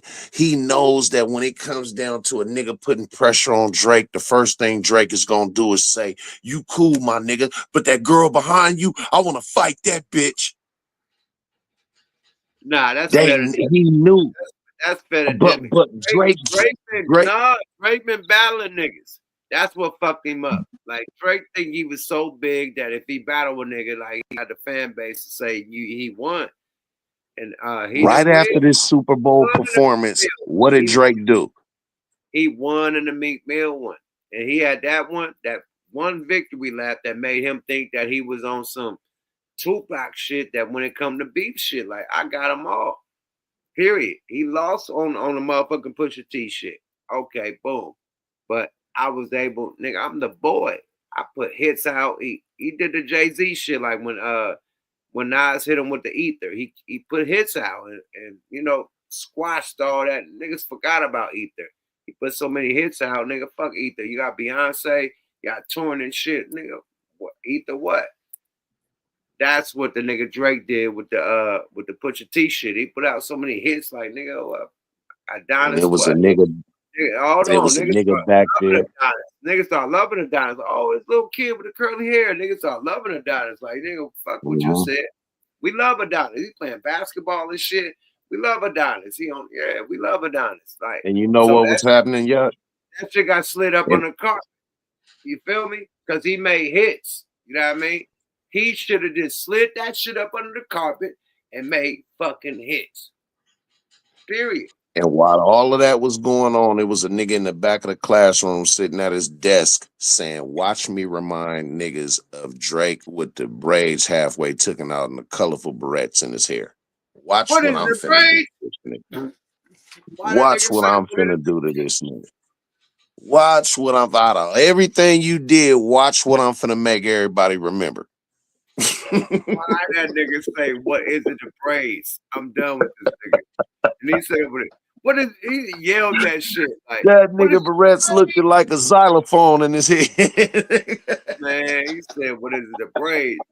And then he did it like what this nigga said, like a little kid. You don't like you don't work with me no more. Okay. Like, he did it like, you don't work with me no more. Okay. You know what I mean? He did it like a little brat. Like, you don't work with me no more. Like, he didn't say, "You don't work with me no more." Okay. You know, studied. Like a brat. Like, nigga, like, I don't give a fuck about He studied that nigga, man. The emotions this nigga have while he rapping his shit. That's why Joe Budden said, "You don't work with me no more." Okay, like that was a little powder shit. He didn't say, "You don't work with me no more." Okay, like, I'm telling you, like everybody kicked that nigga ball on the roof, nigga. He made it look like the nigga was the little brat nigga, like he in the acting like he was the brat nigga, like. Drake thought he was clever bringing his mom into the beginning of Family Matters. Maybe in this song, you shouldn't start by saying... Drake brought his mom into the beef, and then 30 minutes later, Kendrick is like, "Sasha, sit down. What I'm about to say is heavy. Now listen." As if everything we've heard so far isn't insanely heavy. Your son's a sick man with sick thoughts. I think niggas like him should die. Him and Weinstein should get fucked up and sell for the rest of their life. He hates... Okay, Drake. I don't know if this is like protected legally, how he says he should die. You know, like he ought to. Like it'd be for the greater good. We would be better off as a collective without him. Imagine a situation where one of the greatest living writers has made a song and posted it to the world about you, in which they are telling your parents you should. That smile, that's when that nigga said, "Hey, Drake." Ooh,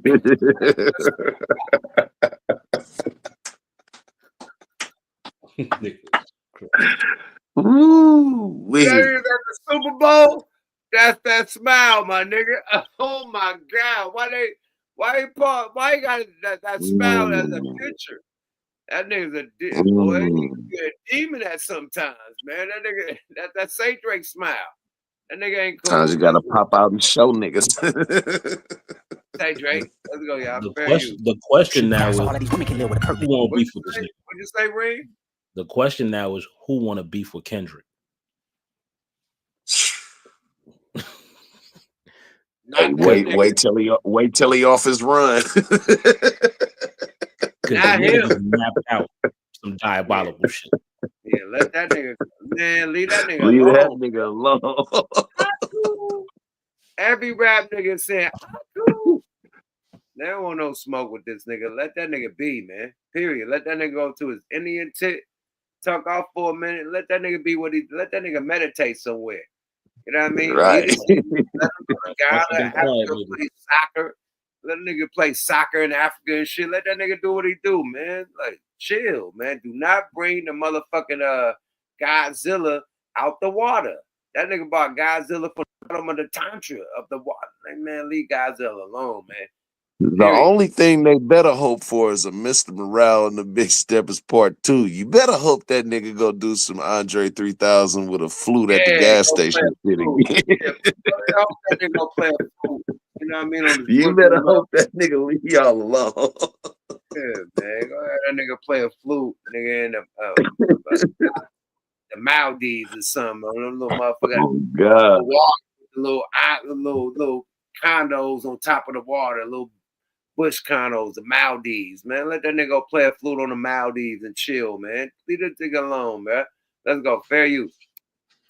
This is beyond anything I imagined. I thought it would be crazy, but somehow this is some psychotic shit that I never saw coming. Nah, this nigga Kendrick is a psychopath, bro. This nigga is a psychopath. Yo, Kendrick.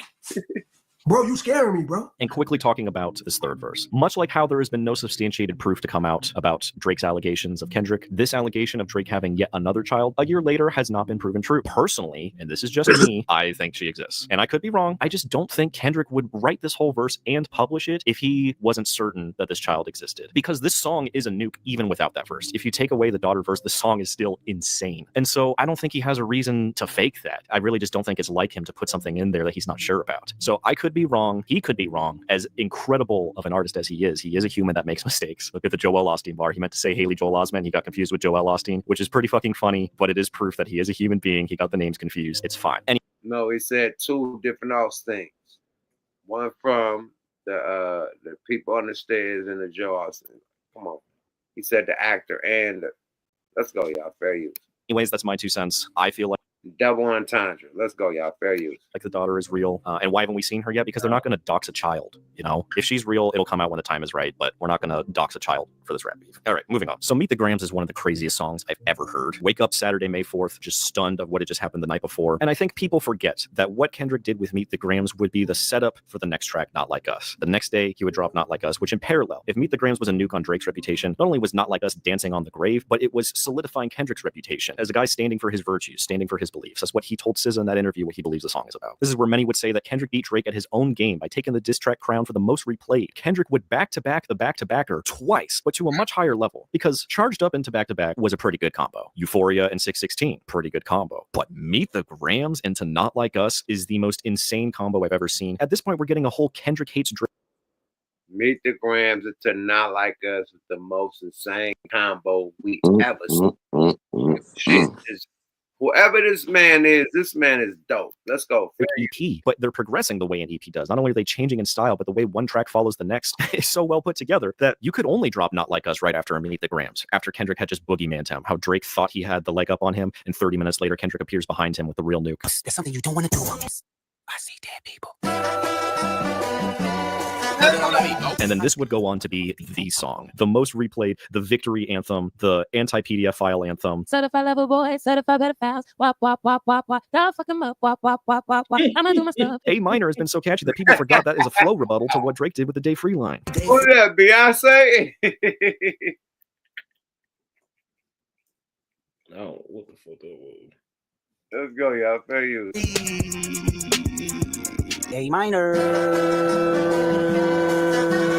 So that A minor line came from when the nigga said Day Free, stretched it out. That nigga said A minor. That nigga strategic, boy. And Drake lined that up. Why would you say Day Free? Now nigga say A minor. Wow, Kendrick is diabolical. Leave this nigga, leave that boy the fuck alone, man. Like Snoop said. Let's go, y'all. Cool. Once again, those Tupac lines. The gamble has backfired. He was trying to rush his opponent, to cheese him, to go all in real early, but it didn't work. Kendrick used that against him. How many stocks do I really have in stock? 1, 2, 3, 4, 5 plus 5. This song would go on to get 1 billion streams. It would go on to win 5 Grammys for calling Drake a PDF file, which Kendrick got as many Grammys as Drake with Not Like Us. So as an artist, your reputation matters. It shapes what people expect from you. Wow, we're getting on that. Lord have mercy. Victory Lap Records. That guy died by broke that whole shit down. Hey man, what y'all gotta say about it before we get up out of here? Nigga, salute to LVL1 Rock for that content. That was the name of that that content that you got. Yep. No, thank you, man. Thank you, man. That's why we always had the alumni in, man. You always the motherfucking the nigga that got the smarts. You know what I mean? The nigga got the smarts on the researching, man. Yeah, the researcher and the smart guy. You're the smart guy, man. You the motherfucking nigga that the motherfucker needs somebody to come. What them niggas called, man? That you order at the motherfucking Best Buy. What they call the Geek Squad. Level up, man.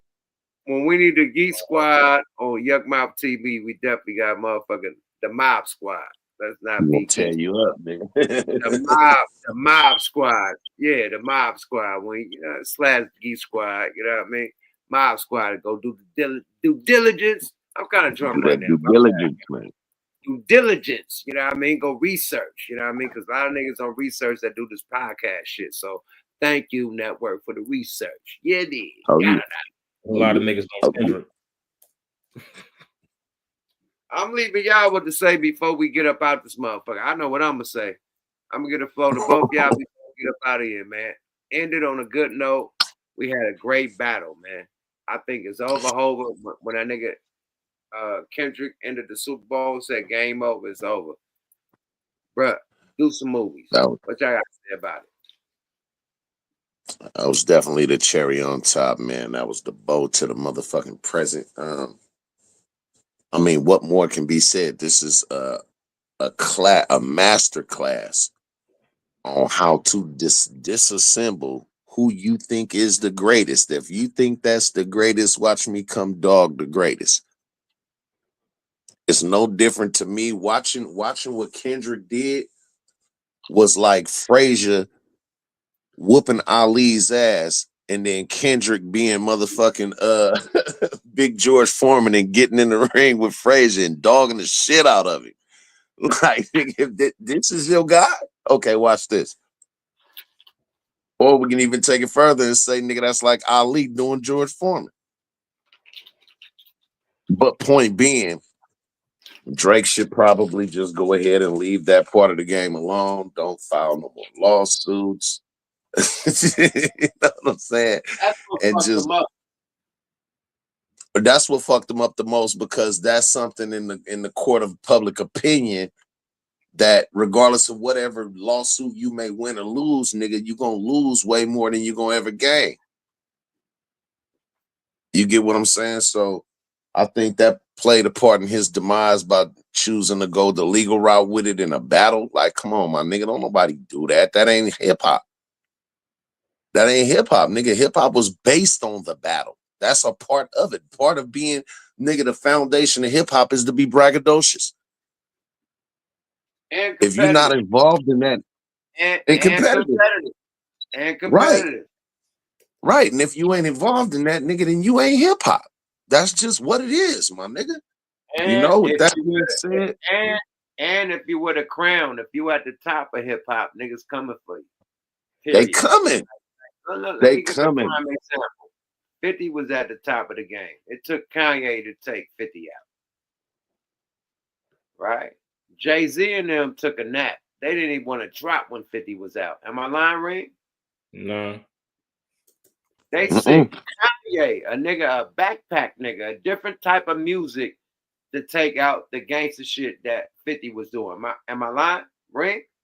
I mean, 50 set herself up for that. He Did Jay take him out? No, what I'm saying is, did DMX take him out? No, DMX is still alive at this time. If you remember, he called the Kanye out. You know what I'm saying? He said, I'll drop when this nigga dropped, because he thought he couldn't lose. Remember, that was an open competition. Yep, I remember that. He initiated the contact. No, he did that? Yeah, he did that. Yes, sir. He did that to himself. And he betted on it. He said he'd retire or some shit like that. Yeah, he did it to himself. And didn't retire. Hell no. Nigga welching on that bet. Nigga, it's only entertainment, you heard. At the end of the day. Are you not entertained? Super entertained. Super. Nigga, the fucking NBA wish they had the hip hop ratings right now. Yo, man, salute to the NBA. They play 5 on it like a motherfucker in the Bay, man. And right up. To all the Bay legends, man. So big salute to the All-Star this weekend. You know, it probably didn't have the people, but it still was lit. You know what I mean? All the long as the NBA players showed up. Even though I wish LeBron would have played, you know what I mean? That's the only disappointment I got. Other than that, man, hey, it is what it is. You dig? Straight up. Well, man, I'm gonna wrap it on up, man, saying first and foremost, salute to the fire-breathing dragon and the great name Gooch, man. Salute to motherfucking Reem, that motherfucking Law Berry, man. Popped the locks for Ascari, man. Micah Ascari, you know, Shaniqua, Town Business, Erica Miller, Mac Me, Network Go There, Lady Divinity, everybody else that's a part of that motherfucking Dragon Collective, man. On behalf of me and mine, man, to you and yours, man. You know what I'm saying? Happy 2025 on it, man. Make sure that you take this live and spread this motherfucker corner to corner like Corona. And let's get them subscriptions up, man. Tap that motherfucking bell notification so you will know the next time niggas is finna get ready to get live with it. And tickle that motherfucking like button on the way out the door. Salute. Yada that. Appreciate you, network. Rain, Yes, what you sir. gotta say, my G? Listen, Yada man, that. appreciate y'all for having us, staying up with us. You know, being up late. Everything Network said. Stay tuned for them subscriptions and them packages that y'all giving out. 60,000, to 100,000 to 110,000, all the way up to $1 million. Right? Keep that going. Keep them subscriptions up. Stay tuned. Share, follow, like, do everything you're supposed to do, because he support those that support him. And you see, we leveled up with mics, cameras, all types of shit, man. Everything going back into the machine, and everything going back to y'all. When y'all subscribe, I'm giving it back to y'all, man. Period. And we got a lot of subscribers. We got a lot of people that tap in. Hit that motherfucker subscribe, man. Period. Let me give something back to y'all. But Reem, thank you, bro. Thanks for tapping in. When we gonna do the next law library? Let them know. Oh man, we gonna schedule it. We gotta have something coming up. It can't be the Drake case. You know what I'm saying? We're not gonna do that, but we're gonna talk about some other legal issues. Let's just put the show together and get it going.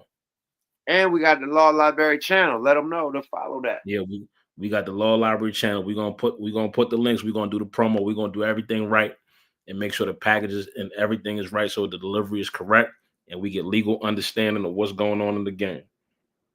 Absolutely, man. My brother from another mother, man. You know what I mean? I love you, my G. Thanks for Like, tapping in, man. Shaniqua, Erica, thanks for holding us down. Off top, man. Appreciate you, Reem. On scene, yeah. Yeah, call me on the bat line. You know how we do this shit. You already. Off top. Hey, man, thank you to everybody that tapped in from all around the world, little boys and motherfucking girls. It is. I just threw my glasses away. Okay, here we go. My mind's doing their job. The nation keeping the salutation. You feel me? The committee keeping it litty. Everybody that make the show what it do, man. I ain't nothing without y'all, man. You know what I mean? Period, man. Yuck Mouth TV, subscribe to your guy, man. Everybody that tapped in from all around the world, hit them lights on the way out. You know what I mean? Great show tonight, man. Drake album, I'm gonna keep it a buck. It's not for me. At all. Females, it's for y'all. I'm gonna keep it a buck. It's a female album. Y'all tell me what it do, but it definitely wasn't for me. I mean, he had a couple on that motherfucker that probably resonate for the club, but more of the story. Y'all can't talk shit about G and X and then accept this album. Oh, I didn't feel no like Maul. What the nigga name? Epidemics, Maul. Oh, he didn't have no songs. That West Coast shit ain't popping. But this Canada shit ain't popping. If this a Canadian album, that shit ain't popping. Just like I said, Kendrick West Coast album ain't popping. This Canadian album ain't popping. They didn't have no big boys on that motherfucker. No feature from nobody. Nobody records.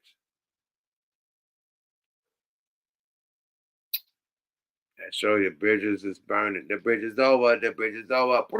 The bridge is over. The bridge is over. Yeah, that nigga done burnt every bridge. Just like I first said, like, bro, you can't burn all the bridges and think that you bigger than the program. Like, not only did you burn the bridges with the artist, but you burn the bridges with the label. So, say if you want to do something with an artist, y'all want the label could shut it down. Like, no, and fuck no. So, you're dealing with the umbrella of the big labels. That's all up. You lucky you was able to do this album. He put his back against the wall. Like I said, acting is always a great career. Will Smith did some of the greatest early songs in hip hop. That nigga's the biggest actor in the game. Ice Cube, some of the dopest beef songs, some of the realest gangster songs in life. Made a living off acting. Some of the biggest movies in the game, as far as, you know, urban movies, Fridays, all the Fridays. You know what I mean? The Big Three, all the other shit he doing from doing movies. Latifah, LL Cool J. The list goes on and on. You know what I mean? Even as recently, you know what I mean? Joey Badass, you know what I mean? In the whole Power series. So, you know, hey, you can make some bread acting as a rapper. And you being a actor pre that got the alley-oop with the Degrassi shit, I say I go into my acting shit for about a couple years and then come back to rapping when they don't expect it. With some supreme production, with some supreme features, you know, and yeah, it's time for him to take a break. That's what I think. On that note, another night at What the Fuck Weekly, we went overtime, hella overtime. You dig? But we go overtime with the grind, man. We appreciate everybody in the building. Get smokealoutrecords.com, get the merch to make your body twerk, get the music, make your body do it. You feel me? Hit versecomics.usa.com and get the comic books. I got the comic books, I got the motherfucker soundtracks, all that shit over there. And what else I'm trying to promote? I forget all the promotions. But Smoke a Lot Radio, Wonder Twins, What the Fuck Weekly. All on Smoke a Lot. I mean, all on what the God damn, all on Yuck Mouth TV. Tap in, subscribe, tell a friend, tell a guy, tell a girl. We out this bitch. Bye-bye now. Oh, you're drunk. I'm too drunk. Bye, y'all. Get my drunk ass out of here.